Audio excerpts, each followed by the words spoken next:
Some lines you don't cross. But who really owns who?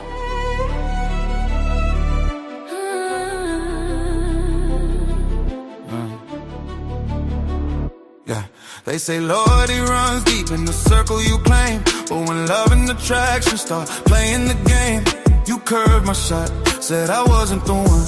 Now your friend in my phone and she calling it fun. Girl code, bro code, everybody got rules, but the heart don't listen when emotions move. One man's ex is another man's chance. Truth coming out when the panel starts to dance.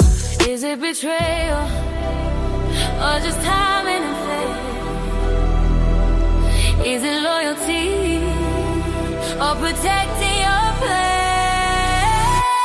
Welcome to the super panel tonight. Truth coming out on the bright stage lights. Untouchable empire running the show where the real conversations finally go. Friday night, yeah, the tension alive. 5 p.m. in the chat going wild. Ali and Fatty asking questions you feel. If love is a crime, they're watching the drama like reality scenes. Kim Kardashian headlines all over the screens. Dating inside circles, the internet talks. Everybody judging every move that she walks. Jazz on the mic saying keep it real. If the heart wants love, then that's how it feels. But some say loyalty comes before desire, while others say passion just fuels the fire. Is it betrayal or just talent and fate? Is it loyalty or protecting your place? Welcome to the super panel tonight. Truth coming out on the bright stage lights. Untouchable empire running the show where the real conversations finally go. Friday night, yeah, the tension alive. 5 p.m. in the chat going wild. Ali and Fatty asking questions you feel. If love is a crime, what's really the deal? Friends own stories, broken codes, lines we drew, nobody knows. Love or loyalty? Which one wins? Which one wins? Tonight we're opening all the lids. Super panel lighting the flame. Untouchable dumb. Untouchable empire changing the game. Friday evening, 5 on the clock. Real talk louder than the internet talk. Ali and Fatty bringing truth to the stage. Jazz in the mix while the crowd engage. Hearts collide and the lines get thin. When love walks in, who really wins? Yeah. Sometimes the circle breaks. Sometimes the rules bend. But the truth always comes out on the super panel.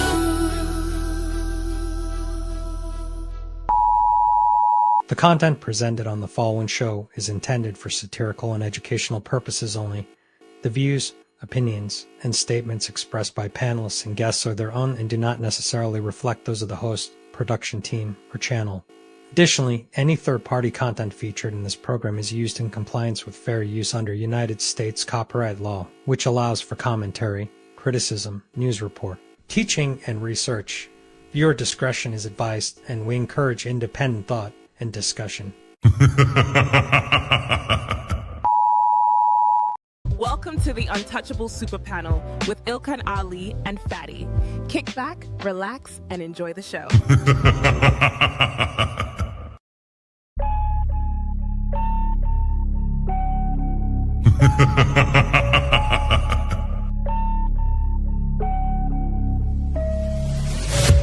What you're seeing right now with the men is a response to your radicalization. So to try to project that onto us is absolutely ridiculous. And the men are not behaving the way they're behaving right now because they can't keep up. They're behaving the way they're behaving because you broke the social contract. You have the conversation in bad faith. Did you say women are children? Did you say women are children? No.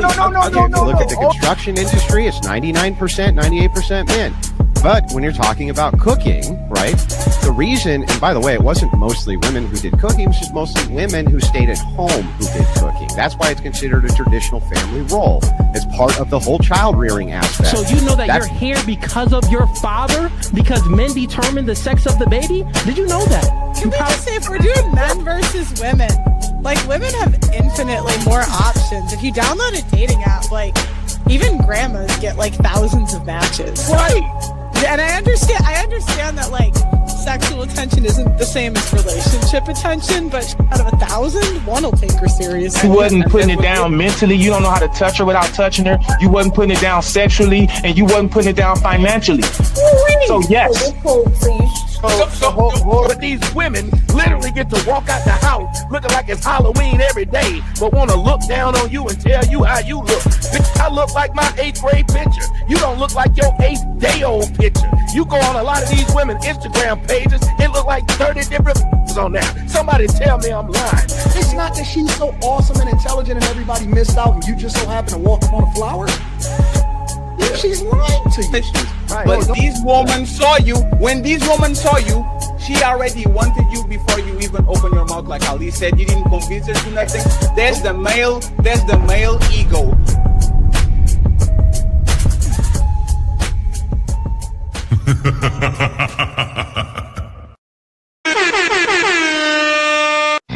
It's time to do. What's going on, family, to another edition of an Untouchable Super Panel. I hope y'all doing real out there. Much love to the supporters, much love to the donors, much love to the chat, and much love to the panelists who showed up today. I'm hoping that y'all like, share, and subscribe on both sides as well too. I don't know if we reminded you, if you want to simul stream y'all, anybody on the panel, you're more than welcome to simul stream, excuse me. And if anybody on their sides, man, make sure y'all like, share, subscribe on their side as well too. We're going to keep pushing out these videos. And I don't know if y'all noticed, we're pushing out videos on TikTok, Instagram, YouTube, and we're trying to get to 100,000 by the end of the year, man. So hopefully y'all keep rocking with the momentum and movement.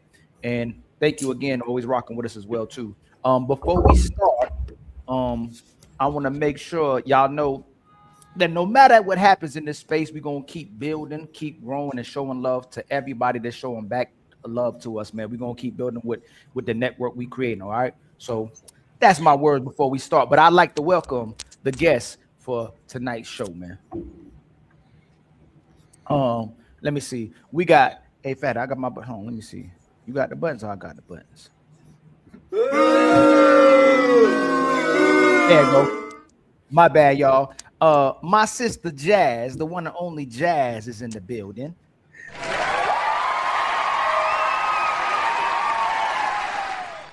And then my brother, he been ghost a little bit, but I hope he's back in action consistently. My brother Will is in the building as well too.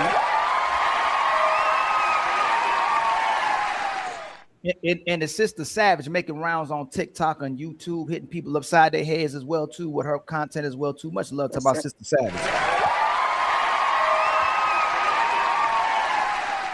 And then we got and he already smiling, the ladies man, my brother, my ladies man in the building, man, Mr. Jonathan, man, trying to take all the women away from me. Hi, Joe, ladies. And the one and only legendary Big Rick, the ruler in the building, man. Go check him out on TikTok and YouTube. And y'all already know what time it is with Uncle Rick, man. He gonna hit y'all upside y'all head with the truth and nothing but the truth as well too. Much love to my brother Uncle Rick. And none other than my brother CEO. Before he came here to rob y'all minds, he was robbing. So that's why he got his hoodie on right now. That's what he do on the side as he be robbing. So he came here to rob y'all minds. And then my brother, the one and only legendary Team Fatty, man, the co-host of the Untouchables, man. Much love to my brother.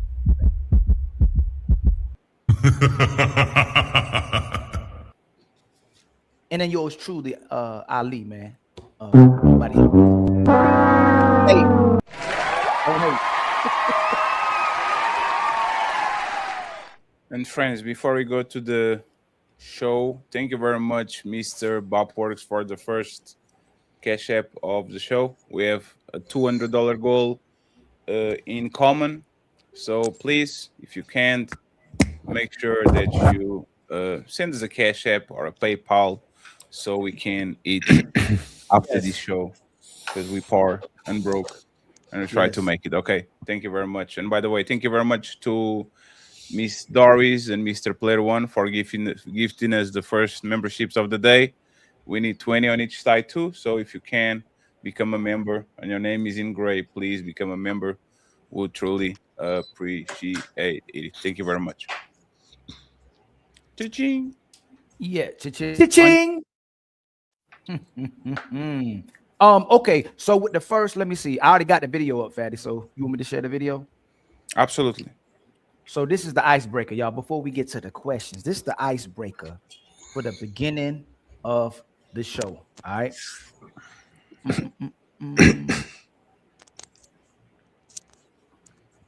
So the context of this, and I'm gonna show the video first. Let me show the video real quick first, so y'all get an idea, right, of what's going on.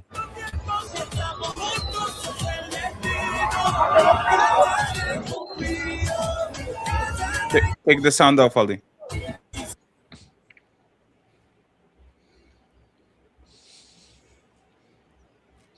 Soccer player proposing to a voluptuous lady. Yes. So that soccer player proposed, and then 3 days after that, she broke up with him. Can you keep it up and slide to the right, Ali? Oh yes, sir. I can. Thank you very much. Yes, sir. I can do that, man. There's no problem, man. We can do that. We can work that. Talking about and Doris, thank you very much for the PayPal. I appreciate you. Thank you. Fatty, you talking about this? Okay. Yes. So let me see if I can translate these real quick. So she says, yes, my relationship is over. It was a. It's at the bottom if you want me to read it in English. Oh yeah. Oh, there's in the bottom. Damn, I was flexing. My bad. Yeah, it's okay. Yes, it's true that my engagement ended. It was a difficult personal situation like any breakup, but I prefer to handle it with respect and maturity. I'm not going to speak ill of anyone or go into details because it was a relationship that was important to me at that time. You still want me to keep it up? You want to bring this one down? Keep sliding to the side. I think it's more slides. Oh, she's showing off that ring. Oh, she's happy. Yeah, that's the last one right there. There's the last one. So yes.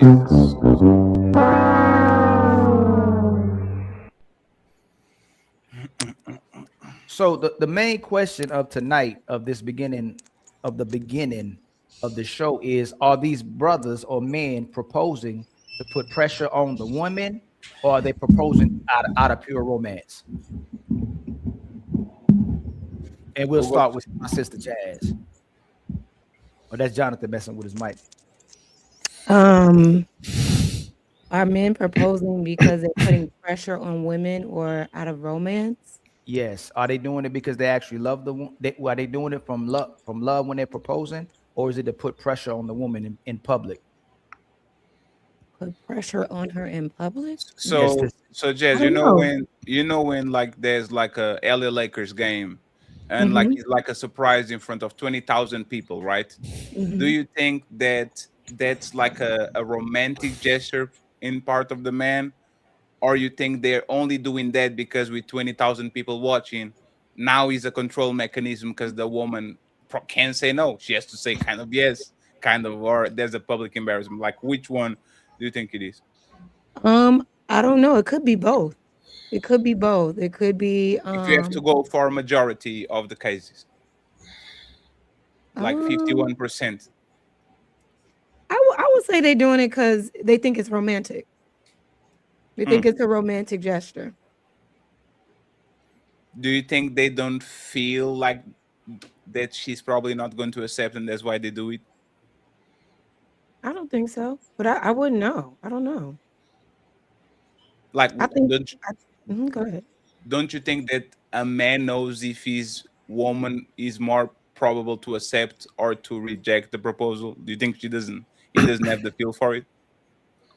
Yeah, Yeah, I think he should have a good feeling about it. Like they should already be, talking about marriage, and they both want marriage. So it's just a matter of time of when he proposes, so she can say yes. If you have doubts that she might say no, then maybe you should reevaluate proposing in the first place. What you think, my brother Will?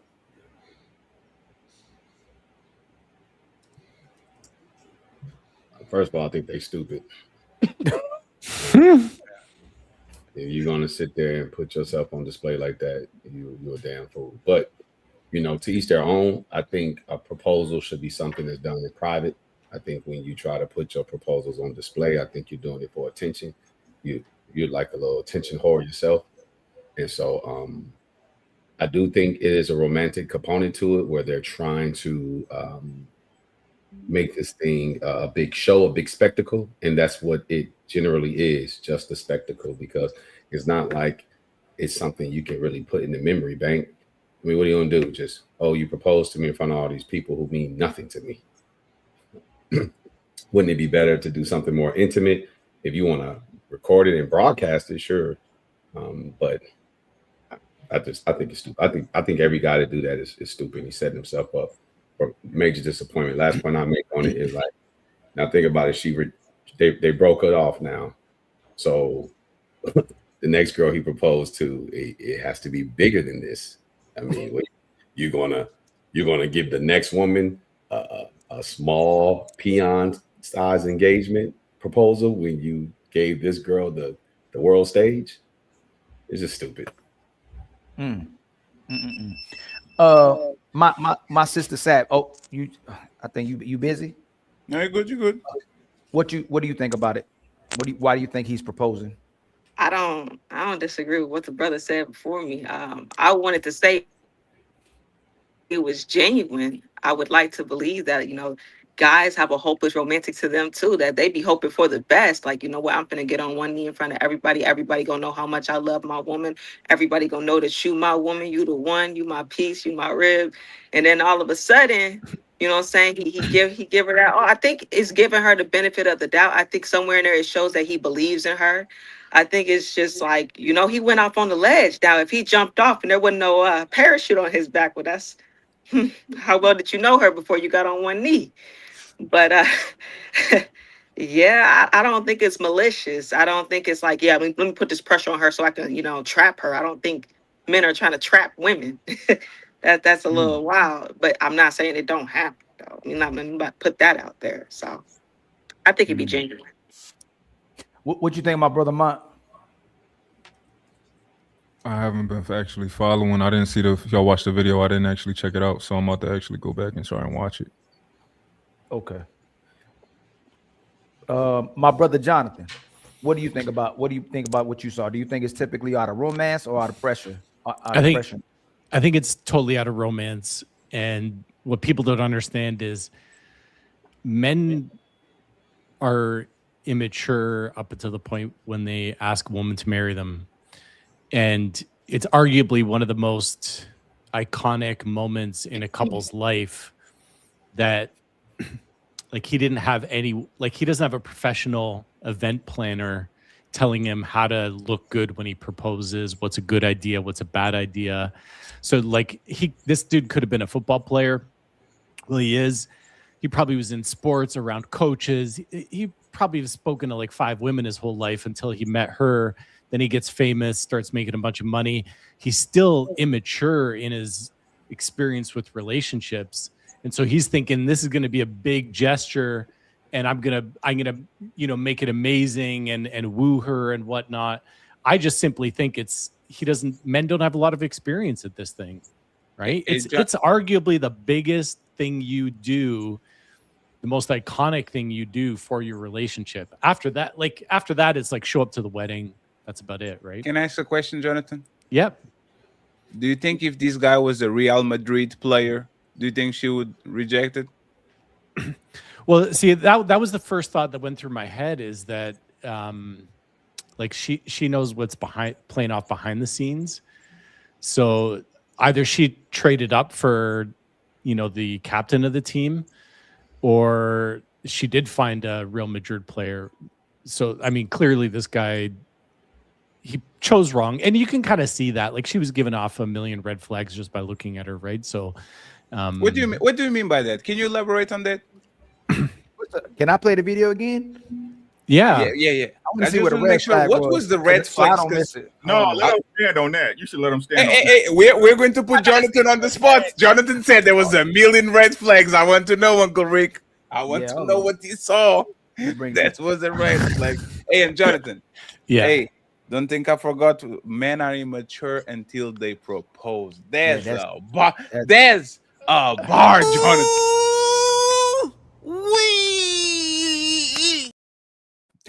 Damn. And while Ali goes and finds the video, friends, our friend Jazz is monetized, okay? So please go to her side and send her just like a greeting, like a welcome to the show, welcome to the big dogs, to the big leagues. Yeah, man. She's live right now, so make sure they support her too, okay? I'm gonna drop her a follow too. Yeah, I found it. Thank you. Okay, here we go. My bad. I forgot to hit the share button. No, it's totally fine. I want to see. I want to know what Jonathan saw. That was a red flag. Let's go with the video. Maybe she's doing the snaky leg or something. Pause right there. Oh, pause. already paused already, Jonathan. That's crazy. Pause. Oh, what's going on? If I'm a professional soccer player, and I don't want to tell women how to dress. Oh, Jonathan, you're just white. Come on, Jonathan. What's wrong with it? That's like way too much. Leggings? Way too much. So my wife has a rule that if you go tight down low, you don't do the crop action. Or if you go you can't expose up and down at the same time. It's one or the other, right? This is a little bit too much. This is so the way the leggings is a no-no for you, right? The leggings, she's got her shirt cropped up. That's like can you slide it, Ali? Ali, can you slide it to the side? Ali, can you slide it? Fatty. Oh, no, I'm with Jonathan. Yeah, just like I need to see. She hasn't committed, and she's still putting herself on display. For the the next oh my god! Yeah. So now we have a front and a back view right now, right? Yeah, Jonathan, the t-shirt barely can see you. You can't even see her belly button, right? And she's a woman that she's built over there, right? She's built on the back, and she has so it's cultural. It's maybe that's acceptable in Europe. Maybe it's acceptable in the US. I'm not saying it's acceptable or not. This looks like more like a Latin America type of thing. I don't know exactly what I like this, Jonathen. So it's just not my taste, Fatty. So what is the red flag here, Jonathan? Again, is the leggings? You mad at his girl It's the today? leggings. It's the shirt pulled up to accentuate her upper features. It's all not the BBL. Damn, Jonathan. You realize that's the average woman in United States and today now, right? Everybody wears leggings. It's not a red flag. Leggings. Now. I don't know about that one. But let me just. Can you guys right? slide it over so I can just see your just faces? 1 second. Hey, Jonathan. Yeah. Me and Ali have this conversation all the time. Yeah.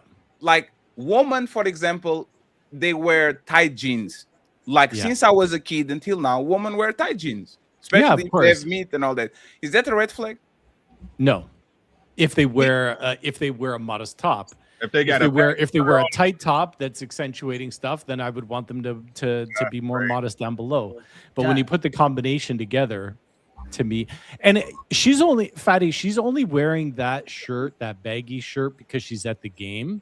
When she's outside of the game, does that come off, and is there like a tight tank top underneath? Hey, Jonathan, why are you so insecure? It's just my taste. Why are you insecure? Like, why you? Right, Uncle Rick? Like, why you want to put woman back in the kitchen barefoot and pregnant, Jonathan? Because usually you are the because usually you are the never said that at all. Jonathan, you say, y'all need to be mature and all that. Jonathan, on your sage, like you have you're the age of a grown man. You are married and all that. Why are you so immature to the point that you like? What's the problem with this woman just wearing some leggings? Like, it's not it's the combination of both, and it's the assessment that I do in my head that the minute the game's over and she takes that shirt off, there's probably a tight tank top underneath. I don't want a woman.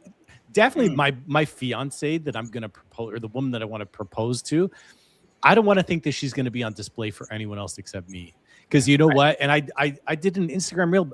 I don't have female friends. I do the ass out hug. I don't want other women. I get women in my DMs all the time saying, "Are you married?" I don't want that. I don't want that for my wife because I respect my wife. And a woman that I'm going to propose to, I want her to dress a little bit more. I knew Jonathan was red pill. I knew too. It's not red pill. Oh, it's not red pill, Jonathan. That's crazy.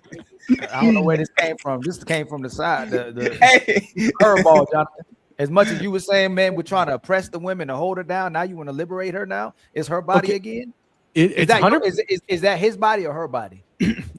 Ali, it's a really good point. It's 100% her body. Then she should find a man who wants to propose to her. I'm just not going to be that man. That's what I'm talking about. Damn. Right? Yo, Jonathan woke up. Like, I don't tell women how to dress, but yes, you do. No, I don't. Yeah, you did. Yes, you do. This you just did. You just did. What you talking about? And there's our preference. I did not say she has to dress any way for any man. If she finds a man who's down with that, look at Kanye's wife. He's down with the way she dresses. That's just not me. Oh, no. I sense a little insecurity, Jonathan. Is that problematic, Jonathan? She dresses like that? You know, everyone has childhood wounds. Uh-oh. Right? God damn, man. My childhood wound, listen to me. My childhood wound was growing up seeing my mother cheated on by every single man in her life. That scarred me. And so because of that, I built a strong relationship bubble around myself and my wife, and I expect her to do the same. That's what makes me sleep well at night. So yes, there is an insecurity for sure. I won't deny it. But other people, for example, I don't get defensive about anything. Whereas other men, strong men who are like red pill alpha, they can't even have a conversation with their wives. Whoa. So everyone has their own childhood wound. Mine just happens to be that I want my wife and myself to be on display for each other and not other people.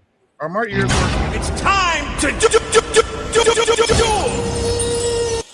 I think both of y'all have to talk before we move to the next person. Sir, I feel it. You just got defensive about it, sir. What are you talking about? You're defending your stance. You're defensive about it. Well, I'm just because I admitted that I have an insecurity issue. That's not what I said. I did admit that. That was the whole point about me saying about my childhood. If we keep it at a being, right, when the conversation started and we said you was insecure, you said no, I'm not, and then you said yes, I am. Which lie is it? I'm not insecure about me, but I'm insecure about my relationship. Right. So you control what she wears, right? No, I don't. That's my wife's choice. If she were to come home and say I want to dress like that woman, we'd have a different conversation. It would be a negotiation. Of course, it'll be a conversation, right? It's a conversation, right? But by the way, Rick, your mic is sounding weird. It's like underwater. Like it looks like you don't have a mic in front of you. Hey, we'll take this up another day. Perfect. You're good now. You're good now. So again, I'm asking you, which one is it, right? Is it your wife's rules or is it your rules, right? Because you said at the beginning when the little lady stepped up that my wife has this rule, so the rules are your wife's and not yours, correct? It's I found a woman who has rules for the way she dresses based on her own rules. So she said it's if it's going to be exposing up top, it'll be demure underneath. If it's going to be tight, high cut above the knee skirt, then she's going to wear something that's more modest up top. That's her rule. I just happened to find a woman by luck who had those rules, and that meshes with my, you pointed it out, insecurity. So we work perfectly. Okay. But I couldn't be with a woman who wanted to dress like, I don't know, Kanye's wife, right? That wouldn't be the woman I pick. But to be honest, I think deep down, most couples know what they like and what they don't like. It's just a negotiation of what works for two people, right? Yeah. I wouldn't make a woman dress a certain way. Like if she wanted to go dress that way, I wouldn't force her to be with me or hold an ultimatum over her head. That's not a healthy relationship. But does your wife have the right to change her mind? Of course. So if she want to start dressing like that, what if the conversation don't go the way you want, what's happening? I don't know. I'd probably have a right to change my mind too, and we'd have a conversation about what feels comfortable for both of us. Sounds like a lot of conversations. I hear what you're saying.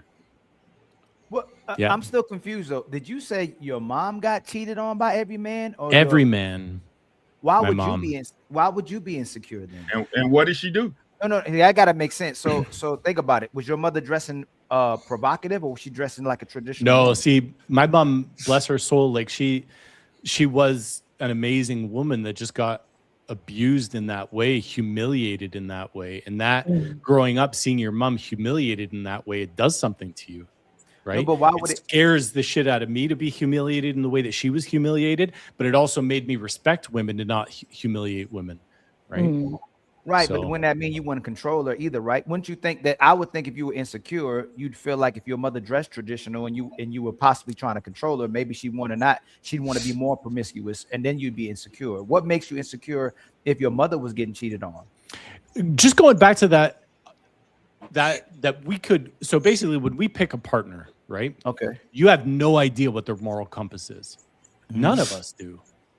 Right? The best thing that we can do is that we hope that we made the right choice, that the person that we're going to be with has a good moral compass and won't hurt us down the line. Right? Of course. So it's all a risk game that we all play. Right? Now, how this all got started, I see what that woman dresses, and I put her in the high risk category that maybe she's not going to make the best decisions and she could hurt me. And based on my own childhood, I draw that line and I build that bubble around myself until I put another woman in it. And I say, you're not going to be the one that I'm going to get with. Okay. It's all a risk assessment. Every single one of us, when we meet someone, we're deciding in our head, is this person going to hurt me or are they going to hold me and protect me? Right. That's basically, it's just that what, so in your line of work, do you think the person that's more likely to get cheated on is the person who is insecure or the person who's secure, that demonstrates security? I don't think it could. I think the odds of someone cheating have more to do with someone's moral beliefs. No, I'm saying moral from a woman, compass. in your experience, in your line of work, Yeah. if a man is demonstrating insecurity, what man is more likely to get cheated on? A man who's demonstrating insecurity or security? I think it goes both ways, but I definitely think someone who's insecure, who's overly, they actually are doing the opposite, right? So they're actually doing the hurting. So I definitely would say that someone who's insecure also gives their partner a reason to be insecure, because then that's kind of how they lash out, right? Because they might think you don't value yourself, so why should I value you? Exactly. Yeah. You know. Who we next? Yeah, I think it was Savage. Was it Savage next? Right, Savage. Genius. It was either Rick or the Genius. It was the Genius. It was the Genius. And then, yep, there you go. My brother CEO, what you think about it, man? You think the brothers are doing this out of pure romance or pressuring? I think it's pure romance, because proposing to a woman in front of 20,000 people, it's a risk on both ends, right? He can get denied in front of 20,000 people, and she could probably feel pressured in front of 20,000 people. And it takes a lot for a man to get on one knee, because like Jonathan said, that's when you like really mature, for real. Well, can we ask the second question too, Fat? I feel like that's more of an icebreaker than even the first question.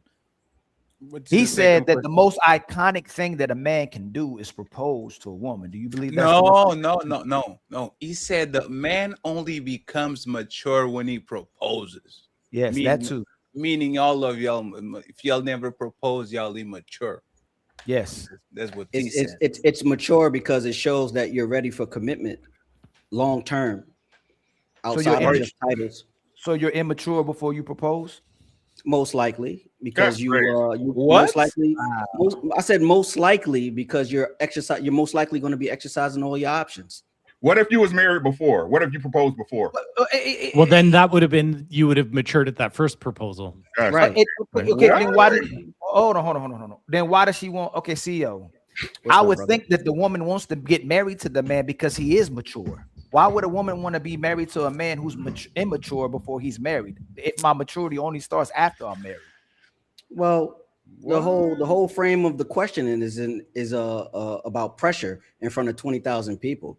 I wouldn't know why people would want to get married. Wait, no. Go ahead. What? Damn, man. We're a tag team. Isolated proposal. That's not in general. So if a person's not mature until they propose, are we saying that men who delay, decide to focus on the woman after they've gone through high school, college, started a business, or climbed the corporate ladder, company mergers, acquisitions, whatever successes, law, being an attorney, litigate cases. They decide to propose to a woman at 34. That's the day he matures. That's As the far day. In the realm of relationships, yeah, not as far as career, relationship not is health, concerned, not like friendship. romantic. In the realm of romantic relationships, Like you put it out your ass to me, but the same will be true then if a guy after he graduates high Put up school, my dog. What the fuck going, boy? after he graduates high school, he decides that he wants to marry his high school sweetheart, and he proposes on their graduation day. They're both 18. They both turn 18 a couple of weeks before graduation. They graduate, and he proposed on graduation day. Is he mature? Nah, He's matured. For sure, he's not fully mature, but it's like it shows that he do. Hey, you play with that word. You play with that word, John. That was all right. I appreciate that. That was all right the way you did that. What? He's 100% matured because he's making a decision in his mind that I am going to be a provider and protector of another person on this planet. Until you make that decision. No, he's not. That's not what. Okay, so what if he's a? That's exactly what a proposal is. That's exactly what he's saying. He's saying I'm going to mature to the point where I'm now going to fulfill my duty as a husband, which is to provide and protect for a woman for the rest of my life. Men that don't make that proposal, haven't made that decision in their mind, don't believe that they're capable of doing it. And that type of proposal comes with a level of commitment. Like you're ready to support this woman and grow with this woman. And probably possibly do all the things you ran down the list of doing with this woman. So it is a form of maturity. Is that your gentleman's understanding, or is that the general consensus of men who understand that when they propose, that it is their job to be the provider and protector for their natural lives? Is that what men in general understand, or is that what you guys believe? That's what a proposal means. Well, typically when they go and get married and say, I do, they say things like, I commit to in sickness and in health and never leave your side. So you would hope that men in general understand that. No, we're not talking about what we hope. You're saying this is when they mature. So I'm asking, is this what the general consensus is amongst men, that once we propose, not once we get married, not once we exchange nuptials, when we propose, I'm gonna say yes, Will, because men who don't want to propose want to stay in the game. No. Listen to what I'm asking you. I'm not asking, are these guys ready to commit? I'm not asking, are these guys ready to be monogamous? I'm asking you, is it the general consensus amongst men that when we propose, in our minds, we understand the proposal means that we are to be a provider and protector for our natural lives? Is that what you gentlemen are saying? That's what men, yes, that's exactly what I'm saying. Okay, so what is this word partner that y'all continually throw around so loosely? I don't use that word. Well, he did a second ago. Yeah, what do you mean about partner? What does it mean? It's someone that you go through life with. That's not what that means. That's not what people think that means. What do you think it means? I'm just telling you what I hear people say. People what say, do you hear them say? They look for somebody who can bring as much to the table as they bring to the table. I mean, it's a term derived from a particular group of people. I don't want to go down that rabbit hole. But when people say they're looking for a partner, if they have a master's degree, they want someone else with a master's degree. They're looking for quality. They're not looking for equity. So generally speaking, when a guy proposes to a woman, let's see if it remains true on the other side. Ladies, do you ladies think that women in general believe that when a man proposes, that's him saying that he is going to be her provider and protector for their natural lives? I would think it means that he wants to do life with me and is ready to settle down and build with me. Build with you or be your provider? I said build with me. Right. So we Bill, provide for each other. Wait, what do you provide for the other person? monetarily, when we talk about provision, we're talking about money. That's the only thing men can provide is No, I'm money. not saying that's the only thing. I'm asking these gentlemen. We're talking about Oh, monetarily, right? Gentlemen. When we oh, say provide, monetarily. No, I think providership isn't just monetarily, but if you want to say it in traditional, no, I'm asking what do you gentlemen think that we men believe it means? You guys said that men understand that we are to be the providers. What Yep. what does it mean to be a provider? Monetarily, for the most part. provide on the three planes of existence, on the physical, on the mental, and on the emotional. So physically, I provide for you food. Mentally, I provide for you. We just make decisions together, and emotionally, I provide for you in the sense that you now have a best friend, a soulmate, a teammate. I don't know Yeah, what what's the hell wrong you with just that? said. I have no idea. Why is that hard to What's wrong with that? understand? I mean, I've they even never heard describe. anybody say I provide in the ways you were talking about. I'm just going to accept that that's your worldview. Well, I don't know. I don't know all the names of the grammar that I use in the English language, but I just know how to speak English, right? So I don't necessarily need to know exactly to the degree that I provide for my wife, but I can be providing her without knowing exactly how I'm providing for her. Hey, Will, do you mind just for a second? Y'all are full of shit. Most men propose to y'all because they can afford a mortgage by themselves, or they want inside pussy and they're tired to go out. There's nothing mature about proposing to a woman. A lot of people propose for the wrong reasons. It's like you're saying a woman is only mature when she has a kid. You know, many mature women have kids just because. Like, nothing measures a level of maturity on a relationship by the proposal. It depends on the motives. And most people are getting married for the wrong reasons. It will be like me saying a woman is immature if she denies a proposal. Do you agree with that? I disagree Jonathan? completely. Disagree. Oh, completely. you see? We see? What? So this is what Let me we tell do, you why. right? Let me tell you why. No? Okay, we're talking now. Hey, Ali, I'll even pass you the ball to you. I'm just saying, I just want to point this out. A man proposed to a woman only becomes mature when he proposed to a woman. If a woman refused, if the woman refused the proposal, she's not immature. So now you're going to explain exactly what you mean by that, and y'all got what?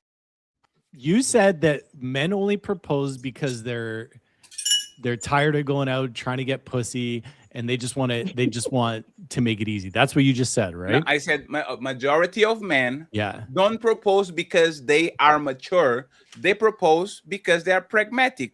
They have a problem, which is they want to get a mortgage together. They want to have kids with the person. They want didn't to say have kids. You said pussy. They want to have inside coochie, having sex on demand. So what they do in their naive eyes is, I'm going to take this woman out of the market because I don't want nobody to touch her and I want to settle down. It has nothing to do I with agree with maturity. that, but why is it that most, well, maybe not most, but a lot of men know within 2 weeks in a very short time frame that this is the woman I'm going to hitch my ride Because with? they are idiots.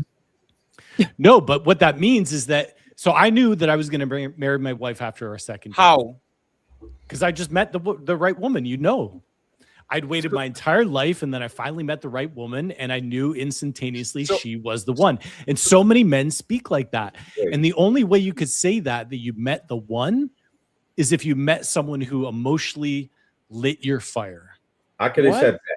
So let me ask you. So then that tells, and I'll give it right back to you, Will. That tells you that when a man meets the right woman, he proposes out of emotional desire and a desire for an emotional connection out of love, not for sharing a mortgage. I didn't even think of a mortgage, not for the inside pussy. He marries her because he's like, she is the one I want to wife up. And there's immature. There's feelings, just like woman. Just like woman. Let me just say this, Savage, and you got it. Think about it. You did the biggest decision of your life based on emotion.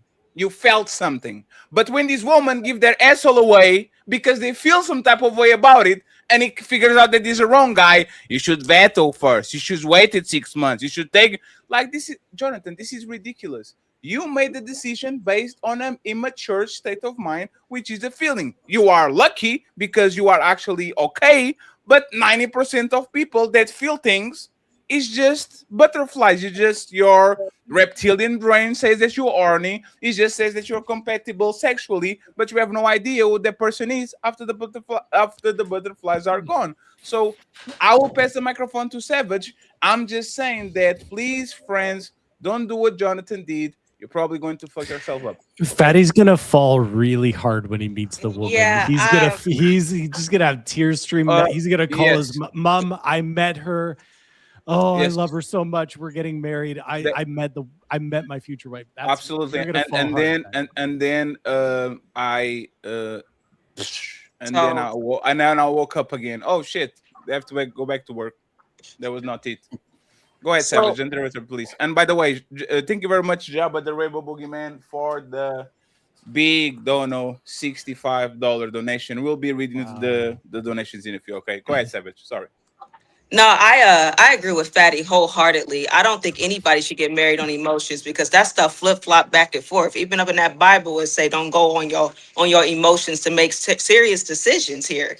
I think the best time to get married to somebody is when you know how they handle conflict. Are they responsible? Do they know how to mitigate risk? Do they know how to cooperate and follow directions and be able to communicate and have emotional intelligence? So you speak, being able to have discipline, being able to be consistent, being able to maintain a good attitude, being able to think about everybody else around them and have that selfless love and be ready to pour into somebody versus being ready to receive from somebody. I mean, there's so many things that become a very importance when you're gonna marry somebody, because if you go based on emotions, well, that stuff gonna have you all over the place. And that's why people are only married for just a couple months or barely a year, barely two.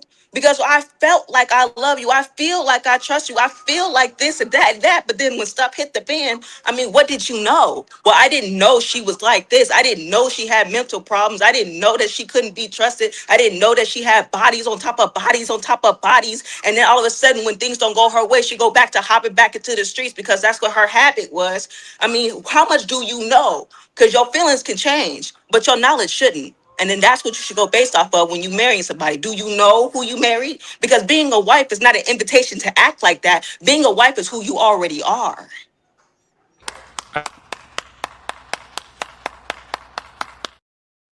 Jonathan, you have 24 hours to respond.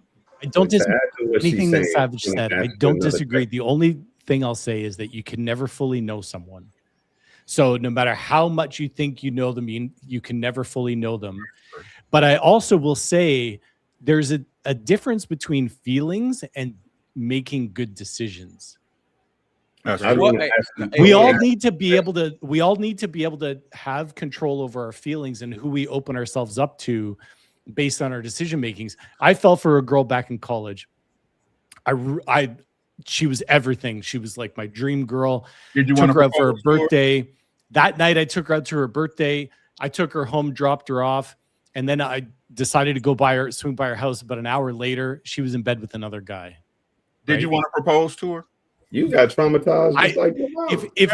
That was the only time I ever got cheated on. Did you want to propose to her? I probably would have. So you were mature at that moment, correct? I wasn't mature in decision making at the moment, but I was still mature in my feelings. But I was still in college, so I don't. It's hard to say that I would have married her. Wait a minute. This is not making sense. So I don't want to go down rabbit holes, but when y'all say stuff, I'll be having so many questions. I could dominate a panel and just ask questions for the rest of the night. So real simple. If a guy proposes to a woman, he's ready now. He's mature. He's ready to be a provider and protector for the rest of their natural lives. If she rejects his proposal, is he still mature or must she accept it? She doesn't have to accept it, but maturity is not a. No, that's fine. I just think that maturity is not a switch that switch that you flip, right? I get it. I just turn it on, but then there's still growth after that. That's fine. I just wanted to know the answer to it, right? So on the flip side, when do women mature? When they accept the proposal, or do they accept proposals while still being immature? A woman matures when she become a wife. Well, no, I and want to hear his answer. I want to hear his answer. That's hard for me to say, to not like speak as if I'm not in my own lane. But what I'll say about women is, just when do they mature? That's all I want to know. Because you were very concrete when it came to men. You said the man matures when they propose. Can you do the same thing as we'll ask you with the woman? When is the point where she blossoms into a butterfly and she matures? Well, are you talking biologically?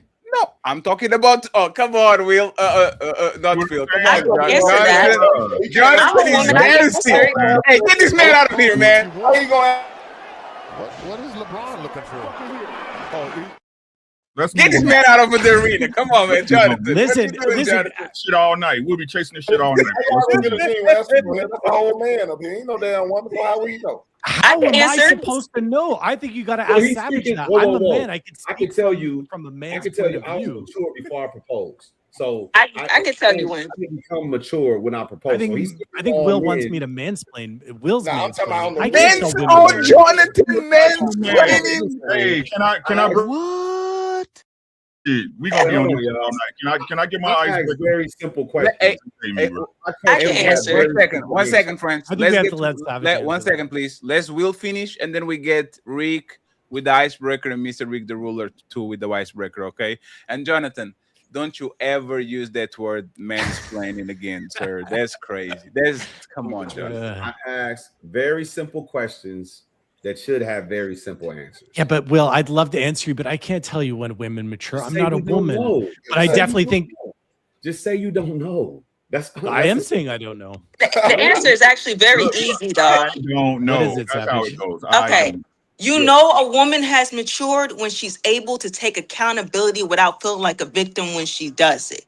When she's able to do that and be able to be rational and get up out her feelings, then you know that woman has matured. When she's in tune with logic, that's the part of maturity. That's just strictly using your brain, not your emotions. When you let your emotions direct you, baby, you still young. But when I'm live on TikTok. About 500. All the women in my chat said you dead wrong. They saying hell no. Wait. Who is wrong? What she just said, Savage. Everybody, all the women on my platform saying hell no. Why would that be wrong?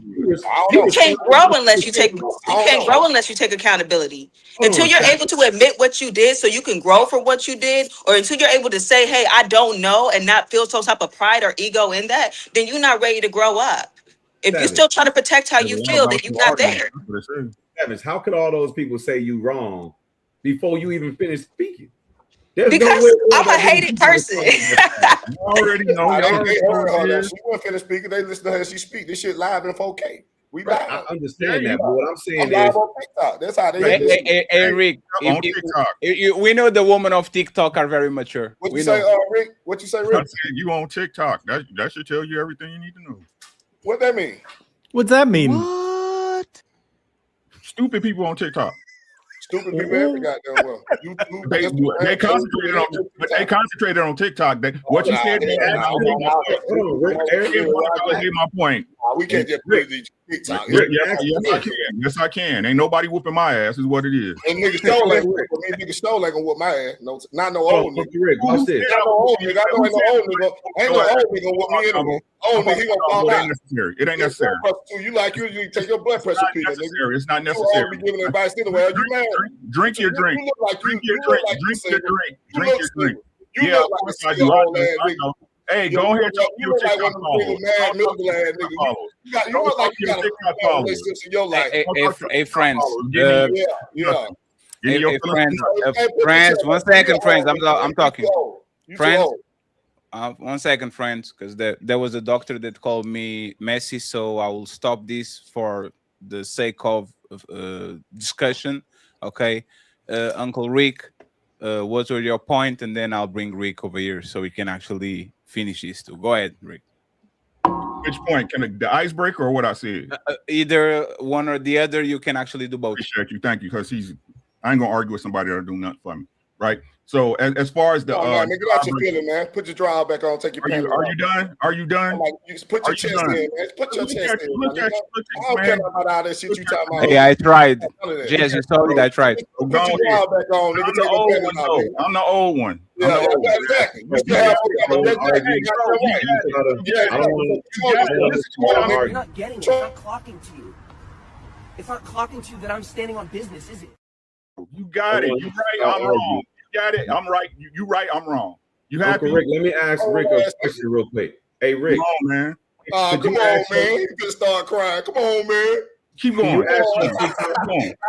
Keep going. Yeah, nigga, stop talking that tough shit. Keep going. All that tough shit. I don't care about none of that shit you talking about. Good. So why you still talking? Why you still talking? And why you still talking? Nigga, sit your old ass down. You ain't gonna do that. That's my thought. Let me make my point. Let me make my point. Drink your drink, bro. You're old nigga. So what? I hope you get old one day. I hope you get old one day. That shit don't work for me. You make it. You got the right one today. You got the right one today. I hope you make it. That tight ass hat on. You got the right one today, nigga. Like I said. That tight ass hat on. Somebody. Yo, chill out. Let's have one mic, please. Let's go back to the show, please. Go ahead, Rick, uninterrupted. Make a statement, Rick. Don't think I do it with Rick. And shout out to Oshedu Jackson. I appreciate the super chat on Jess side. Go ahead. I said the women on there disagree with her. That's all I said. I don't know why the hell he and them motherfucker feel. I said what the hell I said. The women on my chat on my live were like that. She dead wrong. Every woman on my live was disagreeing with her. So I don't know. I ain't no motherfucking woman. I'm going out with that. Can you ask those same women if they agree with Jonathan? Nah, they disagree with Jonathan. They totally disagree with Jonathan. They say they don't know what he on. They ain't fucking what Jonathan said either. Uncle Rick, interrupted, please. Thank you.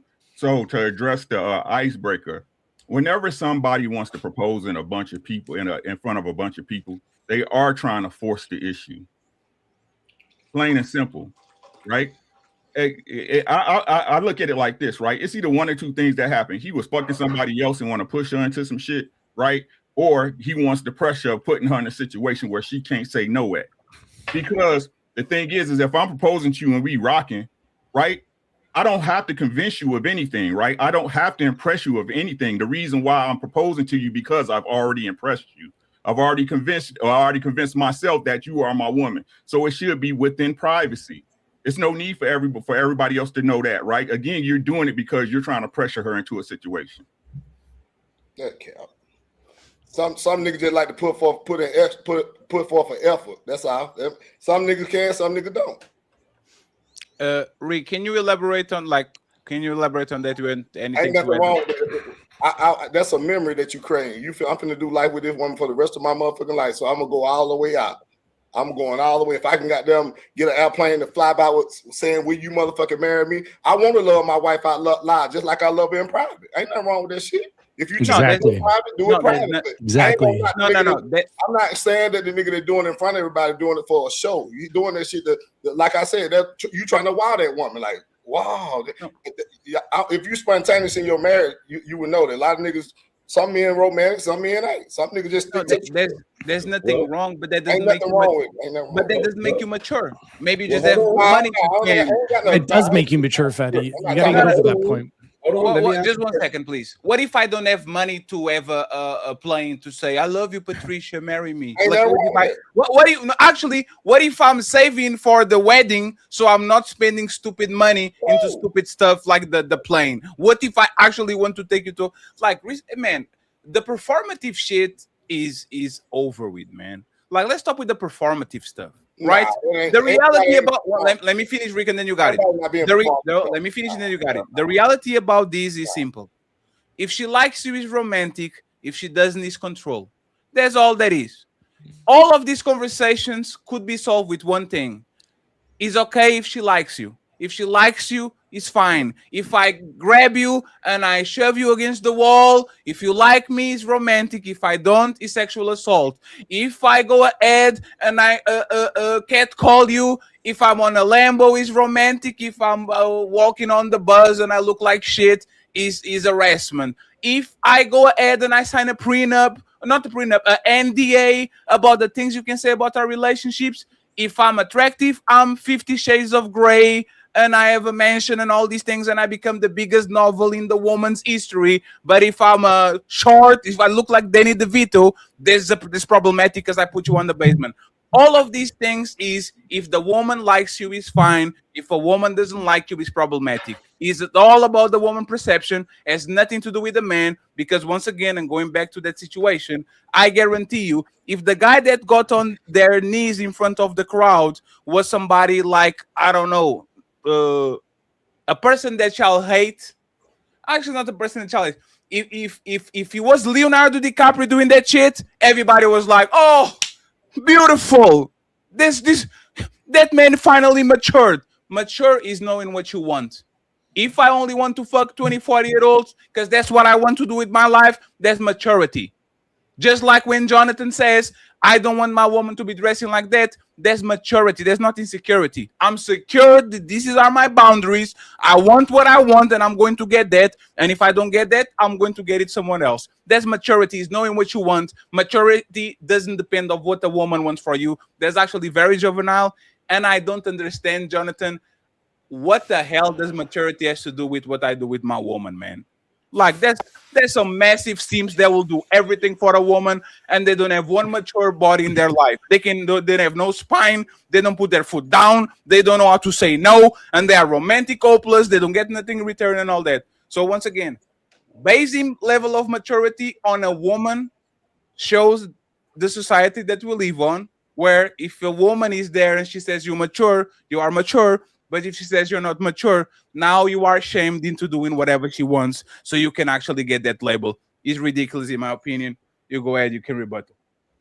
I want to ask Rick a question. Every man different though, man. You do what you move how you see fit with your situation. So I'm not gonna knock a nigga for going. I think that shit player. I think that shit romantic, and I think it got them. To me, it shows that you when you go out like that, it's showing that you're a little bit more serious than the motherfucker to just go in the living room and pull out a motherfucking ring and be like, "Will you marry me?" I don't know. That's just me.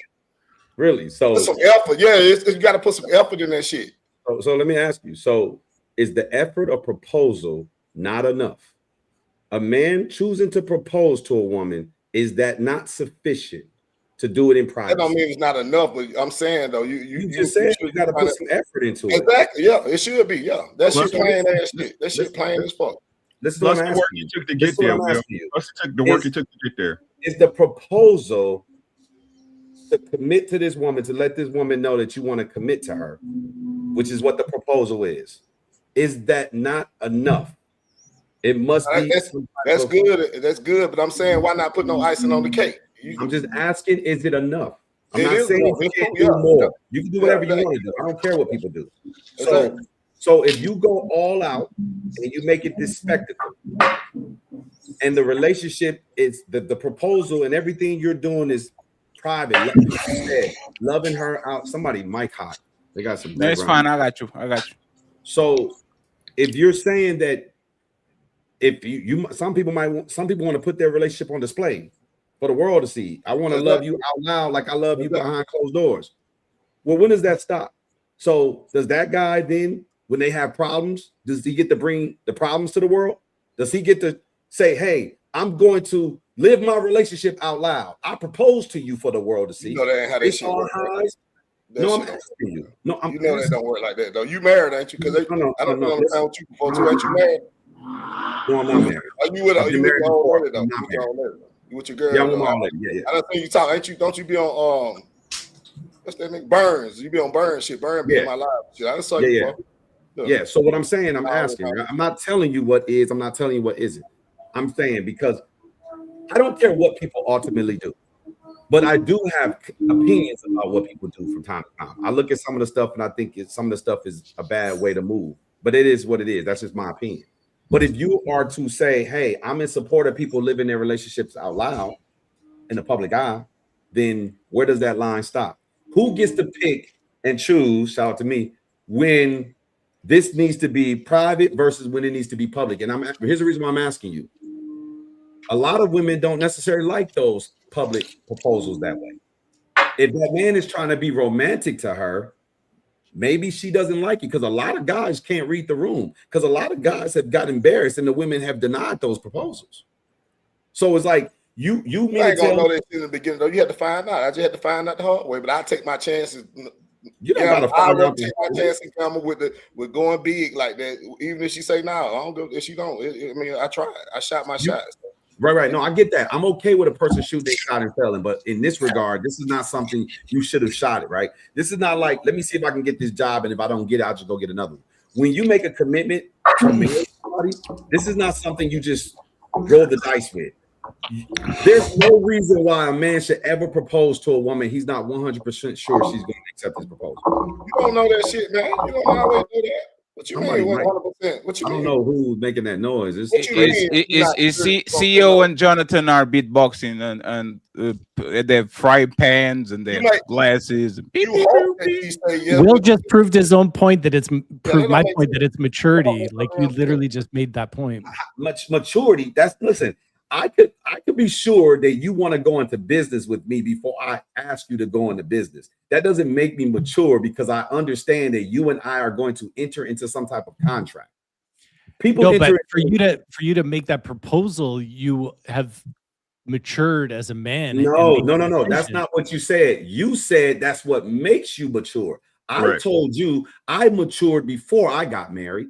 Correct. I didn't. My proposal is not what made me mature. Now, was I fully developed in everything and knew all the ways of life? No, I learned a lot of things after I got married. I wasn't just ready to go because I proposed. You are correlating the proposal to maturity. If you propose, so right now, if I take a 17-year-old kid who turns 18 tomorrow, and I'm like, propose to your girlfriend tomorrow, and you'll be mature. That's essentially what you're saying. The proposal is what makes you mature. Then I misspoke. For me, it's a sign of maturity. It's a sign of maturity. That's fine. I accept that's a sign of maturity, but that is not what makes people mature. Frankie Lyman was mature 5 times. Nah, real talk. You're right. But the consequences of getting engaged push you towards maturity, whether you're prepared or had planned for it or not. Here you go again. No, that's not. Come on, hey man, hey, you were literally. When you decide to get married, you literally you have no idea. So, for example, when you buy a home, not a brand new home, even a brand new home, you buy a home, you have no idea. The minute they give you the key, the realtor gives you the key, walk in the house, you have no idea what type of maintenance now you got to put on the home. Right? So it matures you, because previously you didn't have to worry about the home, and then now you're thrust in this position where you've got to mature and grow up. You know that before you buy the house. You know that before you buy the house. You do, but you don't at the same time. You don't know what's hidden behind the walls. Come on, man. So it's going to wake you up really quick. Jonathan, it's different. Let me tell you why it's different. It's a terrible analogy. Let me tell you why. I get what you're trying to say, but I'm going to show you why it's a terrible analogy. Okay. So you don't get an opportunity to live in that house and before you buy it, unless you rent a house. No, all you get to do is inspect it, and you're relying on another person to tell you if this house is fine or not. Exactly. Right? If that person tell you the house is fine, you buy it. If that person tell you the house is horrible, you don't buy it typically, right? Typically, yeah. So there is a buffer. There is a warning label right here. Hey, this is good, go for it. Hey, this is bad, go for it. Which is what family would do with respect to a life partner, right? No. Let me break down the analogy for you. So, or tear apart the analogy for you. When people get married, do they typically meet someone, see them, and be like, "Oh, you look good. Let me run you by my inspector, and if he or she tells me you're good to marry, I'll marry you. Then I'll figure out these bumps and bruises in the marriage." That's what you're saying. When you buy a house, you've committed to something with a small window of a preview and then someone else's inspection. That's like me saying, I meet Savage today. Hey, Savage, I'm interested in you. I'm going to have my dad ask you some questions. My dad say, hey, son, she's the one. And I say, cool. Hey, marry me, Savage. And then we'll figure out and run into our bumps and bruises. You kind of described every couple on the planet. No, I didn't. Yes, you did. No, I didn't, because here's the difference. Then why do we bring people home and introduce them? Why do we introduce our girlfriend, listen to me? The person we're dating to our family? We Hey, want Jess, pay attention. I'm going to ask you in the end who is right, Will or Jonathan. Go ahead, Will. Listen to what I'm saying. So I'm not saying we don't bring the people we want to marry to our family to get their opinions. But are they our inspector to give us the thumbs up or thumbs down? If a person tells us in our day-to-day lives today, hey man, I wouldn't do that. People don't be like, no, you didn't pass the inspection, I'm not marrying you. People marry you anyway. People don't necessarily go for the approval. There's no department of like, you are designed to tell me if this is good or if this is bad. These are people just giving their opinions. See, inspectors have qualifications to tell you, here's what's wrong with it. And there's too many red flags on this checklist. That's not the case with people, because if you take her to your dad may say no. You take her to your uncle may say yes. Who do you decide? You old. And better way, the way we live our lives, we don't care what none of those people say. Exactly, I agree.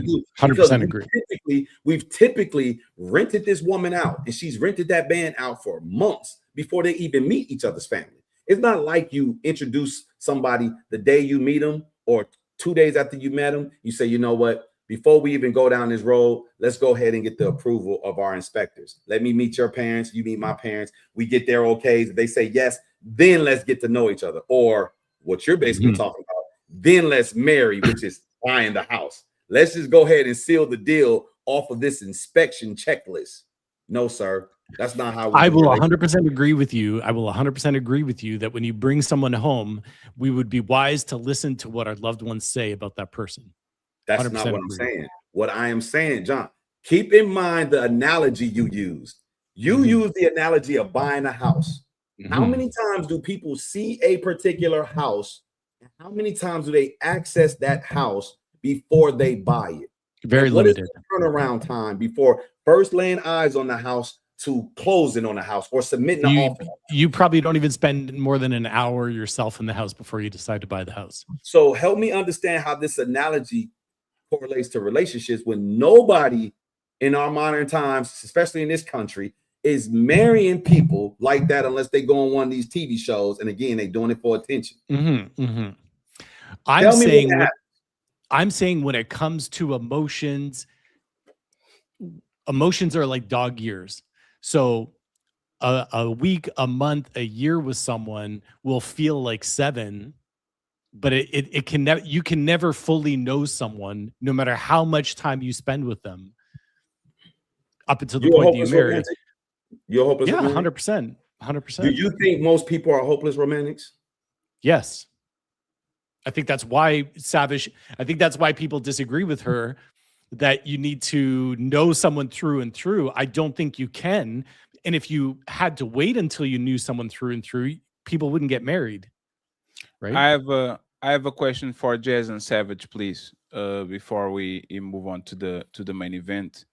Let me see if this layout keeps messing up. I don't know, Jonathan, you are the favorite of Shirmia. They always pulled you up. Jazz and Savage, if I ask to marry you and you don't accept the proposal, is our relationship done? Yes. It might be, yeah. Let's go. Jazz, everything is maybe.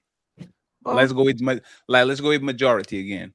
If a man goes to a woman and he says, I love you, I want to marry you, and she says, not right, like I will give the best case scenario, not right now, right? Which might be in the future.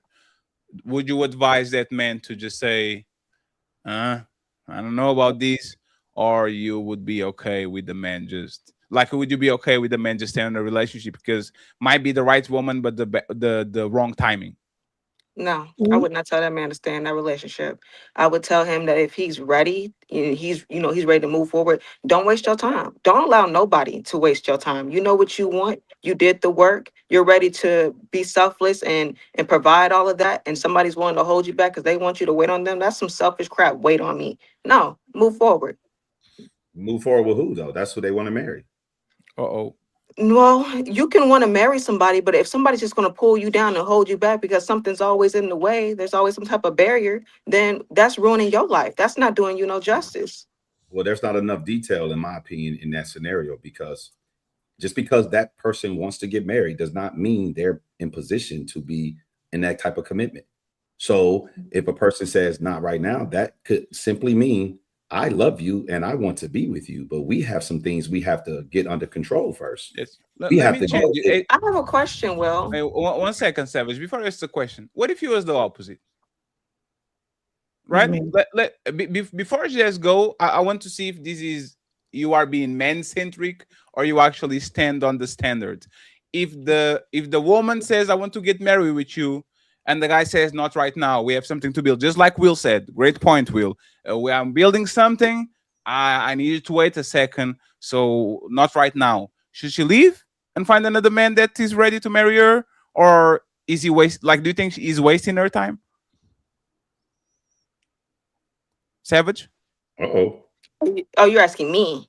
Absolutely. If a man says that he's not ready to get married right You now, gotta come with an answer like that. You came with it like that before. It gotta I'm be the allowed to same. think. I'm No, allowed to think. it's fine. It's 'Cause fine. I want to be I'll- completely I- transparent and honest. No, don't even worry. We have the music for you to wait. Don't worry. If a man says he's not ready, should she wait? I think Yes. it's different in my personal Oh, opinion. what?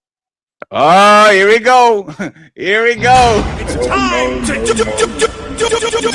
Well, hold on. So let me- just to make sure, Savage, Well, just to make hold on, sure. 'cause I feel, hold on, just to be honest. I Why just is feel it like I'm under different, Savage? pressure. Why is it different the opposite way? Why was it so quick to say, like, oh yeah, if he proposes to her, he should immediately leave. But if it's the opposite way around, she should consider it. She should listen to the man. Why can't she just immediately leave?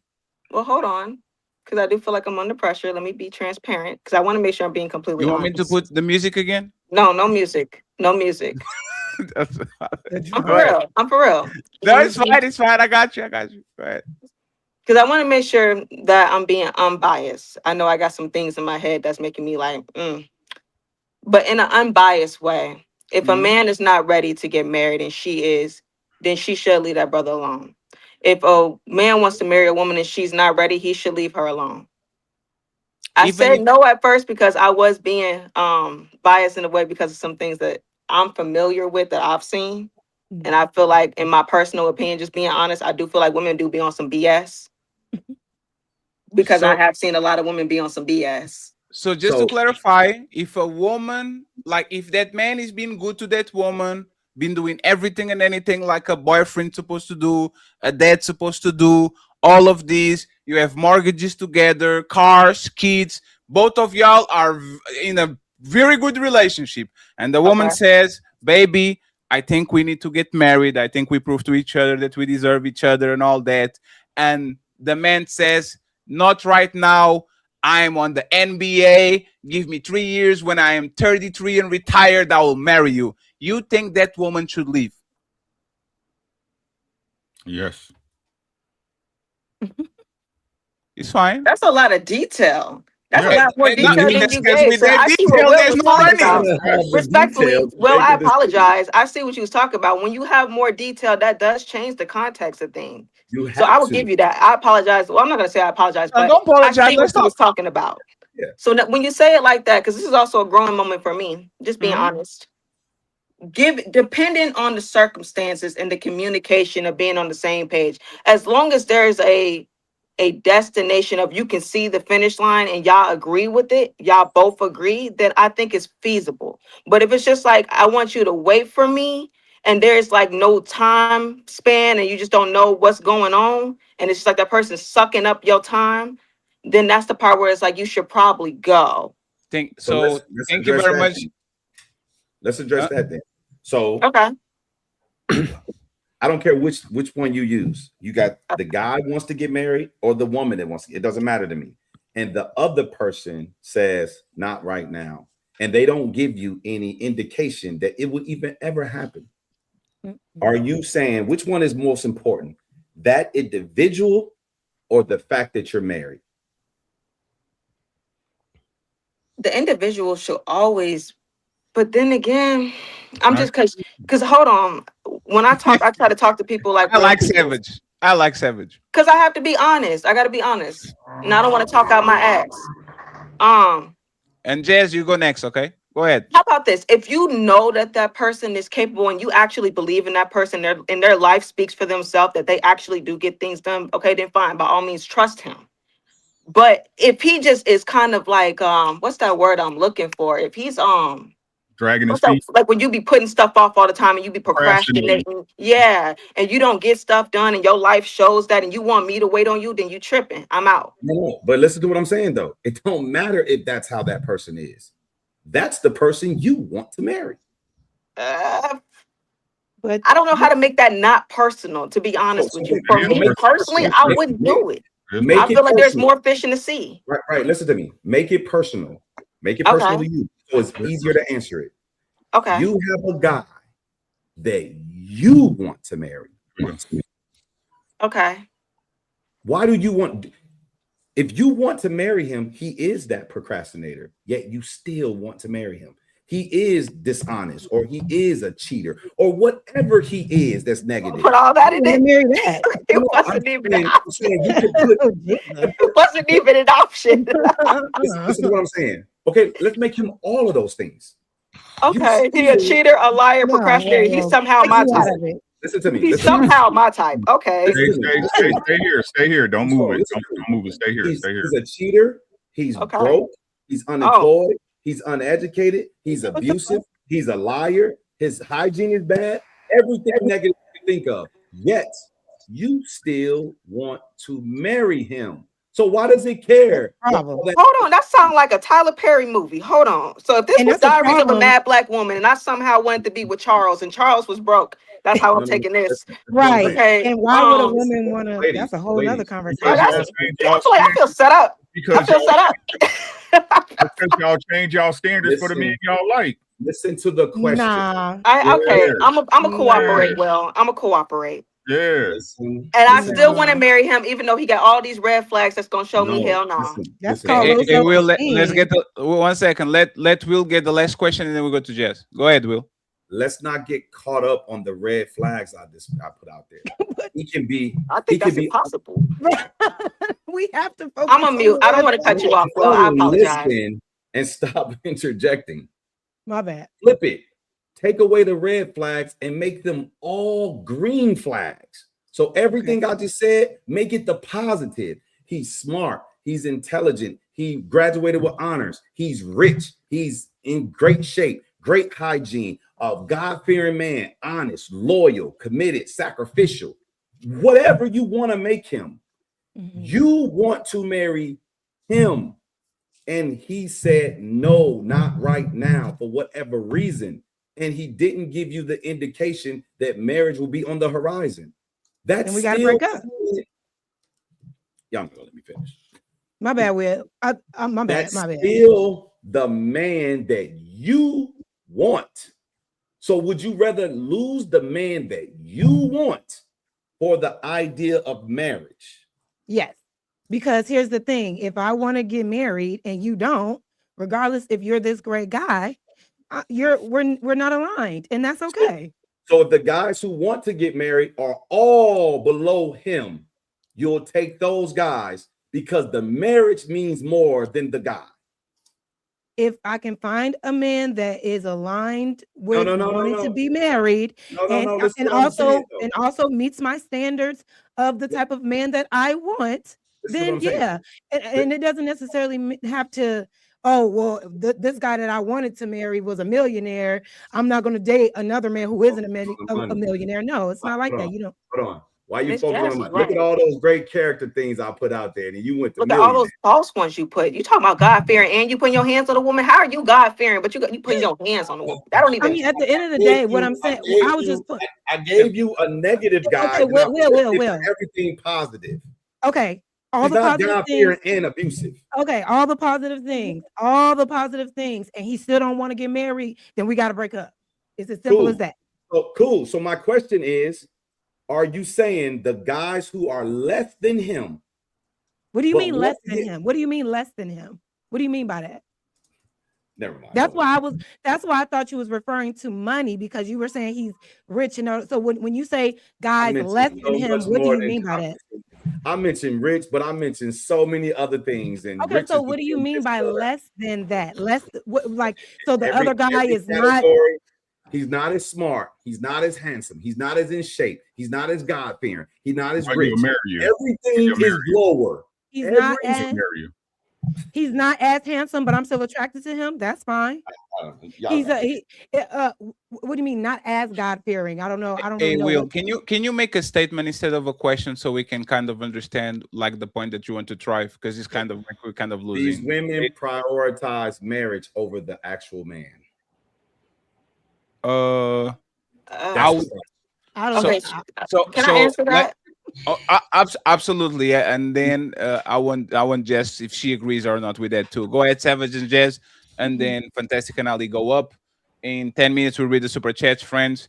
There's 700 and a lot of people watching. Once again, I appreciate y'all for watching this show that is very responsible and very like no messiness at all. Okay, so please like the video. We appreciate it. Thank you very much for the discussion, Savage and Jazz. What do you think about what he said? So what I want to say to that is if you have a woman that has worked on herself, that means all the qualities that she's looking for in the other person is aligned with her. That means she's honest, she takes accountability, she's selfless, she's consistent, she keeps a good attitude. I mean, she values family. I mean, the list goes on. She has those things within her first, and that's going to be a part of her discernment when she's picking a good brother to be aligned with her. All of those negative red traits, that stuff going to roll out immediately because that's not who she is. And then she's going to find somebody who's probably having more than her, who's going to also enhance who she is because she's going to get molded into him regardless. So when you're dealing with that type of woman, then yes, she's going to value the man more than the marriage because she's so focused on who he is. And when you have a selfless state of mind, you're not worried about I, me. You only worried about him and what he needs and pouring into him because he's going to pour back. He's going to pour back into you regardless.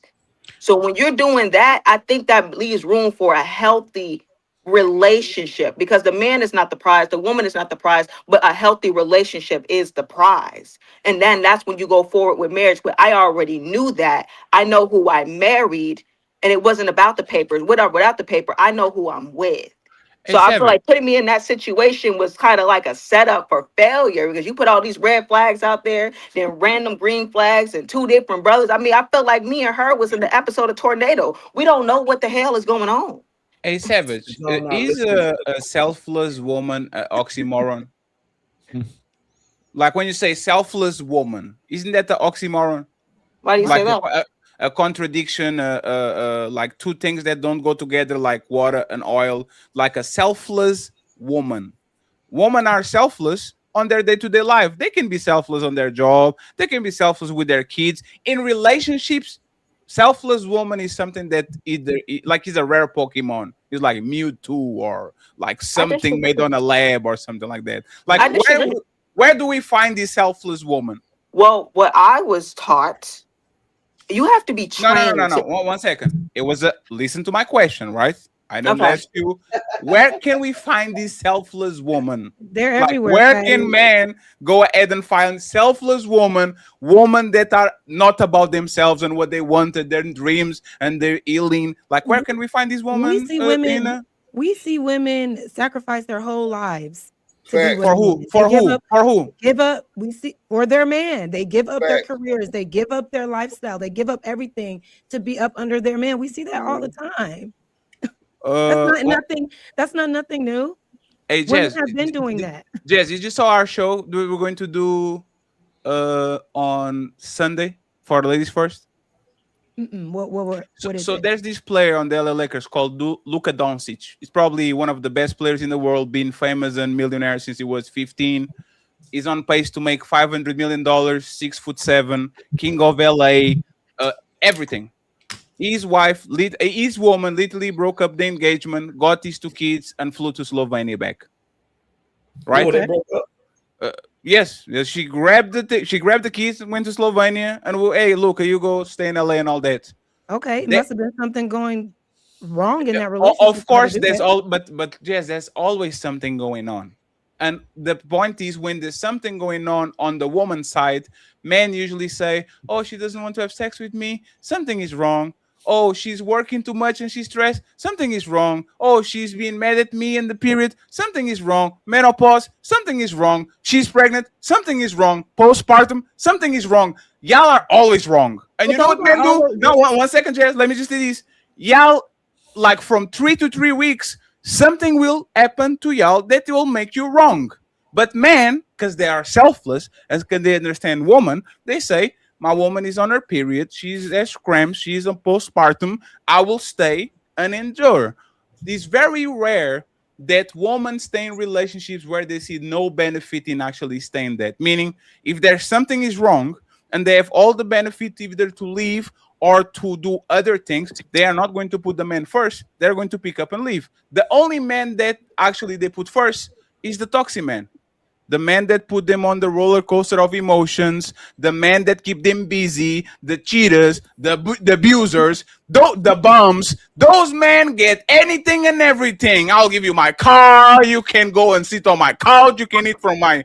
As soon as the man is actually above them, women start to become selfish, which is, what can you do for me? How is this statement wrong or unfair? Okay, I don't I'm gonna go after Jazz.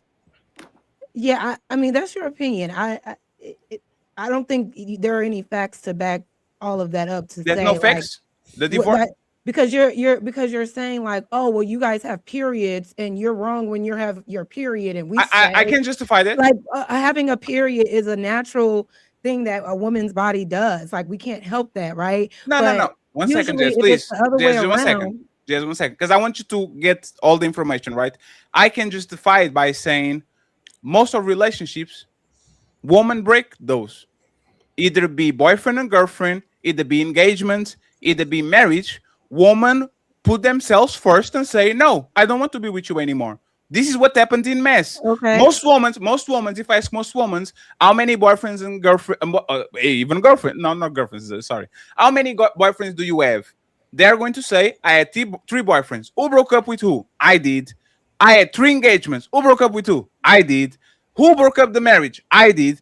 Isn't that the proof that women choose themselves and put themselves first? Well, that's because women usually take the step to leave a bad relationship, while men will sit there and not. Y'all always say that if we walk away, they're going to be a woman can say anything to us and we can't do anything. We just got to sit there and take it. Y'all usually don't take that step to end the relationship for whatever reason, and mainly because even though the relationship is bad, there's still something that you're benefiting from that relationship. With women, in a toxic relationship, Shut your pink lip ass up. Oh no, we were doing so good, friends. We're doing so good. A man looking at another man's lips is crazy. We were doing so good, friends. Looking at another man's lips is crazy. I want to say something after we're not going to break the rhythm. Oh, I'm not letting this happen. The women love these lips. I'm not letting this happen. Hey, friends. Hey, Fantastic and Rick need to debate. Ain't nobody fuck with you, but stop. Let me just finish with my I'm gonna say something after you, Jazz. I can't let Fatty get away with that. Hey, friends, this is not funny anymore, okay? If y'all want, what just happened? Okay, I'm muted, Fatty. I'm muted. Pre-existing conditions, okay? I'm trying not to be messy today. Shout out to my brother, Eska brother. Go ahead, please. Go ahead, please. Finish your point, Jazz. Let Savage go first, and then Mr. Fantastic, you take us home. You and Ali, so we can go to the main event. Yeah, no, I was just saying, like, men often say women break the relationship up. That's because women take that step. Men rarely do. Y'all sit in mess because there's something that you're benefiting from that mess. That's not women's fault. Like, you shouldn't be staying in a relationship that you're being disrespected, that you're not being loved properly. Niggas stay some food to eat. That's why they stay. Niggas ain't got no emotion out there. All right, y'all got it. Emotion. A lot of times. Hey, Rick, you are not being a woman supporter. Niggas just cannot leave and go start their life over because you got to go back to your mama house or go stay with your home. But niggas ain't stable enough to goddamn leave that situation. That's why you put up with it, because a man that's stable enough, he gonna remove himself from the situation. He gonna sit around and complain and take that bullshit that's going on when it ain't. That might be true. That's what I was saying. Like, there's a benefit as to why men. And what about her choosing that? Women hold would on. rather. Well, friends, 1 second. Jazz was talking. Y'all can go next, Sure. please. Fantastic and Well, I was savage, supposed to go please. after Jazz. Yeah. Yes, Yeah. let's let her finish, please. She's behaving well today. Go ahead, Jazz. Yeah, I'm kind of forgetting what I'm saying, but yeah, I'm just saying like women will rather once they hit that point where they don't care anymore, they would rather be broke and alone somewhere by themselves than endure a toxic relationship just because that man is rich or that man has means or whatever the case may be. They will go ahead and do bad all by themselves if it means if it's in exchange for their peace. So that's why you see women walking away. Men don't do that for some reason. Something going on with y'all self-esteem. I don't know. Yeah, that's definitely cap. We got historical context for that. Cassie stayed and got whooped up and down the damn hallway. She stayed because of the money. She was in the most toxic relationship. Then what the city girl did the same thing. She was getting pissed on and she knew Diddy was doing Diddy activities and she stayed. So get the fuck out of here about women leaving for fucking toxicity or bad fucking situations. All of this simp shit, bro. Stop Casey it. did end up leaving though. If when she course. first tried to leave, Yeah, she got paid out. It's my turn now. I wanted to answer. It's my turn now. It's my turn now. I wanted It's my to turn now. answer Fatty. You know that type of nigga. Quit comparing yourself to P Diddy, nigga. Them nigga rich, so They love Diddy, even still. they give a Hey, friends, there's a lady. themselves? Hey, Yeah. friends, y'all are lady allies. Y'all need to let the lady go. Go ahead, Savage, and then I want Mr. Fantastic and Ali. Go ahead. You know, to answer your question, there are selfless women that exist, because the woman, just like everything else that we learn about, we learn how to do hair, we learn how to be baddies, we learn for everything that we actually want in life. We put our mind to it. That's what I was taught. That's what I believe. That's how I live my life. So when you want to be somebody's good parent, you learn. I can't even show it with this stupid thing in the back. I don't know how to.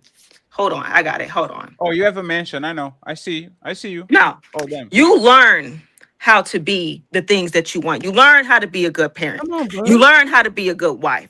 You learn how to be selfless. You learn how to stop getting in your own way. You do all the things you need so you can learn how to be there for the man that you want to love. When you prioritize understanding what it is to be a good mother, when you prioritize what it is to be a good friend, when you prioritize understanding sportsmanship, when you prioritize the things that you want to become in your life, what you do is you educate yourself on those things and you practice breaking the habit of yourself, which is exactly what I did. I learned how to be a better woman. I learned how to be a better mother, because just because you had a baby don't make you a good woman. Just because you have a ring don't make you no wife. You have to learn how to do those things. And then that's when you learn how to be selfless. Selfish women exist, Fatty. They exist. No, hey, 1 second. Hey, 1 second. Respectfully, Savage, right? I'm trying to be as much of a good host and kind of leave you alone. But that's not kind of the information we have about you. And that's kind of crazy. Because you came from a YouTube, TikTok drama just a couple of weeks ago. And now you come in on YouTube saying I read a bunch of books. And Fatty, not all of us are like this, Fatty. When we kind of understand that that's kind of some bullshit. So what the fuck are we doing here? Like, respectfully, if I have my opinions, you want to challenge my opinions, I think it's totally fine. But pretending that I'm seeing shit that is kind of made up when you are literally a part of the woman that learned and read a lot of books and all this, but still committed mistakes. And it's totally fine. Once again, you can learn from your mistakes and do better. But I guarantee you that those books mean nothing when you are on your feelings and you are on your emotions. You know, one second, hold Savage. on, let's talk Let about me just say this, let me say this, and then I got it. I read so many books, Savage. Okay. Let me be horny at 3 a.m. in the morning, and I am the dumbest motherfucker in the motherfucking world. I will wake up the next day like the oak. Oh, where am I? What the fuck did I do? Oh shit! I did this. Like, this is people. This is human beings, and especially women. Once women get stuck on their feelings and they want something, no matter if it's logically illogical, if they read books or not, they will fall for the same mistakes that everybody does, because respectfully, y'all are emotional beings. Where am I wrong? Okay. So this is the part where I partially but don't agree. So to the situation that you're talking about on TikTok, I was single. Very single. And matter of fact, if you're talking about what I think you're talking about, I got actually exploited for that, for somebody making fun of me for being faithful. I was faithful for 9 years, and they made fun of me for being faithful. So that says a lot about me. So when I had an emotional breakdown, my emotional breakdown, in my personal opinion, was valid. But I was single when I had my breakdown. It was not while I was in a relationship. Let me clear that up. Now, as far as reading books and everything, it's about the fact that you have the desire and you're willing to have the discipline and you're willing to have the accountability to want to be better so you can give somebody else more. Even if you started off, you could be thinking that you're doing something right, but if you haven't learned how to do something right, then how do you know what you're giving out? I'm saying women like that actually exist where they're like, you know what, I might have done this, but you know what, I could be better. When a woman has the mindset of I can be better versus I already am, then that's when you're prepared to be selfless because you understand it's not all about you. Sure. Cool, but So just last question. But answer to this, right? And Okay. again, I chose some vulnerability. I said, I think I have a great brain. I think I have a good head on my shoulders. Once I get horny, right? What did Tupac Shakur said? Niggas get no, bitches get horny, niggas die. Bitches get horny, niggas die. Right? This is something that happens is women get horny, they do stupid shit. Men get emotional, they do stupid shit. This is literally what it is. We are on this situation because we get emotional, we get on our feelings, and we pursue things that we shouldn't pursue because they are bad for us. No matter how many books we read, no matter how many situations we are, you are going to commit mistakes because you are on your feelings. And woman, there's nothing you can say to a woman when she is in her feelings. Is that the correct state? 1 second. Is that the correct statement, or is this I'm lying about it? That is a correct statement, but I'm going to add to it, Fatty, because this is important. You have people, there's two types of people in this world. People that mess up and defend what they did and they don't want to change what they did, and people that make mistakes and take accountability, admit what they did, and grow and go forward from what they did. Sure. But does that stop that person? Like they say, I don't know, an old dog doesn't learn no tricks, right? Let's assume that we have a woman that is in her 30s and she got used to not apologizing to men. It's very rare that that woman is going to start apologizing to men. It's very rare. Like, it's very rare that the person that stayed 3 decades, 4 decades in this planet is going to all of a sudden say, you know what, I learned this, now I'm going to change. In my experience, even my mom, again, this is not you, this is this woman in general. When you are on your feelings, nothing goes through y'all. Nothing. It's impossible to. The more I talk with you, the less you're going to filter. It usually develops into a messy fight. Shit is going to go left. So I'm asking you, Savage, personally, right? When you get on your feelings, Savage, do you catch yourself in the middle of the situation apologizing and saying I'm wrong, or you are one of these people that is just like every woman? You can apologize in the moment, you see red, but maybe a week from now, maybe a month from now, you can go ahead and say, you know what, I was wrong, let me go back and apologize. Which type of woman are you? I apologize in the moment. Yes, You I do. apologize in the moment. Yes, matter of fact, even just then on this panel with Will, I was like, wait a minute, I see what you was talking about. I apologize. Yeah, but Will doesn't like you, and you don't like Will. Cool. Wait, what? You don't have a romantic feeling with Will, and Will doesn't have a romantic feeling with you. Once we care about each other, right? And once I actually like you and you like me, for example, right now, Mr. Fantastic could corn bomb my show and delete this shit, and I'll be upset. But I wouldn't be upset if I deleted that shit. If I deleted that shit, there will be a massive problem. I will be screaming, what the fuck? Like, because he's my friend, right? So when you actually have the emotional component attached to the person, things that look like small are gigantic things when they actually are small things. You don't go through that? Like, you don't feel that? Of course, I'll feel my emotions, but I understand it's not all about me.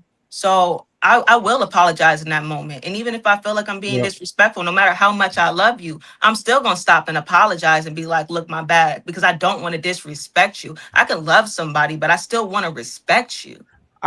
Last question. Are you a rare woman, or are you a special woman? Or are you are a woman? Yeah. Like, I swear to God, Savage. I personally feel, in my opinion, I feel like I'm pretty rare. I do feel like I'm pretty rare because I'm only 28 years old and I feel like I took the time to actually care. And I took the time to want to respect and want to have discipline and want to and practice accountability. A lot of things people are like in their 50s and 60s years old, Yeah. grown women that still are not capable to do what I'm able to do. So yes, I do feel like I'm pretty rare. Yeah, so this is the thing, right? So Savage is Savage, right?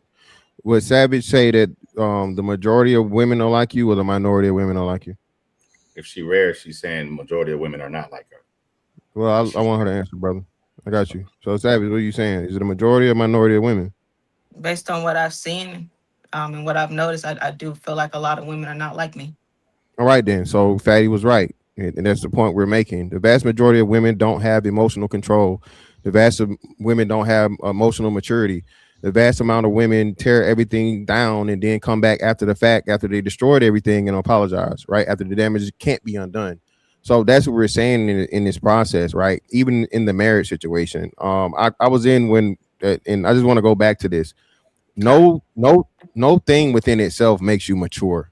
Proposing doesn't make you mature. Getting married doesn't make you mature. Nothing you do without knowledge or experience or do well makes you mature. Now you can try the process of getting there, but no, just doing it in act does not make you mature. People, hell, having kids don't make you mature. So the most immature people in the world have children, right?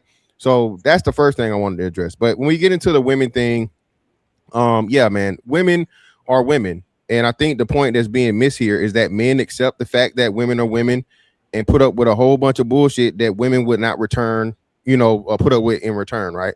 This whole ideology of a man being broke and a woman staying around with a broke man and all this shit. Men do that every day, B. We talk about it all the time. A millionaire go get a cute chick from McDonald's or the Amazon or the Amazon motherfucking factory or whatever. So when a woman chooses to be with a broke man, that's her poor choice from jump. Why would you get with this broke man? Why did you not vet this man and understand that he was broke and he was irresponsible and he was a cheater and he was all these things? So I think that goes to what Will was saying, to where the man, right? Or no, Will was saying the opposite. And this is what I actually disagree with Will here. The woman will choose the man over whatever, despite the man being the worst fucking example or whatever. She will stay with that man, even though there are better men fucking out there. She's not just gonna choose the marriage. That's why a lot of women don't end up married, or they get married late. Instead of fucking seeing, hey, this man is not a suitable person to be marrying, she's obsessed with the toxic man. Shout out to Ari Lennox, right? And she sticks around with that toxic man. And then when she comes around to the quote unquote the good man or the better man, now he has to pay for all the sins of the ain't shit nigga. Okay, I'm sorry, the ain't shit dude. Go through all of her traumas and go through all of her hangups and whatnot, what have you, to regain her trust, just to get the the less of the best of the woman that she gave away to the dude that wasn't about nothing. So that's the point that's being made for the most part. You missed what I said, Mr. Fantastic. I'm gonna respond to you, and got a question for Rick Ruler.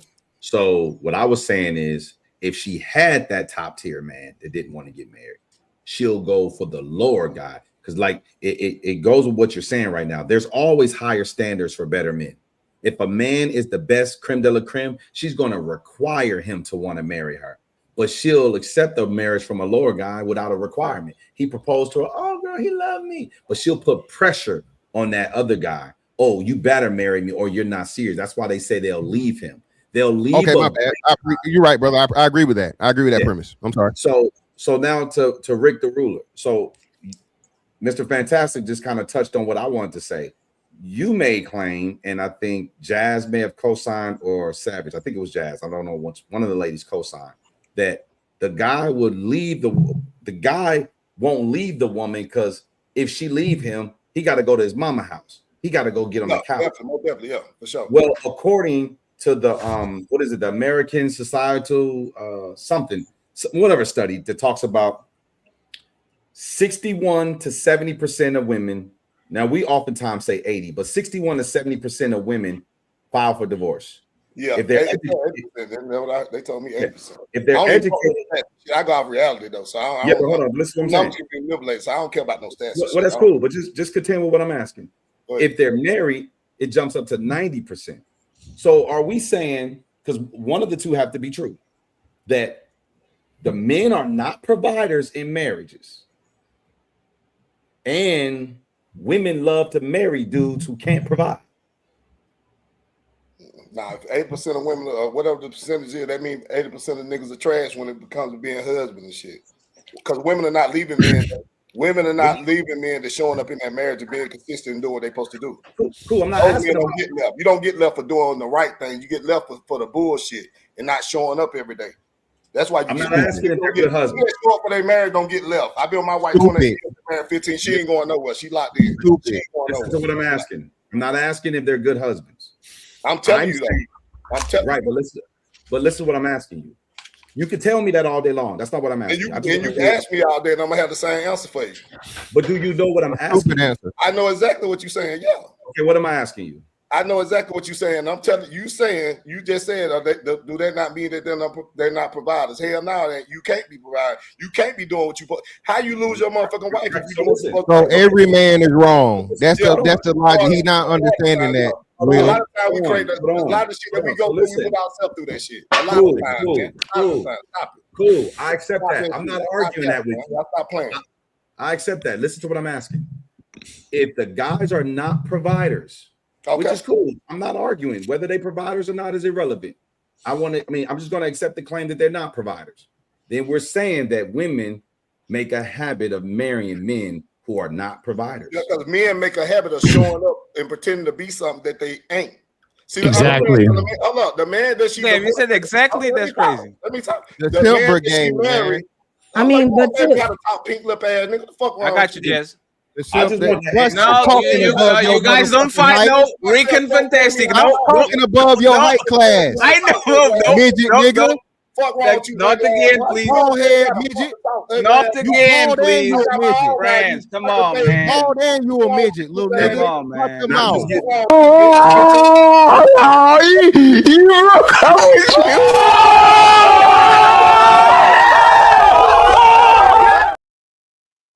I already said I will arrange a debate for y'all. Okay, stop doing that shit. Like now, that would be good. Like it's kind of annoying. Like come on, man. Like every show, like 7 times. Come on, man.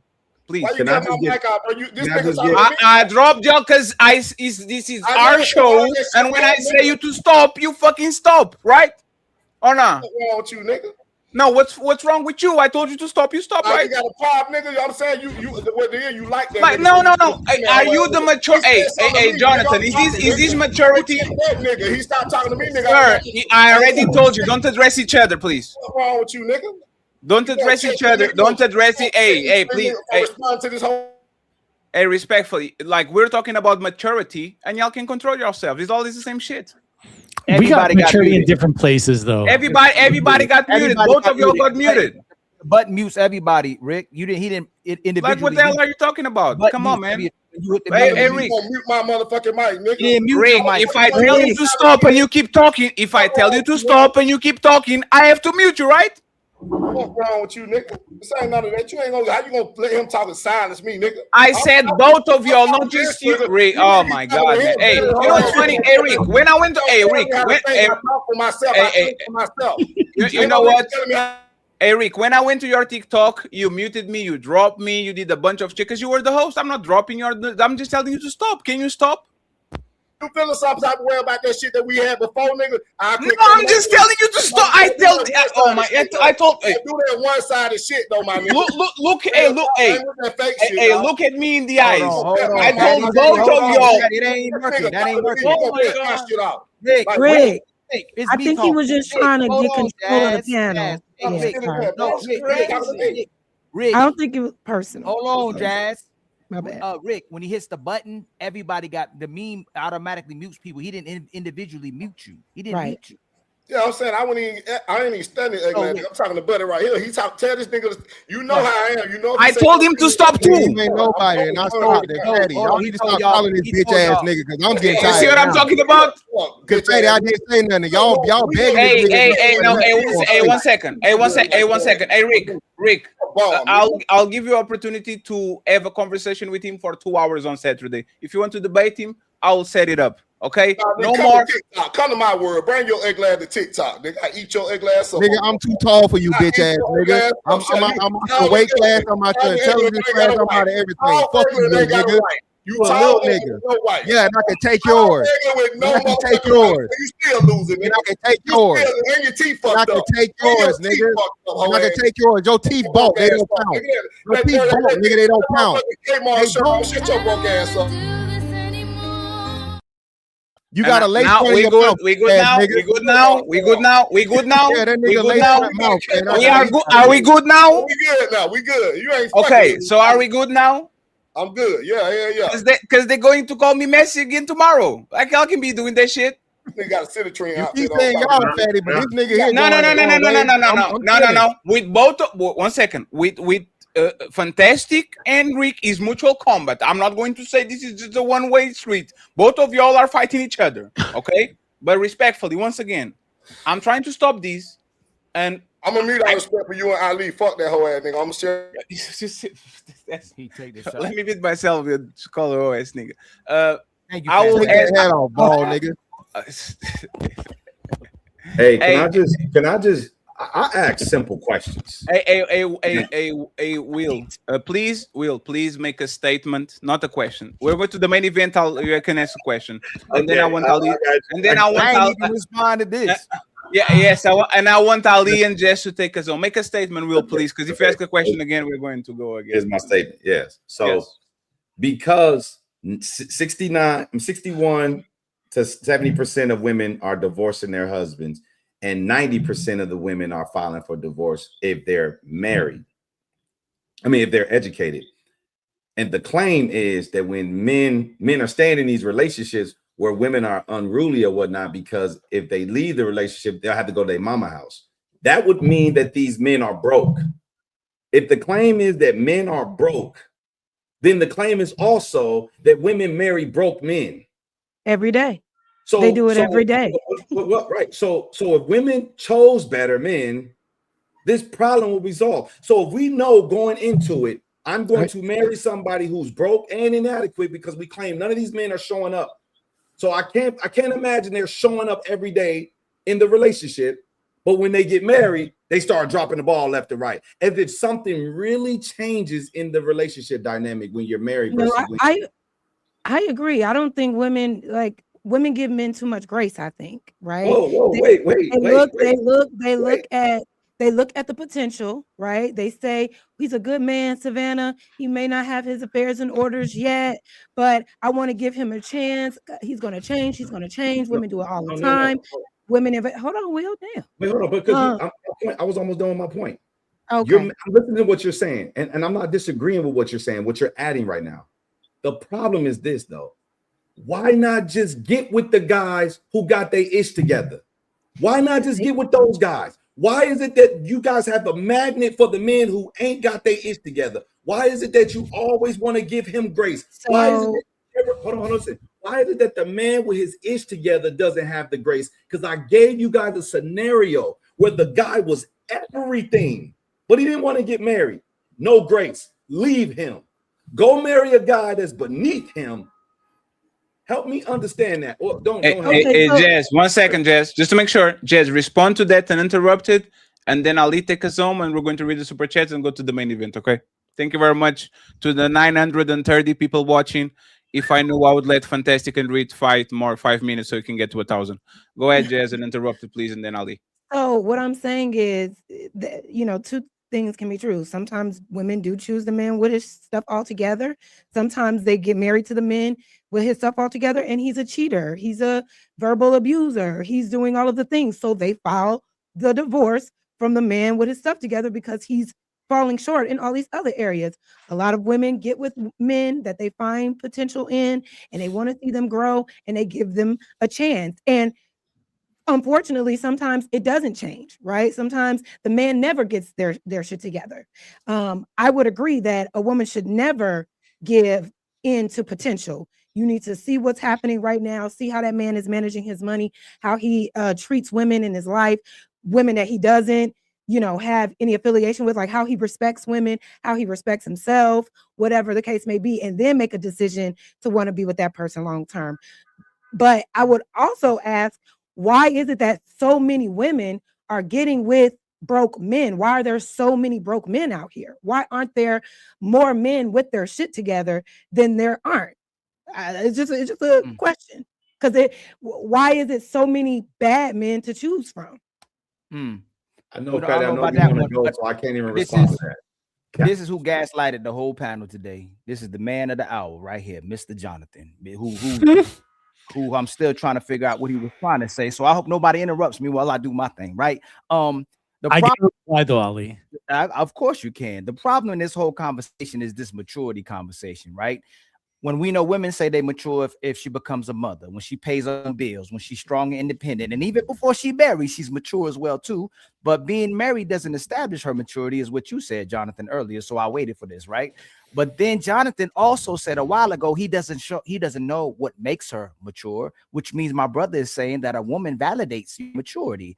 But not only that, my brother Jonathan, you're saying a man is a boy until he proposes.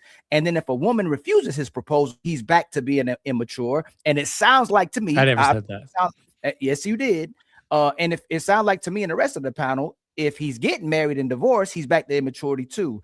The worst part about this is when women typically find the right guy and he's not a good man, it doesn't demonstrate her immaturity, just like Jazz was just talking about. You didn't know how someone could be mature or immature. But if we find the wrong woman and we propose to her, it makes us mature, Jonathan. But worse than that, my brother, the only way a man is mature to Jonathan and most women is if he's being good for a woman. But being good for a man doesn't make her mature. It makes her desperate and a pick me. Also, Jonathan, your wife doesn't determine if you're mature, but she can be the person that you're married to. Marriage doesn't make you mature, Jonathan. I just had to destroy that falsehood of what you made maturity be, because it doesn't make sense, my brother. But you can respond to what I just said, because if proposals make people mature, then if Ali marries the wrong woman, I'm still mature.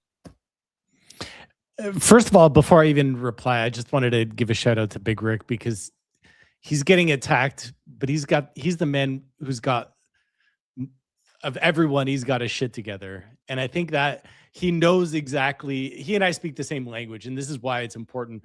I feel like we're the only family men up on this panel that are really stressing the importance of when you decide to marry a woman, a switch flips in your head, and you are saying, I am going to provide for this woman. That is what maturity is. It is saying, I'm putting her first.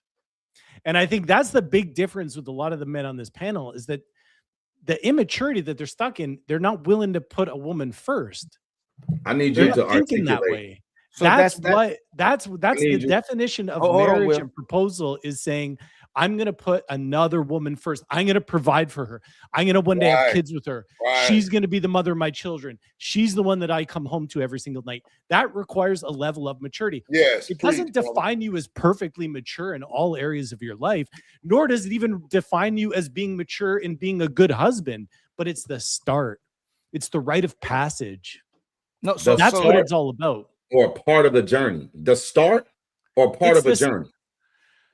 The start. We're mixing words. Hold on, man. I love you, Will, because I love the way your mind works. Hold on, before y'all go, I just want to say one more thing for everybody else that talk a lot go, because I know I talk a lot too. I try to rest a little bit so I can just keep talking, because y'all was talking. So I love y'all, and I brought y'all so y'all can talk too. Let me just say one more thing.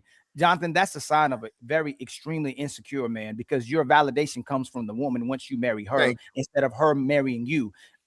Will talked about this in maybe a year ago, 6 months ago. We become men that women will aspire to possibly marry because we demonstrate our value by becoming a man. That's the sign of a mature man. I don't disagree. And then she wants you to become her husband, and then she becomes your wife. It actually demonstrates your immaturity when you need a woman to validate yourself, especially if you can't get a woman, and especially the things that you have in your life you never aspired to be as well too, even though I wouldn't conflate that to that as well too, because a lot of people say if you're broke, you're not a man. I don't believe that, right? Because you could be you're a man if you're an adult man. The problem is you're saying your maturity comes from when you marry a woman, but then you say maturity doesn't come from a woman when she marries a man, which means you and Rick both, even though I love both of y'all, are saying that your validation and your value comes from marrying. We didn't say validation. What we're saying is women.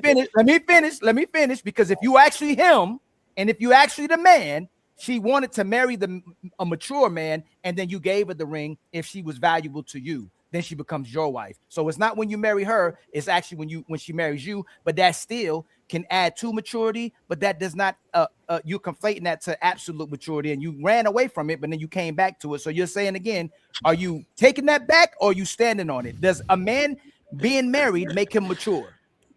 No. It doesn't make him mature. I agree with you, but it makes him more mature than when he says when he wasn't married. Like, think about stop. So you gotta let me finish. No, Jonathan. It shows the ladies that you really love them more than yourself. So if I vet wrong, if I pick the wrong woman, she got big titties, big booty, she's ratchet, she's disrespectful, she doesn't cooperate, she don't submit to nothing that I say, but I marry her, I'm mature. I would say you're 100% mature. You're making a statement to a woman. No. It doesn't mean you're. Does that make me mature? You gotta, no, Jonathan. Every time I reply, you got to interrupt. No, Jonathan. I asked you straight, No, yes or no. Just It's not answer the picking and question. choosing. You want to explain. Just Does answer that the make question. me mature for marrying a woman just because she got a big ass and big titties? Well, you can't expect Ali to give me a question that's Jonathan, can you answer like the a question? 30-second long question. Jonathan, can you please Women, we don't get our validation from women. Women are how our wife walks around on the streets is a reflection of us as men. Hey, Jonathan, ain't nobody gonna speak until Jonathan answers my question. Jonathan, you said if a man proposes to a woman, he's a mature man. If I propose to a woman and she has big titties, big booty, and she don't cooperate or submit to me, am I mature? Yes. Wow, yo, this is crazy, man. Somebody lying. Now, somebody, I don't know who, but I'm telling you, somebody's lying. Can you take me out? Do I get a reply? Sorry, That's fantastic, crazy. and then you'll go. Yeah, sure, in that boy's mind, this is the woman that he's going to call his wife. So whether or not she's a good pick, I think you guys are conflating so many things. Feelings and love are not good decision-making skills. They're two separate things. So a man can have maturity in his mind and says, I'm ready to get married and provide and protect for this woman. Doesn't mean he made a good choice. Jonathan? And that's the thing that you guys conflate. And Will's trying to conflate it the whole time. The only person that isn't is Big Rick and me, and we're the ones defending marriage and being a good provider and protector. That's not true. And by the way, I don't know if you guys caught him. He contradicted himself from the beginning of the show. I caught it, Fatty. I caught it. We did caught it. He did contradicted himself from the beginning of the show. He literally just did it in real time. So again, thank you, Jonathan, for cracking your simp shields and armor, brother. Again, realistically, we're gonna say this again, okay? No one act makes you mature or whatnot, because according to you and Rick, all the men they're marrying are trash anyway, because they're at fault for when they apply for divorce.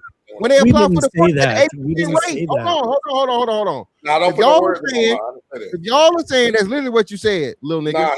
So this is what I'm saying. If y'all are saying, right, that the motherfucking men are at fault all the time or most of the time, the men never fucking matured from jump, because that's the reason they end up getting divorced, according to y'all. Getting married. Getting married does not make you. Getting married does not make you mature. Yes, it does. You're crazy to say it doesn't make you mature. I'm saying it, and I can prove it. It's a very simple concept. Having a child does not make you mature, and having a child is it doesn't. No, it does not. So let's walk this down. So a 16-year-old girl that has a child, is she mature? She's more mature than when she didn't have a child. No, not more. No, you said mature. Having a child, You're not moving any goalposts here. Jonathan, you know I can see the smile on your face. Don't concentrate on me. Again, we are not moving goalposts. When can you answer his question? No, Jonathan, answer there's his question. No final. Jonathan, can you add Jonathan? It's a 16-year-old girl having a kid. Is she mature? But you're not answering. She's more mature than when she didn't have that child. No, she doesn't. Maturity is a journey. It doesn't have. It's not an all or nothing. Yo, telling me with this. Jonathan. Just one second. We're going to let Jonathan finish his whole thought to see if he actually is going to come up with something that saved him. Because now he's smirking and smiling. I know this Jonathan is when he's on the corner. Hey, friends, we're going to let him finish. Then Fantastic and Ali, and then Super Chats. Go ahead, Jonathan. You got this. Okay. I trust you. the thing is, Fantastic thinks in binary. It's either this or that, right? It's a spectrum.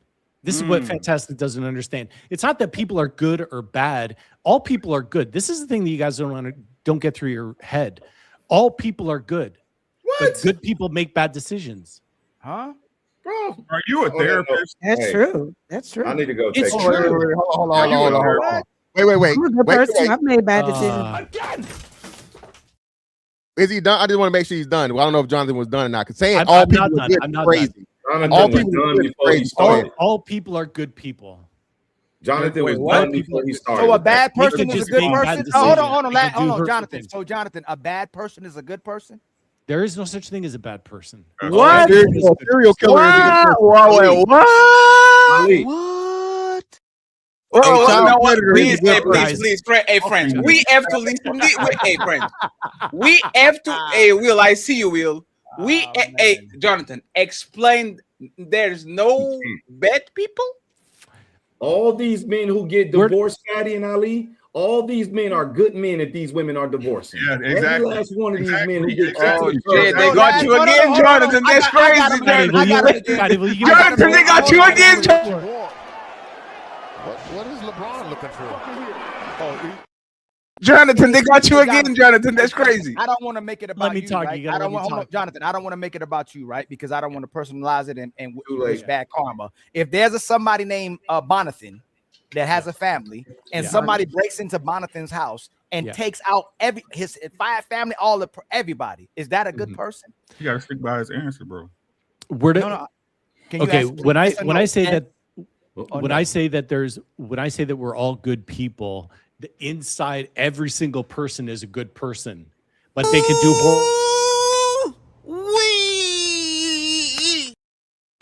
guys.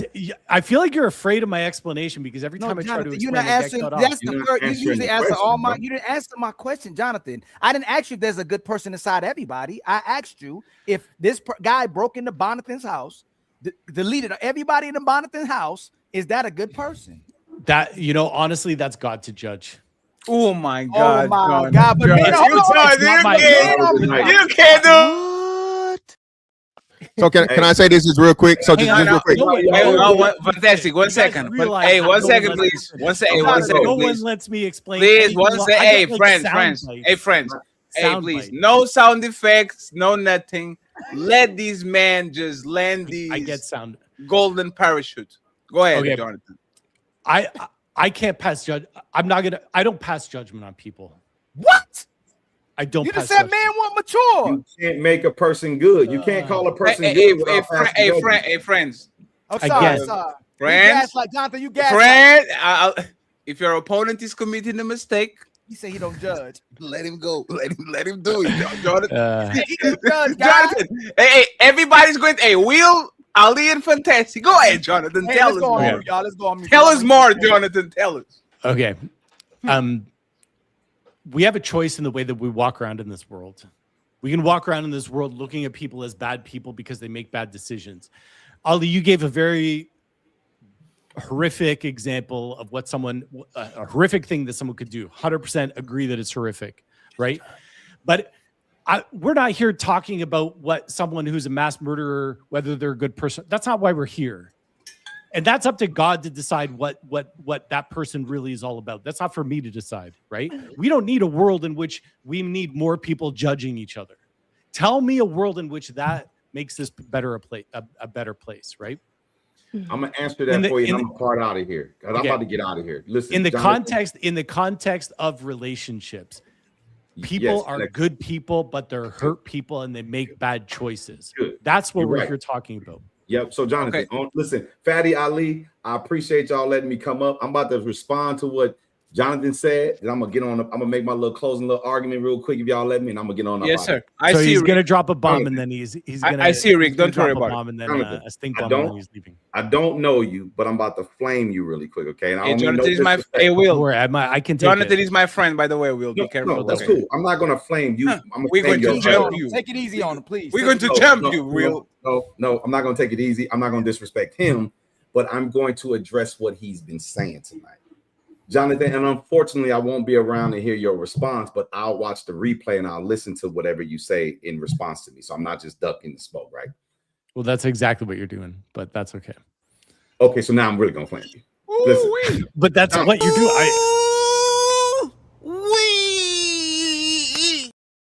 Jonathan, I need you to do us all a favor, and maybe I won't hear it. You can respond when I'm wrong. I need you to explain to all of the people on this panel and all the people watching this broadcast how all the men who quote unquote did your mother wrong were good men. They were still good men. No, well, then you judge them though. You judge every last one of them. And you say you don't judge people, but you judge every last one of them good men by saying the things that they did was bad. You are the arbiter of good and bad now. So Jonathan, no, I'm talking. Hang on, Will. No, you can't just drop that. Will, you got to understand there's a difference between who someone is and their behavior. If you can't understand that, that's the missing link here. So were they good men? I believe they were good men inside. Okay, and Jonathan, they made poor decisions. Jonathan, that's a judgment. You do realize to call something good is a judgment. Okay. You didn't answer his can't question. say, Jonathan, Good inside. I'm trying to help you. In order to not be judgeless, like non-judgmental, you can't say good or bad. You have to be neutral. Okay, so let me You're self-correct then based on your feedback. That's Everyone is self-righteousness. neutral. Listen, that's self-righteousness of being this good guy, love women and treat women right and be all these women Superman and hero. The likelihood, and I don't wish this on you, but if your relationship was to come to an untimely demise, more than likely it will be your wife that did it to another good man. You will be the good man meeting your demise of falling into a divorce. So I'm gonna say this, y'all, and I'm gonna get up out of here. Look, I had fun listening to y'all. A little bit of a head scratcher at times, but for all of you out there getting the results that you want, keep doing your thing. I'm rooting for you. But for all of you that's losing, do us all a favor. Keep losing, and I'll holler at y'all. All right, Fatty. All right, Ali. Appreciate y'all, man, as always. Nice to meet you, Miss Savage. I see y'all later. Let me get Rick, Jonathan, and Ali, Fantastic and Ali. Friends, please, statements. We have to go to the main event. There's 1,000 people almost watching the show. Thank you very much, friends, for supporting the Untouchable Empire and everybody that is double streaming. Support the channels, friends. Please, $2, $1, $5 for the people that are streaming. Make sure you at least get him a lunch, like the videos, and subscribe. Mr. Uncle Rick, Fantastic and Ali, and then we go to the super chats. Okay, so I just have a statement. You said that you and Rick was the only ones who get it. What was the qualifier? I guess that's a question. What was the qualifier that gave you the insight that y'all the only ones that get it? We were speaking about maturity and about that process of a man proposing and marrying and maturing, going through that maturity process when he decides to provide and protect for a woman. What's the qualifier though? In what way? And you making that assumption. Are you married? What do you think? I don't. Probably not. Okay. So again, qualifier. You don't sound like you married. That's fine. That's fine, right? We don't have to agree. We don't have to agree. The qualifier is exactly that statement saying that we understand that. No. It's not just about being. If you are married, are you happily married? Because anybody can be married. To keep it real with you, I'm trying to talk with Mr. Jonathan, so I'm not interrupting. Oh, shut up. He in there feeling. Start crying. Shut up, old nigga. Start crying, cry baby ass nigga. He in there feeling now. Oh, I don't want to talk to you no more. You cussed me out in the beginning. Get out your feelings, man. You're a grown man. You too old to be in your feelings like that. You're a grown man, right? I'm in my feelings. Yeah, definitely. You don't want to talk to me. I don't want to talk. I'm talking to him, man. Don't say nothing to me. No. Let's have a conversation. Let me ask the question: are you married? Are you married? That's not right now. Because you said how we know. Are you married? If you were married, you wouldn't have to ask us how we know. Can I know you ain't married? Can I say something to you, bro? It look like you well to do. It look like you do real well. What that mean? What you mean? You do well in life. Nah, for sure. Right. So, what's the point of you interrupting me if you winning when I didn't ask you a question? You just said my name, nigga. You said you and Rick. Since y'all get it, you said my name. Don't say my name. Did I ask you a question? Don't say my name. If I can't talk to you, then don't say my name. You know what? Yes, you can. Yes, you can. Say my name. Don't say my name. You gotta respond, say right? my name, but you bad because I'm responding to you. Don't say my name. Just talk to you. Joe. Respond. That's how that works. Don't say my name. You gotta respond, right? Yeah, for sure. That's how I do it. Yeah, for sure. I just wanted to make sure. I just wanted to make sure. I'm always gonna respond. I give you what you put out. Whatever you put out. I got a statement as well, guys. Napoleon complex. I'm saying you did shut your little ugly ass up. I know. Napoleon complex. I'm getting. I know you losing. I know a loser when I see one. You look. Nah, you definitely don't. You can't even see this high. You can't even see this high, little nigga. You can't even see this high. You can't even see this high. Hey, brother, I just seen your wife and I was stop talking about her. I just seen your wife, nigga, and there's nothing to brag about. Please stop. Who is my favorite streamer?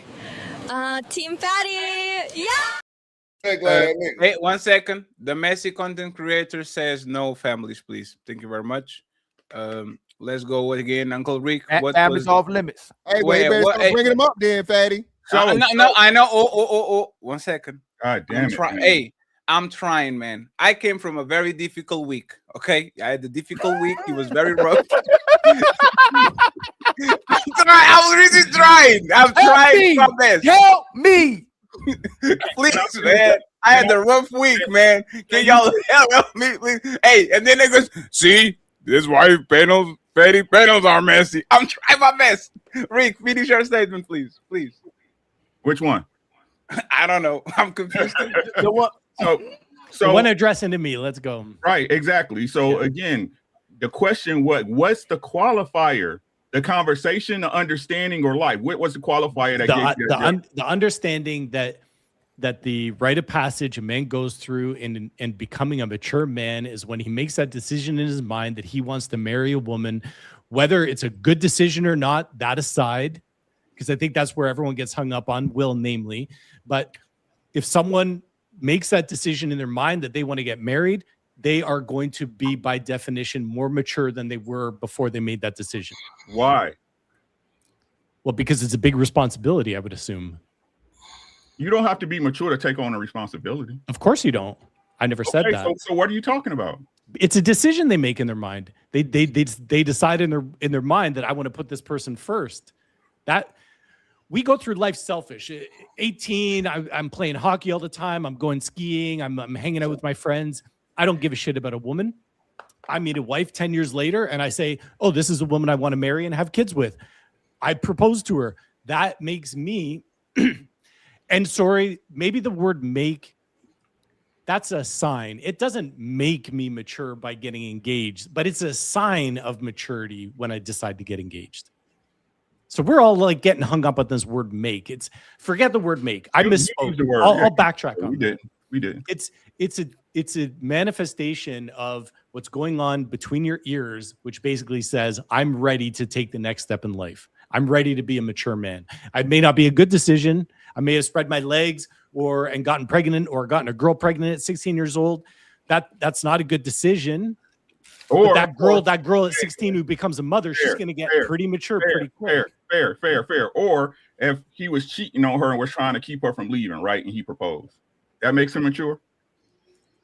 Well, I mean, more mature than if he wasn't trying to marry her. He could still cheat and not be mature. I'm not saying that cheating is a sign of maturity or immaturity, but what I am saying, well, it is a sign of emotional maturity. No, you're saying the act makes you more mature. That's what you're saying. Let me correct, because that was where Will was hung up on that word make. The act of proposing to someone is a sign that you have made a step in the maturing process in your head to say, I am going from a selfish boy to now I want to think about someone first. It's just a step. Even if the motives behind it aren't true. That's what you're saying, right? How are we to know if they're true motives or not? You want to speak in hypotheticals? That's all we get, because I don't know you. How am I supposed to? Maybe it is. Maybe if you want to speak in hypotheticals, then if he thinks it's a mature step, then yes, it's a mature step. So as long as he thinks it is, that makes him mature. Wouldn't 100%. So you went this far to defend a lie. Why is it a lie? Because that's what it is. You put it out your ass in the first place, so we're gonna keep it a bean. Wait, why is it a lie? Why is it a lie when a man says, I want to get married? Why, for whatever reason, he wants to get married? People get married for money. People get married for love. I didn't make it a definitive. You did. Why should I have to defend your argument? In what way? How did I make it a definitive? I just said that it's a sign that a man matures in his mind when he decides to put someone first and care for them the rest of their life. That whole okay, we all know when you get engaged and you actually eventually one day plan to say I do, we all know that the famous lines are in sickness and in health till death do us part, right? It's not like you decide to get married and then don't intend to take those vows when you propose to someone. Plenty of people do. Plenty of people do. How can you say that? Now you can tell me, you can ask me and say I shouldn't play hypotheticals, but you the one saying that the reason why is because people have an understanding of those things. Is that true or not? Well, the two famous words I know about when I think of getting married are I do. I think most everyone on the planet that asks someone to get married intends in their mind, whether they intend to follow through or not, do know that eventually they're going to be asked in front of their friends and family to say, I do, right? So what are you saying I do to? What are you saying I do for? I do promise to never hold you ahead of me. I do promise to never take care of you. Afterwards, sir. That's afterwards. We're talking about a proposal. Again, I'm using your premise, not mine. Yeah, but what I'm saying, you got to take one step closer to it. It's not like it happens overnight, right? So when you propose, you get down on a knee and you say, I want to marry you. You know in the back of your mind that what the outcome of that proposal is going to be you saying, I do, in front of friends and family. Yes or no? Yes or no? Yeah, that's what I'm saying, in front of friends or family. Okay, it's going to be a yes or no. But that you're saying, again, that event mentally makes you mature. I'm saying not, again, it is a sign. I misspoke. Let me backtrack on that. It doesn't make you mature. It's a sign that you're maturing. If you're going to correct it, right? And apply it to who it applies to, which is your belief. You believe that when you got married, when you was ready to propose, that it made you more mature. I believe everyone, when they make a decision like that, is making that decision because they're taking one step closer or further along in that journey of maturity. And you base that off you or everybody else? I base that on my belief that when people say, I want to marry you and hold you first, that's a more mature place emotionally to be than when you're still 18 saying, I never intend to get married. That's fair. That's fair. And the belief requires no proof, correct? A belief requires faith. It requires your own moral compass. I'm done. So let me say this so we can go to the super chat. Friends, don't, like Jonathan does this to me all the time, so I'm going to do this to him today. Don't listen to Jonathan. I get a reply though, Fatty. Don't listen to Jonathan. Maturity a lot of times is not getting married with the wrong person. Maturity a lot of times is leaving situations before they actually get explosive. Like, you know, when you are really like you need to go to the toilet, right? Maturity is, I didn't freeze. I just don't want to finish the sentence. But don't fart too hard, because maturity is don't leave the house before you actually relieve yourself. Maturity is this person is being mean to me and doing me dirty, so I'm going to leave before he actually does me dirty. So leaving or staying a lot of times, again, maturity. And I will say with men, mature men a lot of times should leave the situation before he actually gets egregious. That's in my opinion, which is maturity is you know when to what did they say? You know when to hold them and you know when to fold them, right? You got there's the side of maturity. If you don't do that, now there's your problem. You can do whatever you want, but go and tell people that you are mature because you got married and you stay on a relationship you shouldn't. And then when the consequences happen, call Jonathan for a therapy session. Okay. I got a statement. I got a statement. Right? Oh, hey, CEO, the CEO, I will tell you this, right, CEO? You are literally invisible, sir. I have no idea how you will accomplish that, but me and you with glasses, you do it better than me. So yes, stealth take mode. us home, and we're going to read the super chats, friends. Yeah, make sure that you support Ilkan Ali. Okay, Ali needs some members. Support him. We need $100 on the Cash App. I'm going to read all of them right now. So please make sure you make the printer ring, okay? Team Fatty 8 and Ilkan on the Cash App. Go ahead, CEO, uninterrupted. Yeah, I'm just gonna bring it back to the icebreaker before it became a slippery slope. The act of proposing is about romance, just like Lorenz Tate said in Love Jones. It's about the possibility of things. A proposal doesn't mean a definite. Anybody you propose to, it's not a guaranteed they're going to say. It's about the possibility of a happily ever after. That's all it is. So it's in a situation where it's 20,000 people, of course there's going to be pressure because it's a coin toss. It could be a yes or a no for either person. And for Savage, you got to keep that same energy. If a person is not ready to be your husband or wife, you have to leave them. The relationship is over. That's all I have to say. Let me actually talk with you for a second. I don't think I accept that. I used to think that. I don't think that anymore. I believe there's a lot of circumstances where people are really not ready to get married. Getting married is the worst thing they can do in their life. They have to wait. They have to date. They have to be boyfriend and girlfriend for more 6 months so they can kind of get over the situation. So it's the public embarrassment, right? The public embarrassment is the problematic part.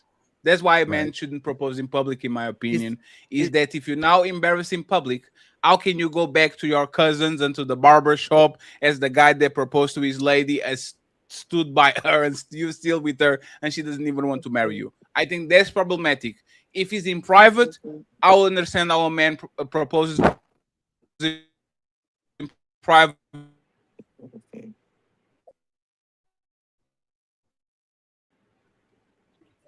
Oh, damn. Did I froze? Okay, I'm here. A lot of women accept the ring just for the sake of accepting the ring, and they go nowhere. Am I here?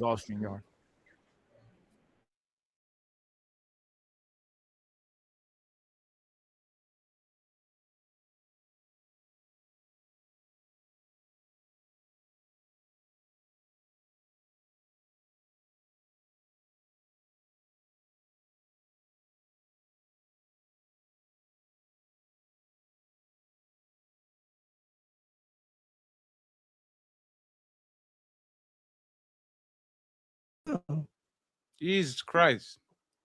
Is it everybody back? I think it's StreamYard. Yeah, the StreamYard. It's got to be because I thought it was me at first, but it's StreamYard.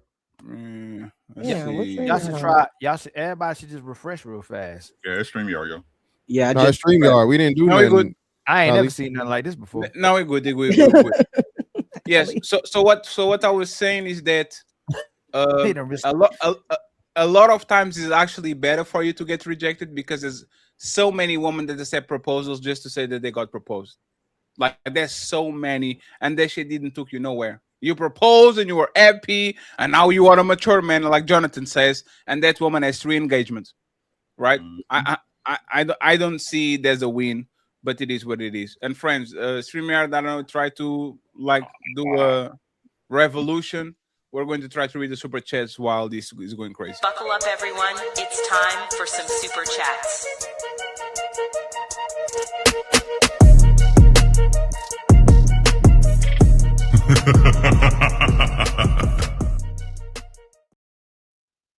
And oh damn, what the hell is going on? And Savage and Jazz are going to go first, okay? So I'm going to read the super chats. I'm going to try to do my best, but before I do so, once again, I want to thank Mr. Bepworks. Thank you very much for the $2. He says for the, and then he does this. I don't have money, so I appreciate you. We have my boy Jabba, the Rainbow Boogeyman, with the $65 donation. Thank you so much, Jabba. I hope you're doing better than the last time we talked. Thank you very much, sir. Cha-ching! It says for the hamburger fun, we have Doris with 10 euros. She sent a cash app, so I appreciate you. Thank you so much, Doris. And the one and only, the Gina CEO with $5. He says, beep, boop, beep, boop. He's doing the sound of the printer. So I appreciate you. Thank you very much, sir. I appreciate you. Ali, can you read a couple of super chats before I yes. do the print? You got what I sent you to? Yes. That's what I want to print, and then I read the rest. Oh, okay. Let's see. Right here, right? Shout out. Starts to, with the beginning. We didn't read nothing. Okay. Shout out to Doris, for gifting us 3 memberships. Much love to you, the one and only. The untouchable empire, baby. Cha-ching. 1 second. And Let me then- go. Let me go here. Tabitha, thank you very much once again, Tabitha, for the $10. Tabitha, fat is Tabitha. Tabitha. The words of Jonathan: be mature with this money. I'm going to buy some drugs. Thank you very much. What? Ali, let me read this because I don't like to read it in the end. You read the end. Okay. Okay. Please. And then our So- great brother T.O. hit us too. So you want me to read the super Okay. chats, right?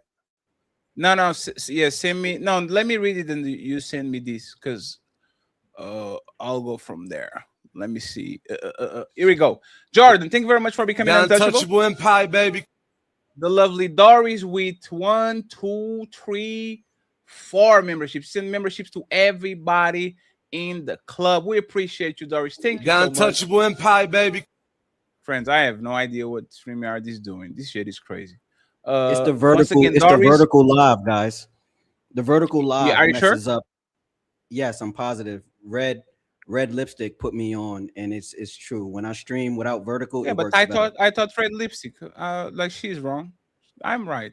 The vertical was working since the beginning of the show. This is probably just StreamYard just bugging. It's fine. Now we're going to see if it doesn't work. We try to take the vertical out. Thank you very much, Doris. We appreciate you once again. Thank you. She gives memberships to everybody. Salute to the untouchable matriarch. Thank you so much for the The kindness. untouchable empire, baby. We have player 1 in the building saying, I'm here for solutions above the mess. I see what you're doing. Sir. Thank you very much. We have once again Doris. I appreciate you, The Doris. untouchable empire, baby. We have my boy player 1 again saying nothing. He gives untouchable membership to Will The Canali. untouchable empire, baby. Shout out to the Corey in the building says much love to everybody on the panel. God bless, cherish, light. Cha-ching. Thank you so much for the $50 ball. We appreciate you. Thank you. We have Willing to Win says, what's up, everyone? Peace and blessings. Happy Friday. Appreciate you, sir. Thank you very much. We have Upside Down Matrix saying, Big Rick, do that little black fic in the pool for us. Oh man, hey.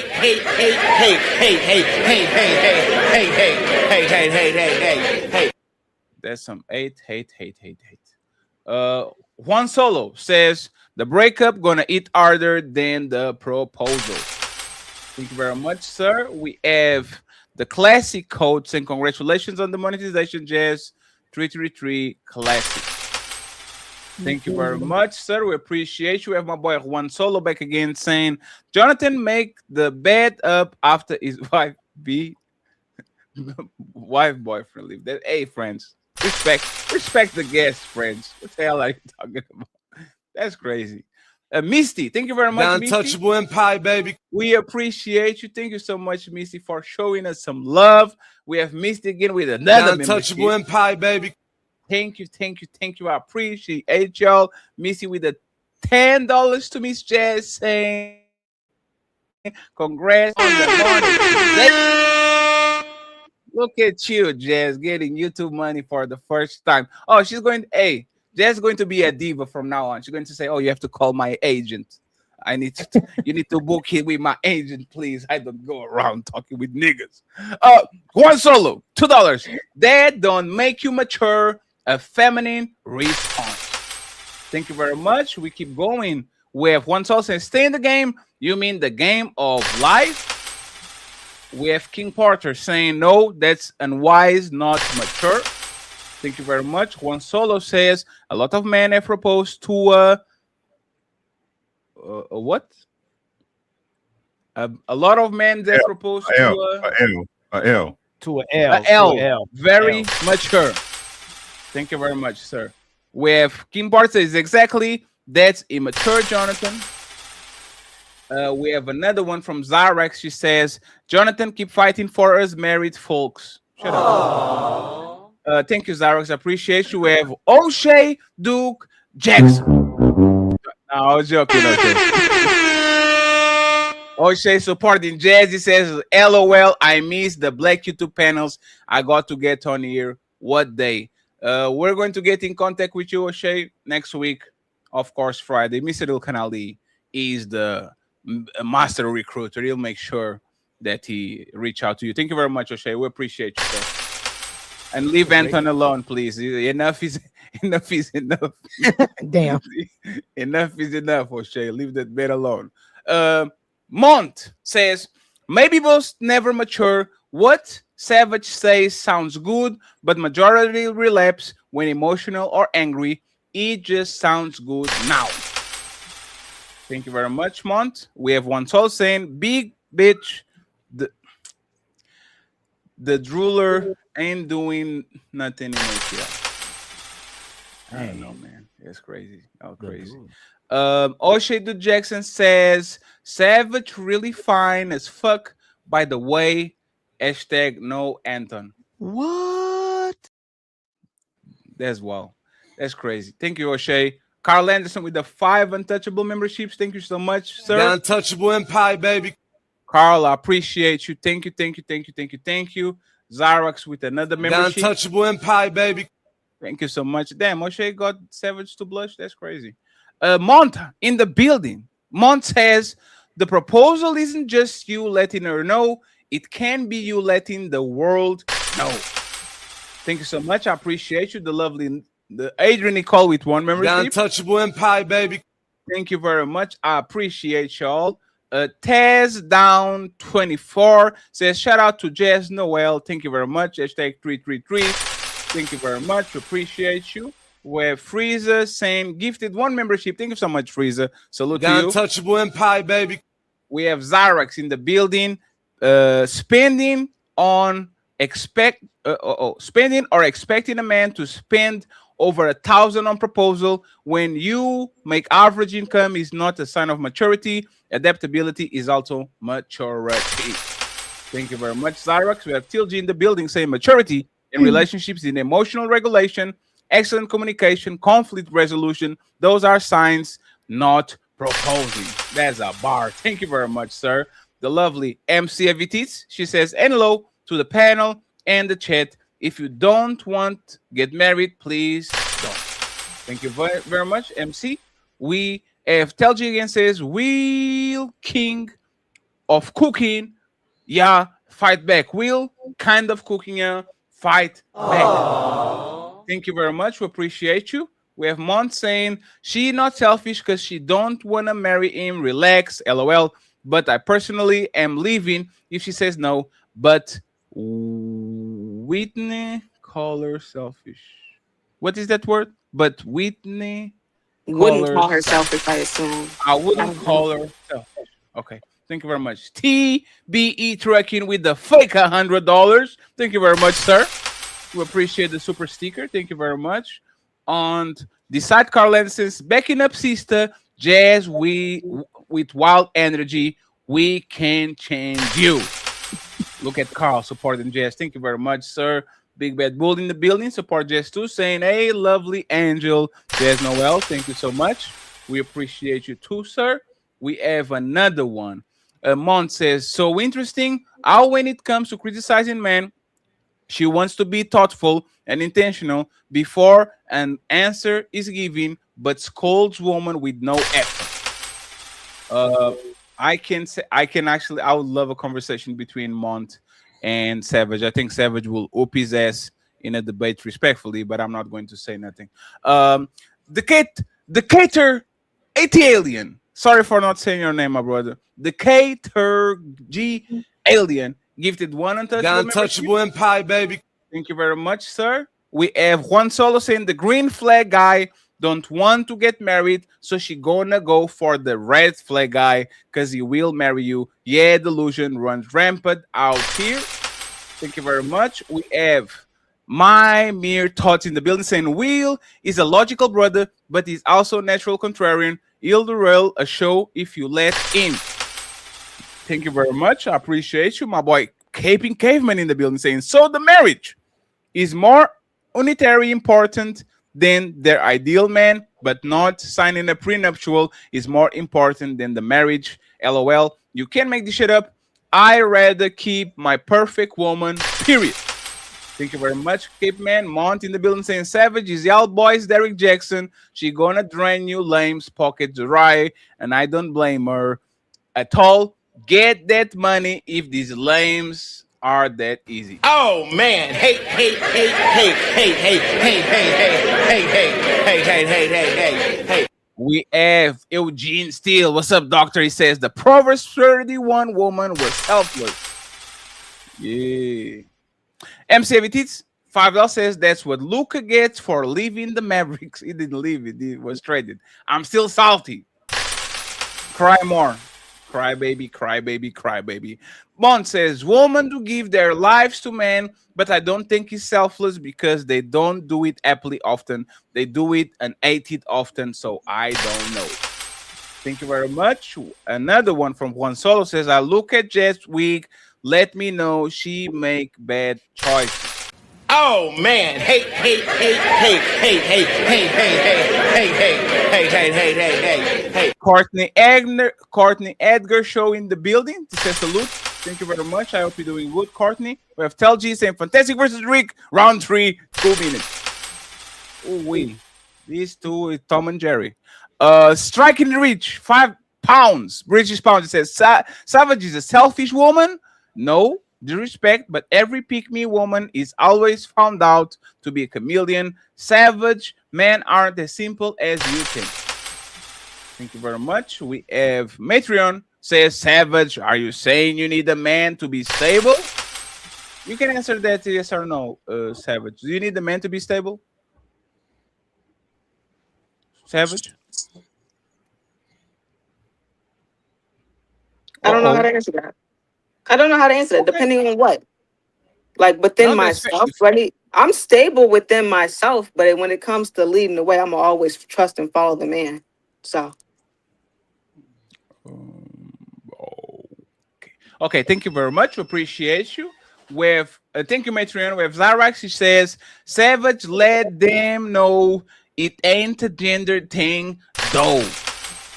She rhyming and shit. My boy is sophisticated jerk in the building saying, woman will have a whole library of books in their house, but then they will say they got manipulated by a guy working at Denny's. LOL. Aww. Damn, that's crazy. We have Mr.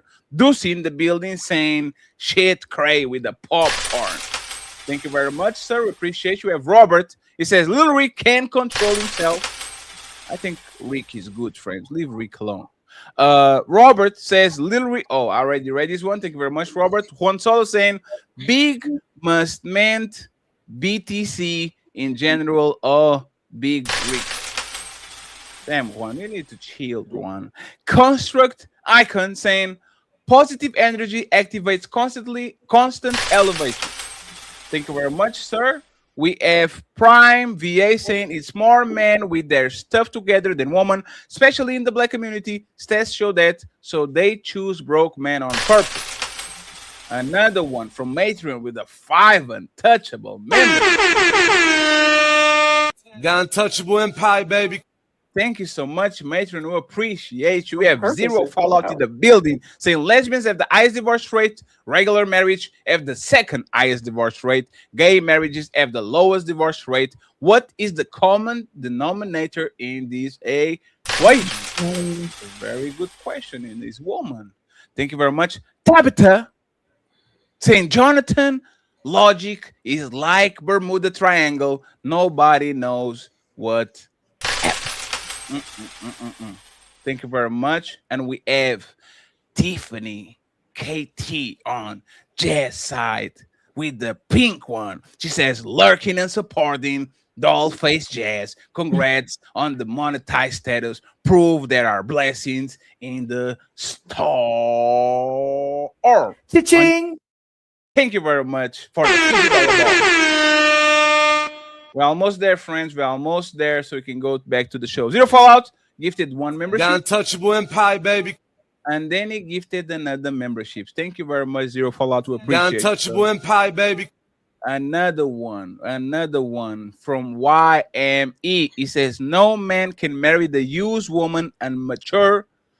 No man can marry a used woman and mature. The fact that woman is not pure, your hopes of revision, etc., are lost to a woman's old ways and learn bad behavior. You want to Thank read the very rest? Huh? I'm gonna read the rest. Yes, there's 33. Please, I'll delete them because I don't like to pile them up. You know me, Ali. I know how you. My brother Juan Solo with a $2 super chat. Definition of judgment: to form an opinion. So you do. Much love to you, Juan. Now I'm getting your name right. And the Tabitha with a $2 super chat. You need judgment for survival. And then the Real Black Lexicon with the $100. Your inaugural treat for your good work. The untouchable empire, baby. Ali, you have to do the peep. You have to do the. Which one is it? Ching. There's too much money just for the ping. Okay, Thank you very much, Real Lexicon. Tone underscore A1 with the $5 super chat. Lil Rick, the rude is not intelligent. Every other word he speaks is a curse word. Damn. Tony Golden hitting us with a membership. Much love to you, my brother Tony The Golden. untouchable empire, baby. Golden. And then Tony Golden again with the $5 super chat. This has been a fire show, man. Get the likes up and support the show. Cash App or super chat. Much love, Tony. And then my brother, the one and only Shadow Dragon, gifted us with a membership. And then Juan Solo hit us with a $2 super chat. Big Rick a Bully, the dog version. My brother Shadow hit us with a membership. SD hit us with a membership. And Tyron Williams hit us with a membership. Much love The to y'all, untouchable man. empire, baby. And then I was about to say Lil Rick because I saw Little Rock. Little Rock with a $2. I didn't mean it like that. Lil Rock with a $2 super chat. Definitely not how y'all meant it. Lil Rock and how fantastic definitely meant it. Lil Rock with a $2 super chat. Lust. Matron Roberts with a $2 super chat. Epstein was a he made bad decisions. Man. Now he just made. Hey, listen. Inside of his hearts of hearts, he's a child. There's a child screaming for help. Matron Roberts with a $2 super chat, but he's a good person to my brother Jonathan. I know Jonathan trolling. Matron Roberts with a $2 super chat. Epstein was a good man according to Jonathan. Jonathan, you make some great shows, man. Love when you come over here, really do. Tony Golden with a $2 super chat. Y'all show Ilkan Ali some love too. Yeah, man. Hey, some love to Ilkan Ali too, man. SD with a gifted membership. Much love to you, SD. Much The love untouchable empire, baby. And then 1972 dog with a $2 super chat. Rick stay crying. Fake Ice Cube.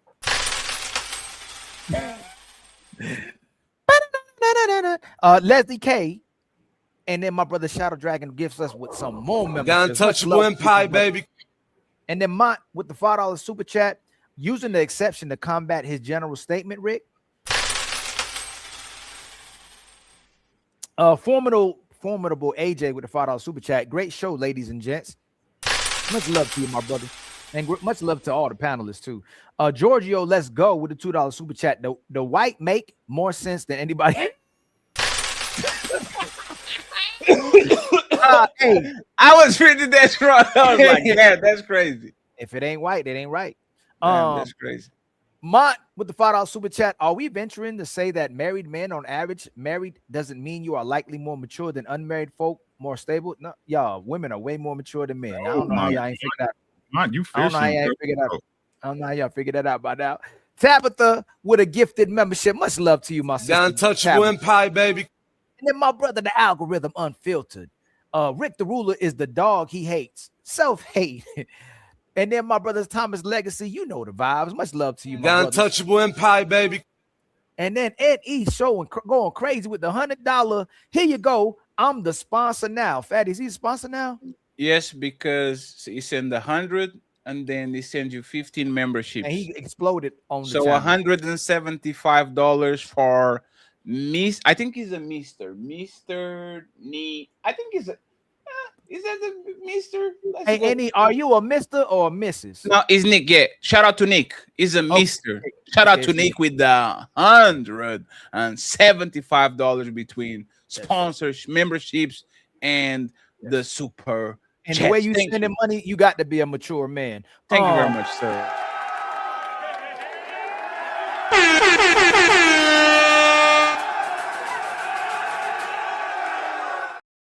Almost there, friends. 15 to go. And then Annie gifted us with 5. Got untouchable empire, baby.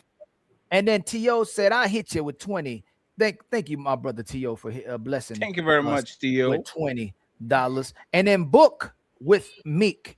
And that's a she. Y'all can't convince me a simp is winning. Oh man, I don't know. They be out there winning. Annie with the 10 gifted memberships. Got untouchable empire, baby. And then Ilkan Ali hit Jazz with a $20 super chat from the Untouchables. Congratulations, Jazz. Becoming monetized, even though your screen froze at that same time, but you unfroze right at the right moment, Jazz. That is awesome. Way to come back. And then Sean, I think it's Son Quay with a $20 super chat, just showing love. Much love to you, my brother, for just showing love. We appreciate that. And then Upside Down, make them go around and round. Underscore Matrix with the $5 super chat. Big public proposal is unnecessary. I don't see the real benefit besides obvious clout chasing. And I agree with Jonathan that outfit a red flag, but he knew. And I don't know how he went to that after he did all the other stuff he did. He talking about her outfit. Something don't sound right about that. That sounds like a very insecure and immature man to judge a sister on her clothing. Doesn't make sense to me. Magnetar with the $5 super chat. Congratulations, Jazz. Got untouchable empire, baby. And then Summer Sunshine with the $5 super chat. Everybody need Jesus in order to be stable. Amen. Amen. Ra. Much love to you. And then Annie again with a $20 super chat. Survive, Jonathan. Survive. Got untouchable empire, baby. And then Zero Fallout with a $2 super chat. There's also a trial crying in Epstein's basement. Man, it's crazy. Woo. But there's a good man. Hey, by the way, go and get a good man on Apple, on iTunes, y'all. A good man. Help a brother out on iTunes, man. It's a great song, man. Since Jonathan says everybody's a good man, you might as well go buy a good man off of iTunes. Hey, Jonathan, look up Ilkan Ali, a good man. Thank me later, Jonathan. Boogie reacts with the $5 super chat. Men get married when they are ready to provide, while women want marriage when they find a dummy to provide and control who has finally matured. And somebody knock some sense into him. And Fatty, you got the cash apps? Yes. Please press the cha-ching. Do your job, sir. Okay, hold on. Mr. T.O. in the building with the big $50 ball. Cha-ching! And then we have Mr. Scott. Mr. Scott with the big $50 ball saying what he says. He said, great show so far. Thank you so much. And we have all the goals. Cha-ching! All the goals are met so we can go back to the show. Friends, sorry for the panelists that fell asleep while we were reading these, but we actually needed to do it because we've been very bad with the super chats, okay? Main event, friends. Jonathan, I know you have to say goodbye, so do I. I gotta say goodbye. To say goodbye. Peace, Go ahead, John. Go ahead, Jonathan and Jess. Y'all can just say your final thoughts. Yeah, no, this was a really great panel. Mike ain't maturing, Jonathan. Sorry about that, Jazz. Yeah. No, I thought it was a really dope conversation. I wish I could stay for the main event, but I gotta get out of here and start getting ready for my event later. But pull up on me this Sunday. I'm doing a monetization party and talking about some other stuff. So thanks for having me, Fatty and Ali. It's been real. But I will see y'all next time. Thank you very much. Jazz. And when I go to your show, Jazz, I better be tagged with the blue link. I got you. You not the white one. I want the blue one. Collaborator. We want to be collaborators. I want the blue one. I don't want the white one. You got to show me how to do the collab. We got to be tagged. Collaborator. There's one more we missing, Fatty. I will teach you, but I'll charge you now that you have money. Oh my God. We're talking to back. I appreciate you, Jess. Thank you very much. And Mr. Jonathan. Thank you all so much. It was great. And Another better awesome relax, show. man. Appreciate it. You better Look forward to relax, seeing you Jonathan. again. I see you He keeps Sunday. getting fatty. I appreciate it. He keeps getting stronger every episode. Every He keeps getting episode stronger. is getting stronger. We almost think we got him in the and- corner. He gets out that corner, man. You good? You good? You need to be a lawyer, John. I'm sure they used to I'm tell you that learning all from the you time. guys. I'm learning from you guys. Fatty, cut my stream for me if you can. Yes, sir. I will definitely. And yeah, do thank it. you guys so much. I always love being here. It's an honor to join you. So Thank you so very much, much, Jonathan. Jonathan. It Take was care, fun. guys. I appreciate you. Let me make sure I'll click these and I'll mature click on man. Rick too. You guys are great. Have a great night. Take care. Thank Bye, you, guys. thank you. So friends, with a smaller panel, I'm going to ask one question and then we go. Let's end this on an I note. Since there's still 700 people watching, right? Let's end this on an I note. We don't have to drag it. So my question is this, and this is about like the situation. Actually, this is not the correct one, but let me put the real one on the back. Like with the situation with Richard Hamilton dating Kim Kardashian when he actually dated her sister, right? So wow. My question is this. Is there any situation where it's in bounds for you to date a woman that either your family member or your friend dated before? Like, is there any situation where we can say, yep, it kind of makes sense. It kind of makes sense. Like these people, it kind of makes sense that they will date this person if they dated or had sex with a person that we know before. Like, is that any situation as a man? So when people say they don't believe in friends, you don't believe in having male and female friends, this is supposed to be the only way you're supposed to have friends, because once, let's say, Fantastic or Uncle Rick introduced me to my wife, they're off limits permanently. That's what it's supposed to be, right? But just a little tiny bit of, I don't know, grace that you can give them two people truly in love with each other, possibly. But what it always seems like is someone always had attraction to the other person, and they will wait until something happened to y'all, or they waited for a moment. So it's supposed to be no. The answer's supposed to be no. There's no. They're never supposed to be. They're supposed to be off limits permanently. And by the way, shout out to Q. She's in the chat, running from the FBI. Q, I want to be invited for the Wednesday show. I want to be invited for the Wednesday show. If you don't invite me, I'm going to do a show about you tomorrow. Find out about that. Q be watching everything. I'm doing a show about you tomorrow. Okay, I'm not playing with y'all anymore. OG, any situation where you can kind of see like that the a man as a woman and they break up and then kind of find out with the one of like, is there any situation where you're like, yeah, I understand? I wouldn't do it myself. I ain't gonna say I understand it, but I don't care. You know what I mean? The truth is, you can't stop people from fucking with each other. If they're gonna do it, they're gonna do it. You know what I'm saying? You could be mad at it. It can hurt your feelings, but shit, it's what it is. I did it once. So, Rick, I did it once. I worked with the guy on Pizza Hut when I was like 18. And then like when I was 26, I had sex with like his ex-girlfriend or his ex-girlfriend, right? Yeah. Twice. And then I told him, and he said, nah, that's cool. And I actually felt worse because I thought he was going to be irritated. And he said, nah, she's a hoe. Yeah, you did good, bro. She's a hoe. And I was like, damn. And now I feel bad. That's what it comes down to, right? Like, again, she don't owe no loyalty to you, and vice versa. You know what I'm saying? Like, that's your man. You see what I'm saying? So that's what I'm just saying. Like, it just lets you know who the people are if they with it. Like I said, I wouldn't do it, but I understand why people do it, because motherfuckers do what they want to do. You know what I'm saying? So, and I think it's way more common than people actually want to admit. Yeah, because they won't tell you. They won't tell you. Unc, not all, most of my ex's best friends, 1 year later, 3 years later, 5 years later, they wanted to see what's going on. Hey, Fatty, it's crazy. I don't see why people don't think it happened more at a clip, because most friend groups be fucking each other. Yeah. I don't. Most people. Nah, he right. Think about it. You're right.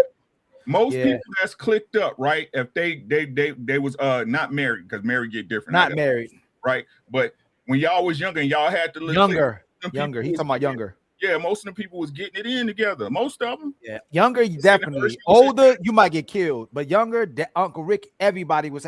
You know what, man? I ain't gonna say on boy. Hey, I seen some crazy stuff happen, and I ain't want no parts of it. But it was, man, y'all really didn't know, man.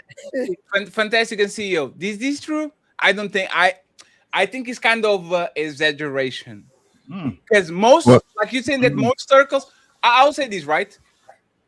Celebrities, absolutely. Those motherfuckers literally fucking each other. Like there's like a girl will literally be passed around from a basketball player to a rapper, right? We understand that, right? But outside of the industry in real life, do you really think that most of these people are dipping each other? Yeah. Yes, they share it. Yeah.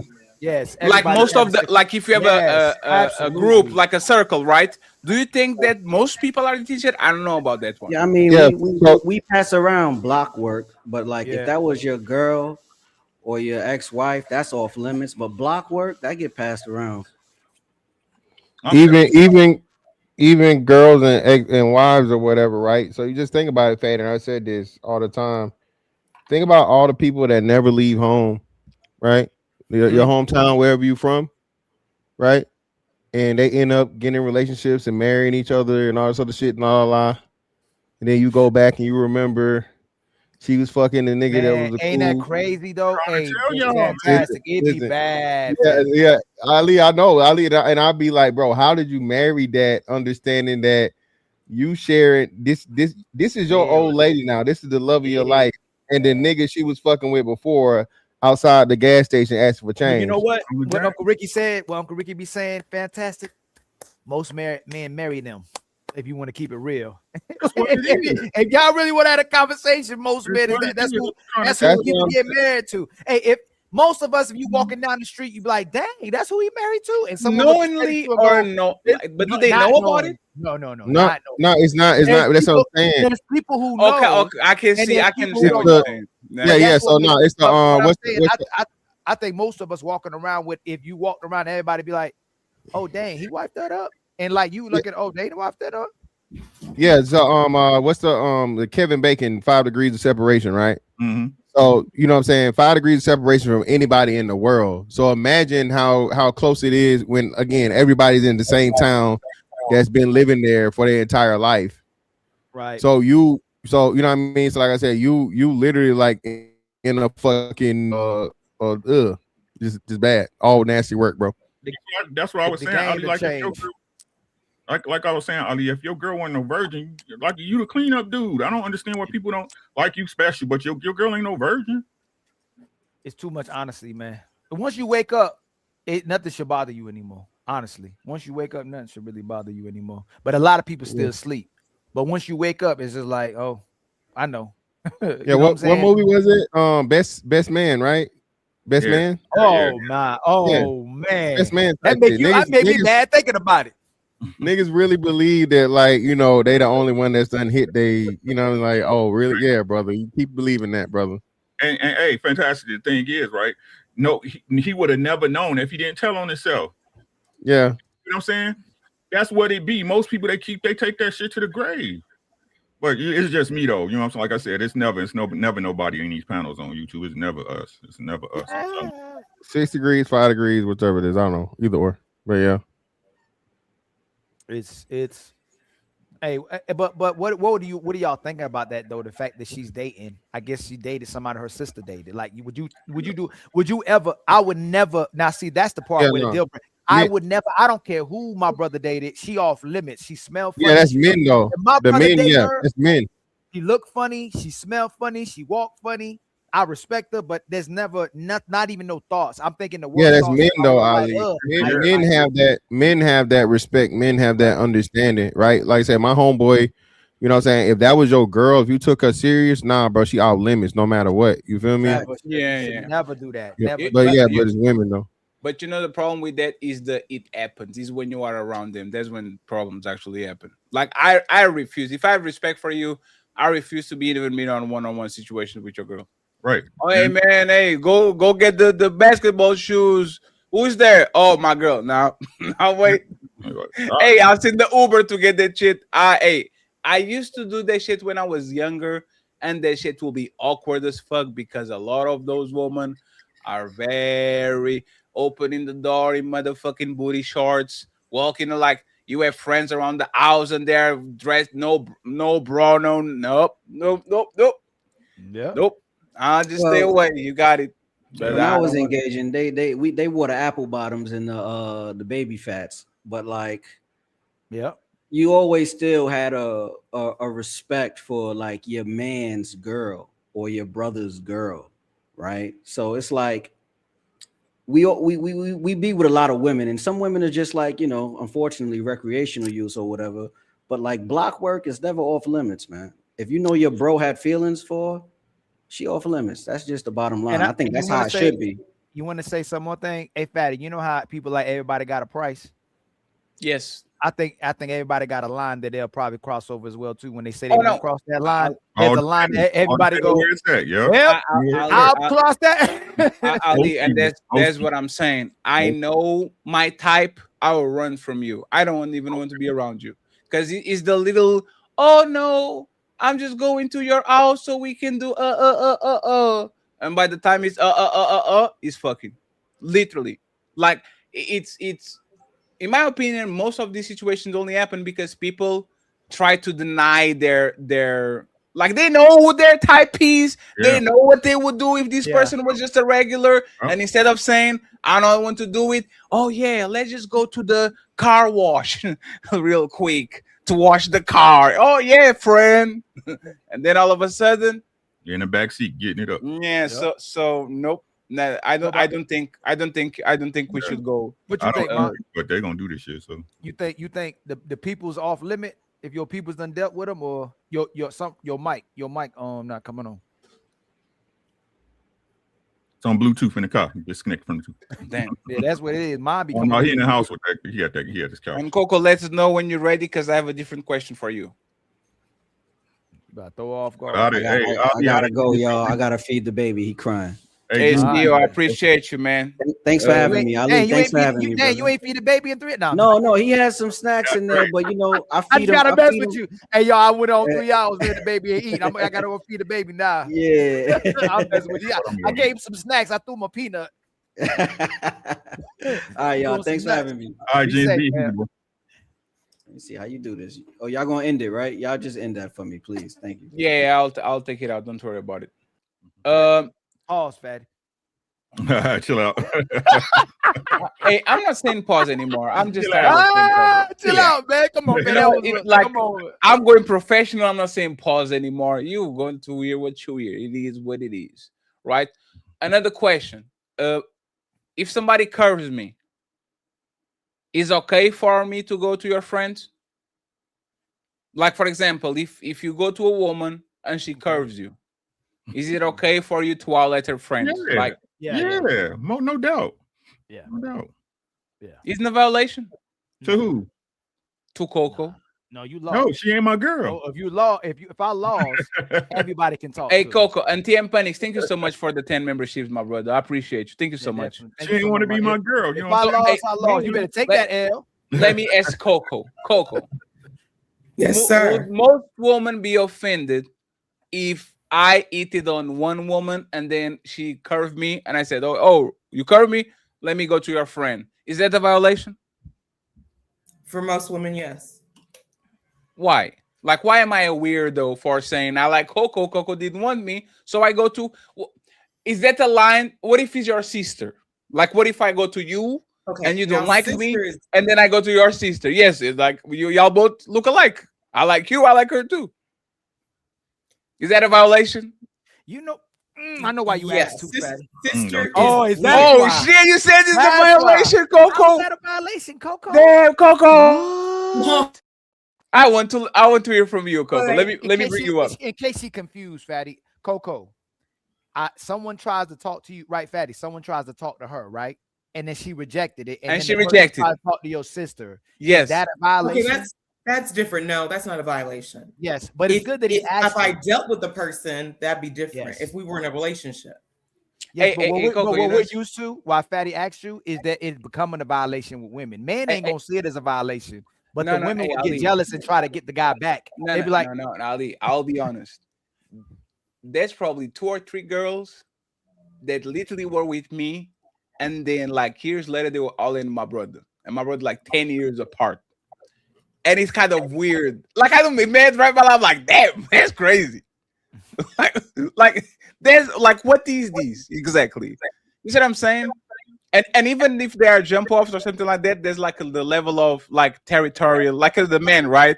Like how what is this? Like why is this happening? Any like ever Y'all happened look to y'all? alike. Well, y'all look alike. No, we don't. There are a lot of girls that try to talk to me sometimes, try to talk to my brother. Fuck And that finally little they- nigga. It's because we look alike. That's all. Fuck him. So Brother. Fatty, they never called you his name and him your name. No. So both of us have the last name. People call me the last name, and by call him the last name to him too. So we both kind of be referred to as the And they last used name. to they used to call my brother me and me and my brother. Like they mix us up all the time. But how old? What's the difference of Who, me age? and my brother. Well, so my Yes. mom and dad really loved each other. So 10 months apart. 10 months apart. Yes. That's a little bit more crazy. But you know what's funny? I met a dude at my job. Him and his brother were 9 months apart. Irish twins. God dang. But that's the thing. A month. That's not a violation. Like a woman tries to date you and then date your brother, or you try to date her and then you date her sister. Like, do you think that's a violation or a free game? Nope. You have to refresh, man. Your microphone is not working. I wonder if that stream. Why does that happen to everybody? StreamYard, man. StreamYard is kind of free. But That's doing that to everybody. Cause first I thought I was like them, and it's like everybody. Hey, but I have to give it up to StreamYard. StreamYard every week they come up with something new. Now They trying to. They trying to. They trying now to. you can copy the StreamYard being. I'm trying to leave in StreamYard, and these motherfuckers trying to make it out, bro. They're like, nope. Here is another one. They are. And another one. And another one. Pre-configure OBS. That's what they're giving you right now. They're trying to give you pre-configure OBS. Yeah. Okay, how about I another one? How about if your homeboy like her, and he told you never met her, and then you see her, like is she don't like him though? Is she free gay? Yeah. Hey, you know what? What do you guys call? Wait, what do you guys call it? What did they say? Call deeps? Deeps, right? Yeah. I call it deep. I call it deep. That's selfish too. No, but Ali, but that's the thing, right? You are going to be a sore loser, because that's the thing. Both of y'all are in difficult position. You like her, but she likes me. I'm on a difficult position because I know you like her, but if you are going to cock block if she likes me, and I didn't do nothing. Like, how is that my fault? No, I don't, so that's selfish. No, it's not your fault. It's the guy being selfish. It like. What if she has like these big juicy?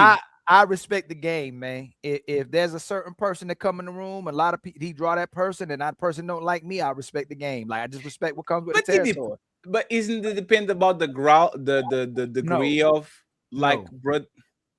No. Okay, if I like Fatty, if somebody in my family or my friend likes this girl that doesn't like them at all, you can't claim a girl and say she off limits because you like her. So if Fantastic likes MC Heavy Tits and I fly her out to Portugal and like he can't be mad. He can't be mad at that if she don't like him.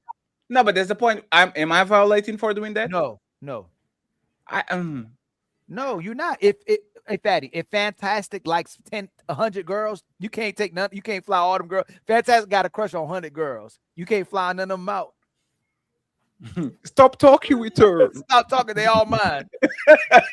There's people that you know what? I used to go out and dudes would literally tell me a girl would have herpes, so I didn't deal with her. Damn.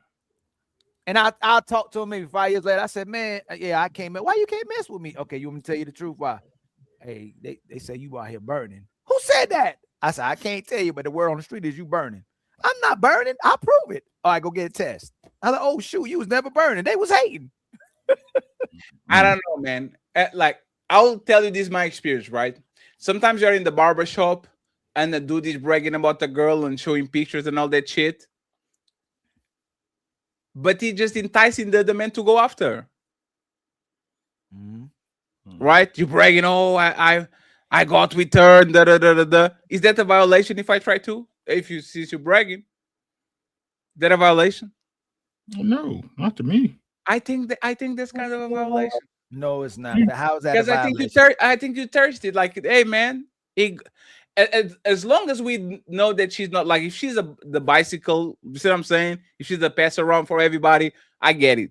But if the dude says, "Hey man, hey, look at the girls passing by, I got and then you try to go after him, I think that's a little bit thirsty. It's a now if you hold on. Say it again now. Hold on. Now I got So confused. so these dudes, if he likes her a lot. no. He didn't like her. He didn't like her. Got It's just dibs. like, He called dibs. we on the barber shop and That's like still selfish. We see somebody passing by and says, "Oh, look, you know Amanda? Oh yeah, I got to the Amanda. Here, look at the." And now the other fellas are trying to get with the Amanda too. Is that a violation? No. I think it's a violation. Oh, I hold think on, it's a Fatty, violation. hold on. You said he smashed Amanda? He smashed and he smashed. He was bragging about her, and now I heard that shit, and I said, "Oh, I want to smash Amanda too." I think it's a violation. I don't think it's violation, but I wouldn't go behind. I'm not going behind my homeboys. So if my homeboys hit something like, "Yo, man, I smashed that," What if he's in Gizalia? I'm not going behind it. I'm going after Neon. When we were young, even when I was young though, I'm not going behind you. Hey, watch this. What if she took a shower, Unc? No. I'm saying, Ali, right? What if you didn't know? Then you don't know. So what's the difference? Just not knowing? It's just knowing. I'm not going behind you. Uncle Ray, I'm not going. But if I know you personally, I'm not going behind you. Even no, for you're fun? right. No, it's not, because you know what, Uncle Rick, if you really want to be real by nature, I know there's a double standard. The woman, no one should be able to say they had your woman, man. Nobody. Look. Nobody should be able to say. So I don't want to deal. I don't want to deal with a woman that one of my homeboys or my brother can say I already dealt with her. That's like, hey, how's what's the name? Every time you see him, yo, how you went up? Like he not ask you that. Hold on, Uncle Rick. Think about it, Uncle Rick. You your homeboy. Yo, what's up, Rick? How Lisa? And but he already smashed Lisa. Every time he asks you, you take it the wrong way. What you mean, how Lisa? Nah, bro, I ain't mean it like that at all. Every time you ask how Lisa, it's like, how Lisa? You know what I'm saying? Nah. But I'm not talking about that, right? You're trying to put it on me. I told you I wouldn't do it. And Uncle Rick, what if I didn't tell you? Right, I wouldn't know. What we talking about? Hold on, Uncle Rick. Hold on. So we talk about violations. Right. Running the red light, Uncle Rick. If I smash somebody, you met him. If I don't tell you, and we how we are, is that a violation? If you hit them already? Yes. Yeah, that's a violation. That's about exactly. That's why it matters. There's too many rules, man. There's too many rules. But you know what's crazy, Uncle Rick? You're right. Hey, Uncle Rick, you know what's crazy though? You're right. There's men that'll make a violation for you telling them. Right. See, but ain't that great? Why you tell me that, man? Hey, exactly. But that's why I say, like, again, I wouldn't do it, but I know niggas that do. You see what I'm saying? Like, you can't get mad. You can get upset. I ain't gonna say you can't get mad. You can get mad, but like I said, y'all grown people gonna do what they gonna do, and that's not your girl. So at that point, it's whatever. But there's people that you shouldn't tell because you can tell they can't handle it. You tell them, and man, you know your woman was smashed on every side of the city by every dude by the city possible. They'll crash out. They'll crash out. I know who. You know who not to tell. And the thing is this: you got to tell them early. You can't tell them late. Like if I now, Uncle Rick, hold on, here we go, Uncle Rick. Now this ain't a violation.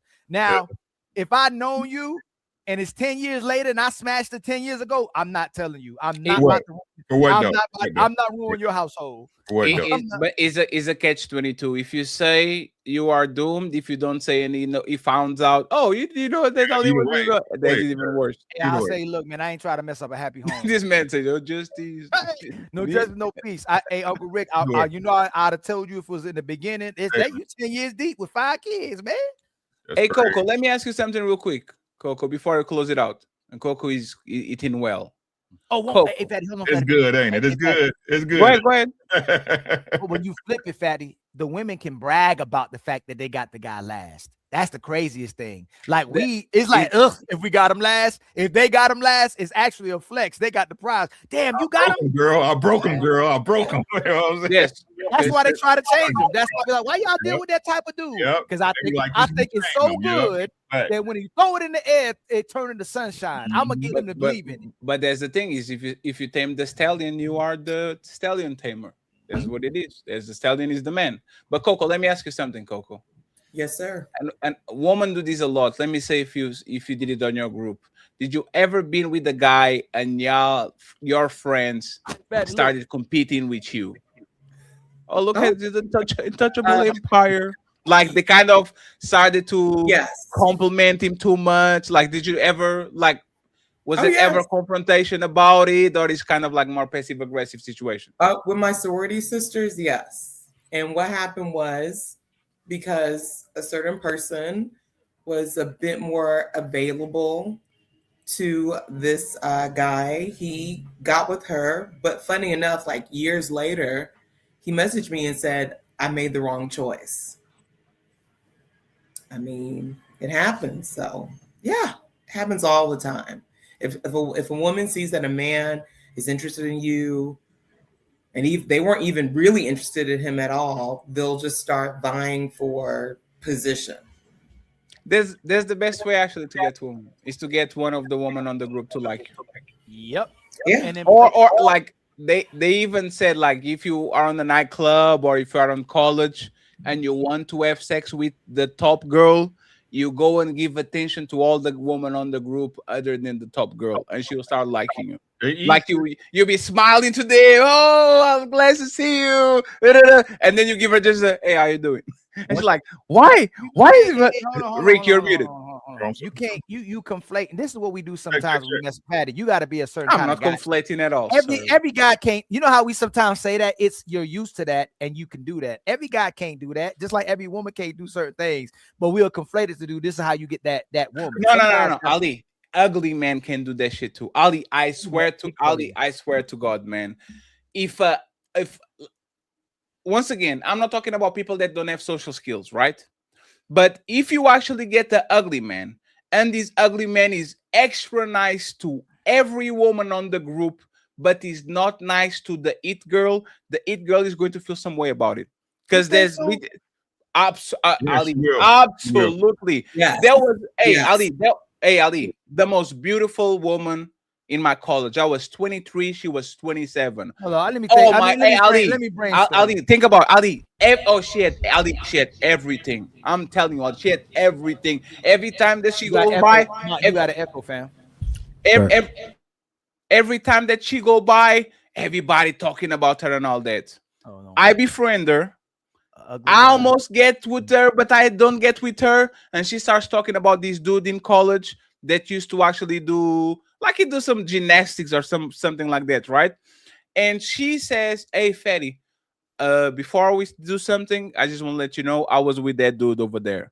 And I was like, how the hell did he go with you? And he said, hey, Fatty, every time we used to go to practice or to the classes, he would be talking with everybody but me. Like he would give tips to everybody, help them do this. And when it came to me, he didn't do nothing. He didn't even compliment me, didn't look my way. So it was a challenge for me. And then you know what she said?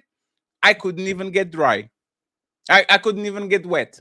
That was the driest experience that I ever had. But you know what? She just did it to prove a point. She just did it to prove that she actually is better than the other girls, even though they're getting attention. And a lot of women. Okay, if you say that, but I don't see how the ugly guy would talk to everybody but the pretty girl. No. But that's the point. You don't see how the ugly guy would talk to the attractive women and not talk to the most attractive. You know, like I don't see him coming in. The guy who can't get attention and go, hey. No. But that's the thing is you don't go to the snack, you go to the fridge. But an ugly guy and a guy who can get attention are two different people. The ugly guy can still have game. Yes, A good example is the white dude. What is the dude called?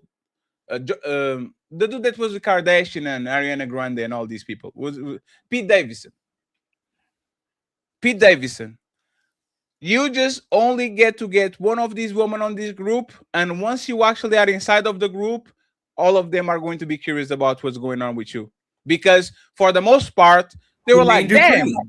Yes, again, it's like, why is this like, what does this do that's going on that actually can get him like these girls? The motherfucker ugly or he's funny looking. Once you get inside of the group, women are going to choose you too because you were chosen. And that's kind of weird because nothing will make me fuck Lizzo. I don't care how many men are after Lizzo. Hey man, it's their problem, not my problem. But with women, it's the inverse. As soon as I'm not disagreeing. I saw a video the other day. There's a woman, the women considered this guy unattractive, but then one woman was acting crazy about him. So then the second woman started acting. Then they all started acting crazy about him.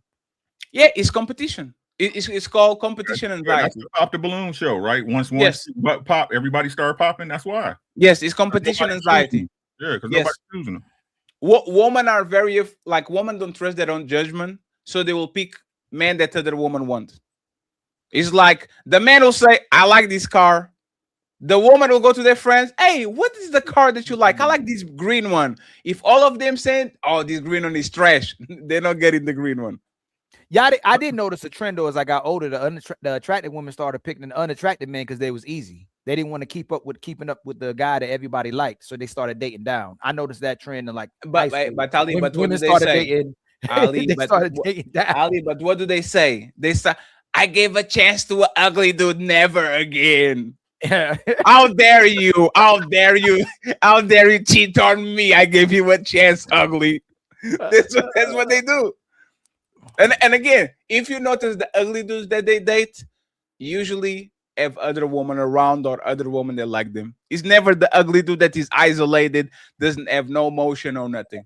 It's always might be an ugly dude that might have some social status or is the leader of the emo group or something like that. But they always go to the guy that is pre-selected, because you can tell me, like, I used to watch Marilyn Manson get the baddest motherfucking hoes. Oh my God. And I was a kid. I was like, this man is a vampire.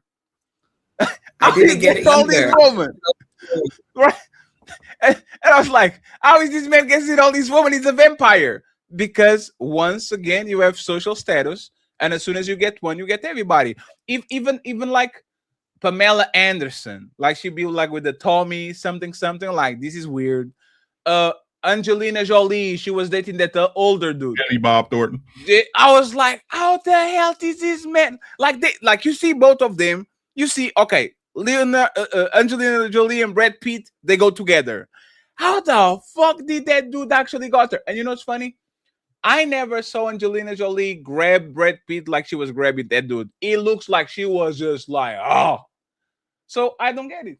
But I get, because the women like the guy because other women like the guy, but they don't. But once they realize he's just a handsome guy or have the aesthetics she like, they're like, damn, I really don't like this guy. Or vice versa. A guy be like, damn, I got the 10 out the group. I got the finest woman out the group, but I really don't like the finest woman out the group. I just like her because everybody else liked her. Nah, man, I'm not like that. No. I'm giving an example. I'm giving an example for how someone can end up being with a woman or a man just because they're like that. Most men pick the women that they feel like is good for them, but women will pick who other women like. But what I'm saying is that if the guy just picks her because she's pretty, picks her because she just got big breasts, big booty, he could end up resenting that woman, be like, oh, I don't like her. That's all I'm saying. He might not like her, but he's sexually attracted to her. And those women are valuable too. They're very valuable. Women that you find attractive but you don't fuck with, as long as they're available, I don't see no problem.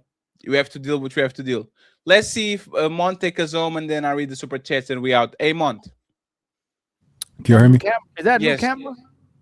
No, I've been had this. I used to be a videographer. I've been had all this stuff. I'm just starting to use it. Okay. Dang, Let me, because your microphone is crackling a little bit. Can you give me a 1, 2, 3 test here? We both hitting the button at the same time, Fatty. Testing. Yeah, no, it's perfect. That's good. All right, bet. Mont, take us home. If a friend cracks, no, actually, let me go to the other one. If a woman was with your friend, 5 years pass, is a violation if you get with her. If she was with him, like, seriously, like they was she boyfriend and girlfriend, 2015.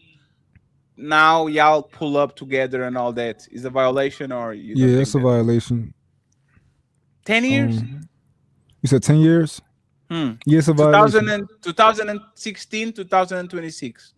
It's a violation. It's just too many women out here. It's just I just never touch you. Now, if you fucked her, that's different. But if like that was like your woman, y'all was locked. Wait, what? Wait. I'm saying if he was just fucking on something, that's different. right? So- but if it was his woman, nah, I ain't. So what if I just have sex with her instead of cuffing her? I still wouldn't do it. I'm not touching it at all. Just not. It's too many bitches. That's the thing. It's too many women. You must have had an underlining something that that's one woman, and you got to have her out of all the. I gotta get this one. Why, Fatty? And look. It could either be an insecurity thing, or it's a I'ma outdo this person kind of thing as well too, or an infatuation thing. But it can't really be that you really like this person. It has to be. No, but that's thing, what you this, said. This ain't the only one. But that's what I said. It's proximity a lot of times. Exactly. Yeah. It's just proximity. Y'all run in the same circles. Y'all know about each other. Your best friend was too mouthy, and she was telling about how big you are and how good you are in bed and how good you treat her. And you are tired of somebody treating you like shit. So now you're saying, "Oh, she treated her well, so let me go ahead and see if I can get that too." But I gotta question your character. That like, if you there you go. Like, why? Oh no, absolutely. Yeah. But there's No, even think about even if it's proximity, you talking to her, there's all these other women, you done with her, I gotta get her. Like it's like an ego thing, or is she the baddest? Who knows? But whatever it is, for some reason, it's all these women, but you got to deal with this one. It all depends. Like I hate saying that shit, but it all depends. You know what I'm saying? Especially if y'all cruise. Like so, like again, I wouldn't do it. I wouldn't recommend it, but I've seen it done, right? And I seen this here in my town, the people we used to hang out with, right? The one dude was dating a chick, and they was dating for it was like a good 5-6 years almost, right? The other dude married her. They're still married to this day. You see what I'm saying? It should be different, but like I understand why people shouldn't do it, but I didn't see people do it. I ain't saying it's good or bad. I just wouldn't do it. You know what I'm saying? I get what you're saying. Friends, I'm going to read the super chat, and I'm going to send every single one of y'all to Mr. Nino. It's time for some super chats.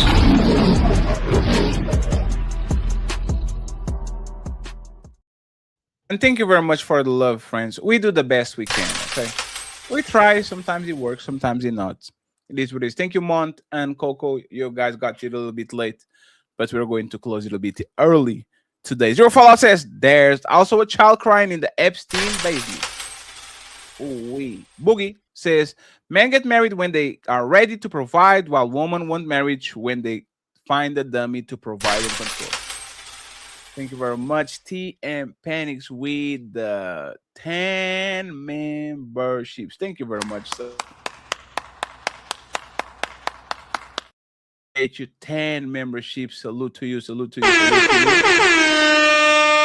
you. We have another one from I Am Bluezilla. He says, my old boy fronted on me and said he cracked my ex, bragging to the guys. So I cracked the woman he was crushing on for years. Was I wrong?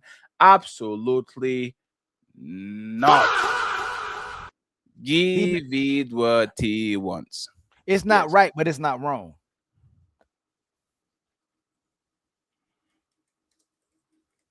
You know what I'm saying? Like, you know what I mean? Not right, but it's not wrong. I ain't mad at you, but I ain't glad at you. Something wrong ain't right. Something wrong ain't right. Thank you very much. Just my 4 cents says, if you want rights to a woman, give her your last name. Other than that, you have to say no. Thank you very much. And then Patty Sama comes in with the $10 ball, says, what's up, family? Finally, we have him again with the 5 untouchable memberships. Thank you very much, sir. We appreciate it. Thank you, thank you, thank you. We have another one from OG Ghost in the building. Says peace and love and always strive for the truth. Everyone have an amazing weekend. Thank you very much, OG. And finally says Mr. Mont microphone doesn't like his face. Oh man, hey.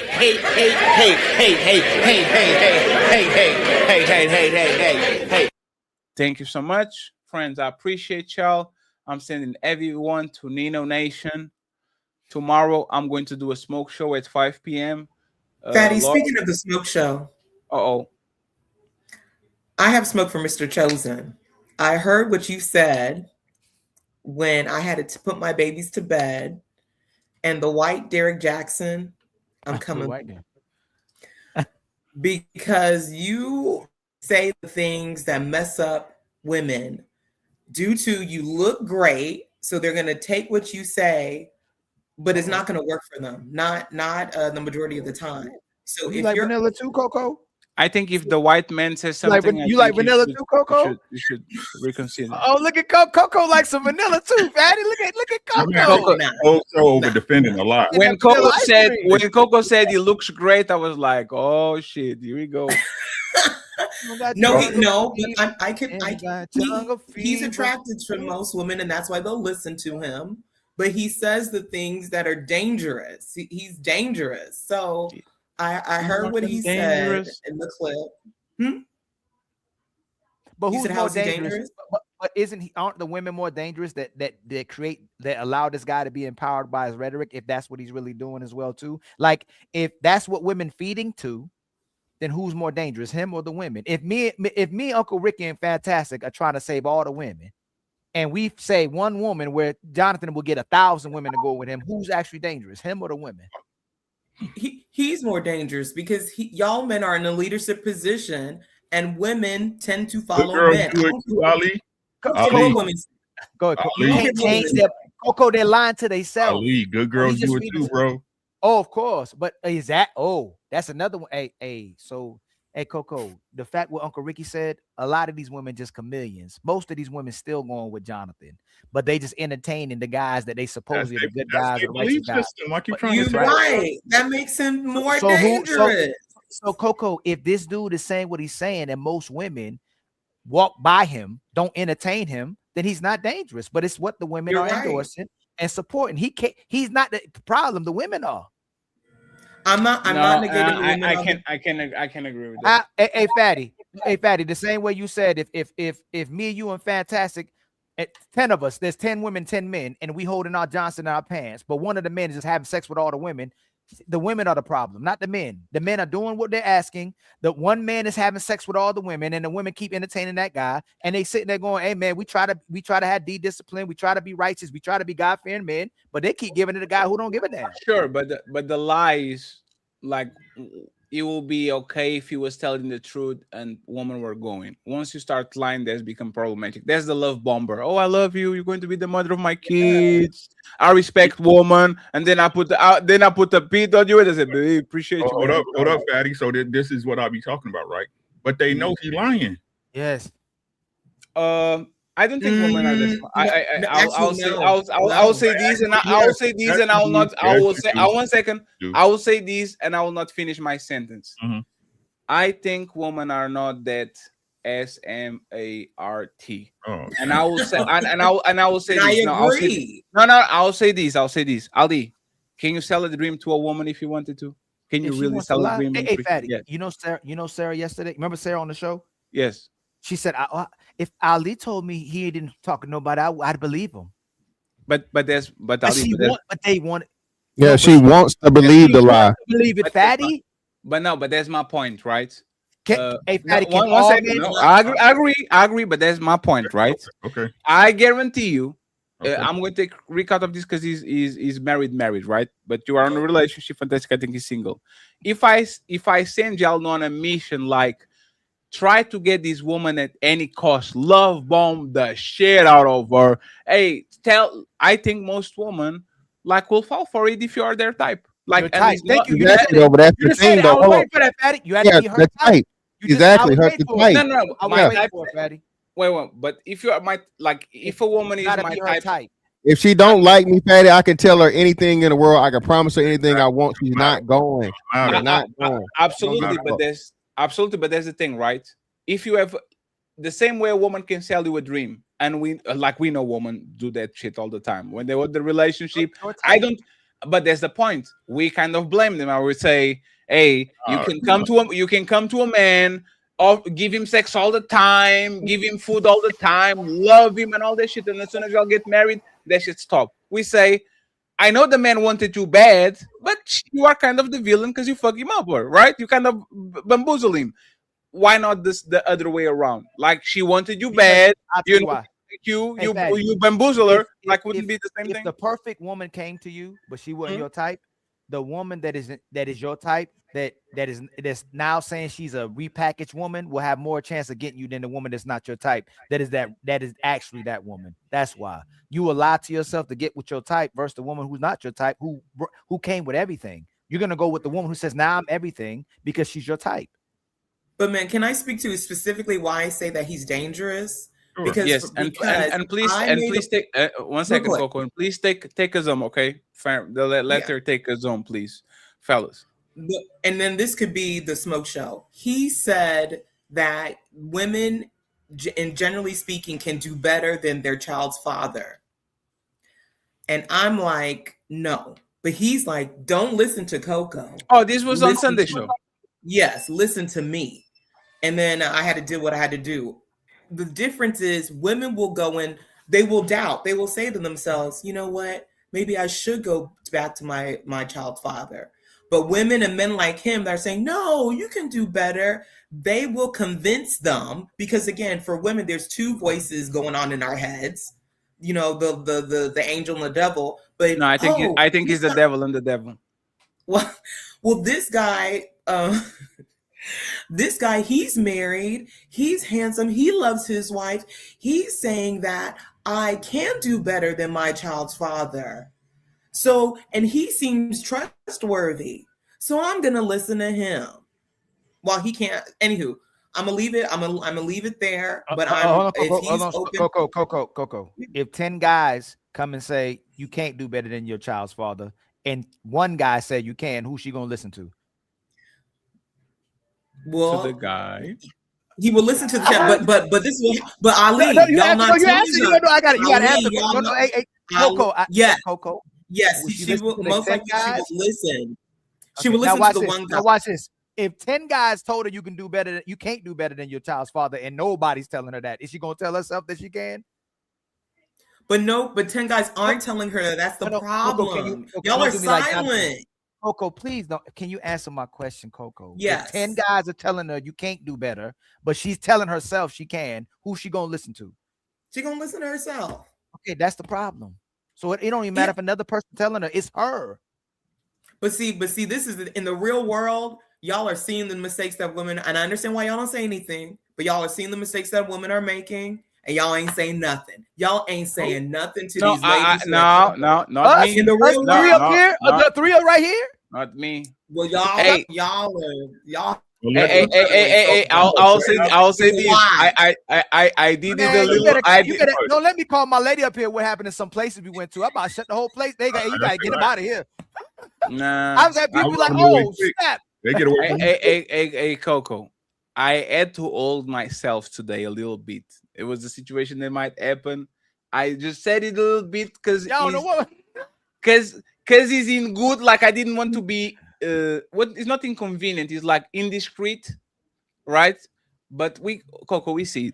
We just don't go all the way because we kind of agree not to just punch a hole in your motherfucking face. It's not a good look. If Fatty, remember, if they give you a high five, you give them a high five. If they shoot at you, they shoot at you, you nuke them. No, but that's the point, Ali. But that's the thing. But that was remember, Fatty. That's the Fatty. Oh, okay. No, Ali. So, but there's Ali. If it was tyranny that came here and did the same shit, we kind of said, like, don't you? It's what you do. It's what you do right in front of us. It's what you do right in front of us. We always been like that. We always been like that. No, Ali. No, one second. Ali, 1 second. Let's actually let's conversation here and then we're gone. If remember, this is what happened with the crazy lady, Beachy, right? 1 second. This is what happened with Beachy. Beachy came here lying. Just lying. This is just lying. It was when she first started. And we were like, hey, didn't this happen? No, but she told us, but she said something different on our panels before. That's the difference. So, but there's the thing. If that information kind of public and that the dude was doing videos about it and all that, I think I can bring it in passage. Like, I don't know about this lady. That's my opinion. Because there's a thing. If everybody can come on the panel and just say whatever they want, and we have to take it at face value when we kind of know shit that happens behind the scenes, who gets a pass and who doesn't? Because I guarantee you they don't give you a pass. No, but that means that Aren't you the guy with the baby mamas? No, that means we should treat every conversation like the person who they are. Absolutely, I don't agree with that. And that's why I say, Fatty, you give them what they get. If they come on here, like you could be the worst person ever. You come on here respectful and cordial and talking right. I'm not gonna hold you to your. I'm not gonna hold you to your yesterday, to your past. No, I'm not going to let you lie. No.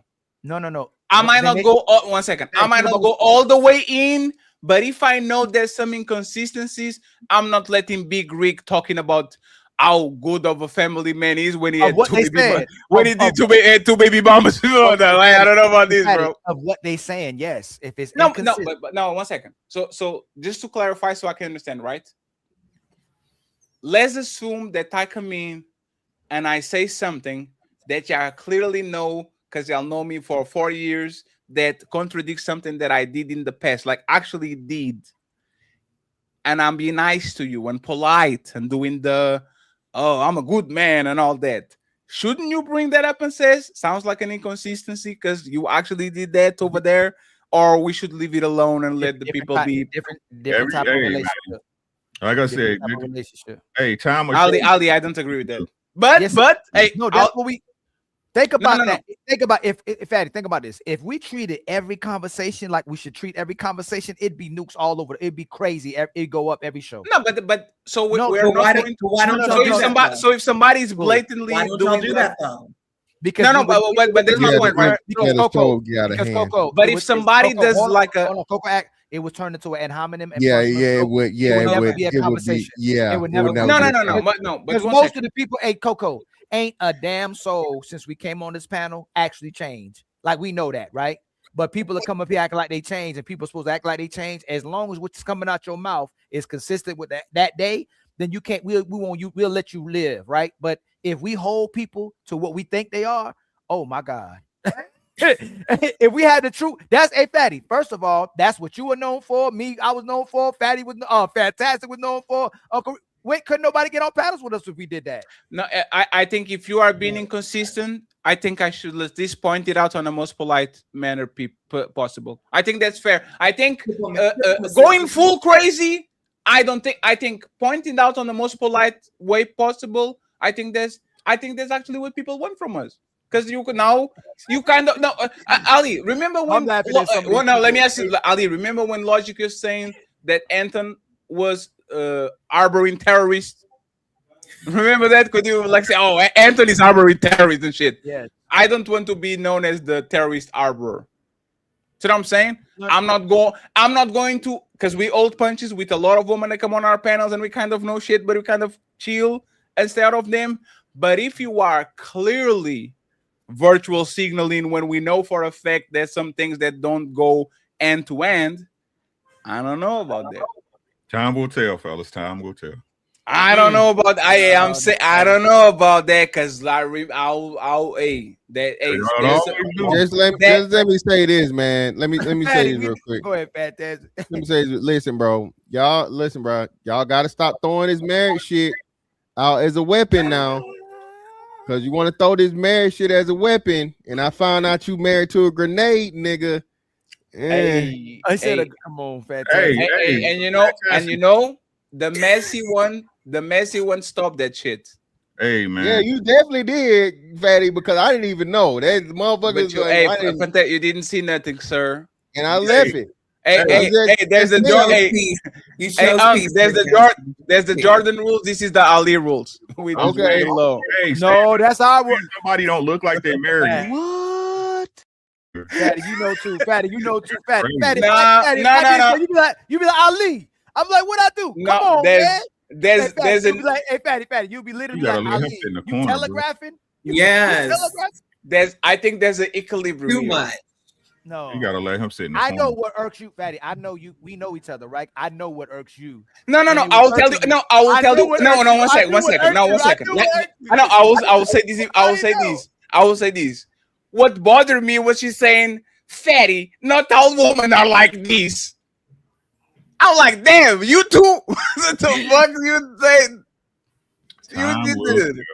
Oh, why that? Not like I'm my eyes don't see. So I don't know. I'll leave it alone. Tell, man. Time will tell. DeBarge, right, Uncle Rick? DeBarge. I appreciate you, Mr. Rick. Hey, hold on. Hey, I'm gonna hold it. When we done with the conversation, I'm gonna Rick Fatty gonna be like, okay, I see what you're saying. Remember? Hey, No, Ali. No, Ali. 1 second. I see what you're saying. You know what I'm saying, Fatty. I know, and because we actually talk about it, right? But you know why? You know why, Fatty? Because people are already trying to do stuff. You know what I'm saying? People are always trying to get us to do. Listen, you know what, Uncle Ricky? You know what's it's unfair about me and Fatty? People would try to get us to do exactly what we can do, and when we do what we can do, oh, look what they just did. They'll be like, oh, there they go, messy. But we all do punches, right? But they conveniently, Fatty, they choose when they want us to be messy. No, that's all I'm saying. But that's the thing. I don't do it for them. I think that's what's right. Who? No. But it works for them though. That's what they waiting for that. It worked for everybody if you play it right. No, I think if you have somebody that is clearly inconsistent on panels, let's go with the pick-me's, right? If you know a person is clearly a pick-me and their life doesn't kind of they should be let me ask Ang, do we point it out or we leave it alone? Oh. No. Remember to verify? Remember we got to verify? Oh man. Ali is more than verified. I'm gonna say this, right? I'm gonna say this. This is just the way I look at it, right? Hey, lie to me. You understand what I'm saying? Ali, you know what I'm saying? Like, lie to me. You know what I'm saying? Like, hey, good girls get scooped. You know what I'm saying? The ones that's doing the work, the ones that willing to put their ego aside, you know what I'm saying, and work with a man, they get scooped. We'll see. Yeah. Just that simple, man. Like, you don't need you jump. Hey, I'll say this.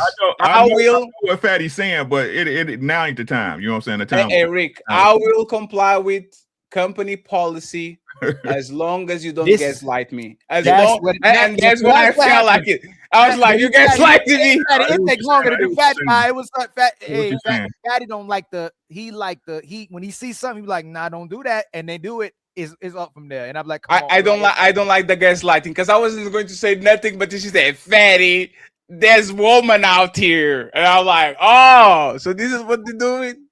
I'm rare, okay. It's going. Hey, I ain't agree with that either, but hey, you know what I'm saying. Everybody got. I have a little bit of problem with the gaslighting shit, but it is with friends.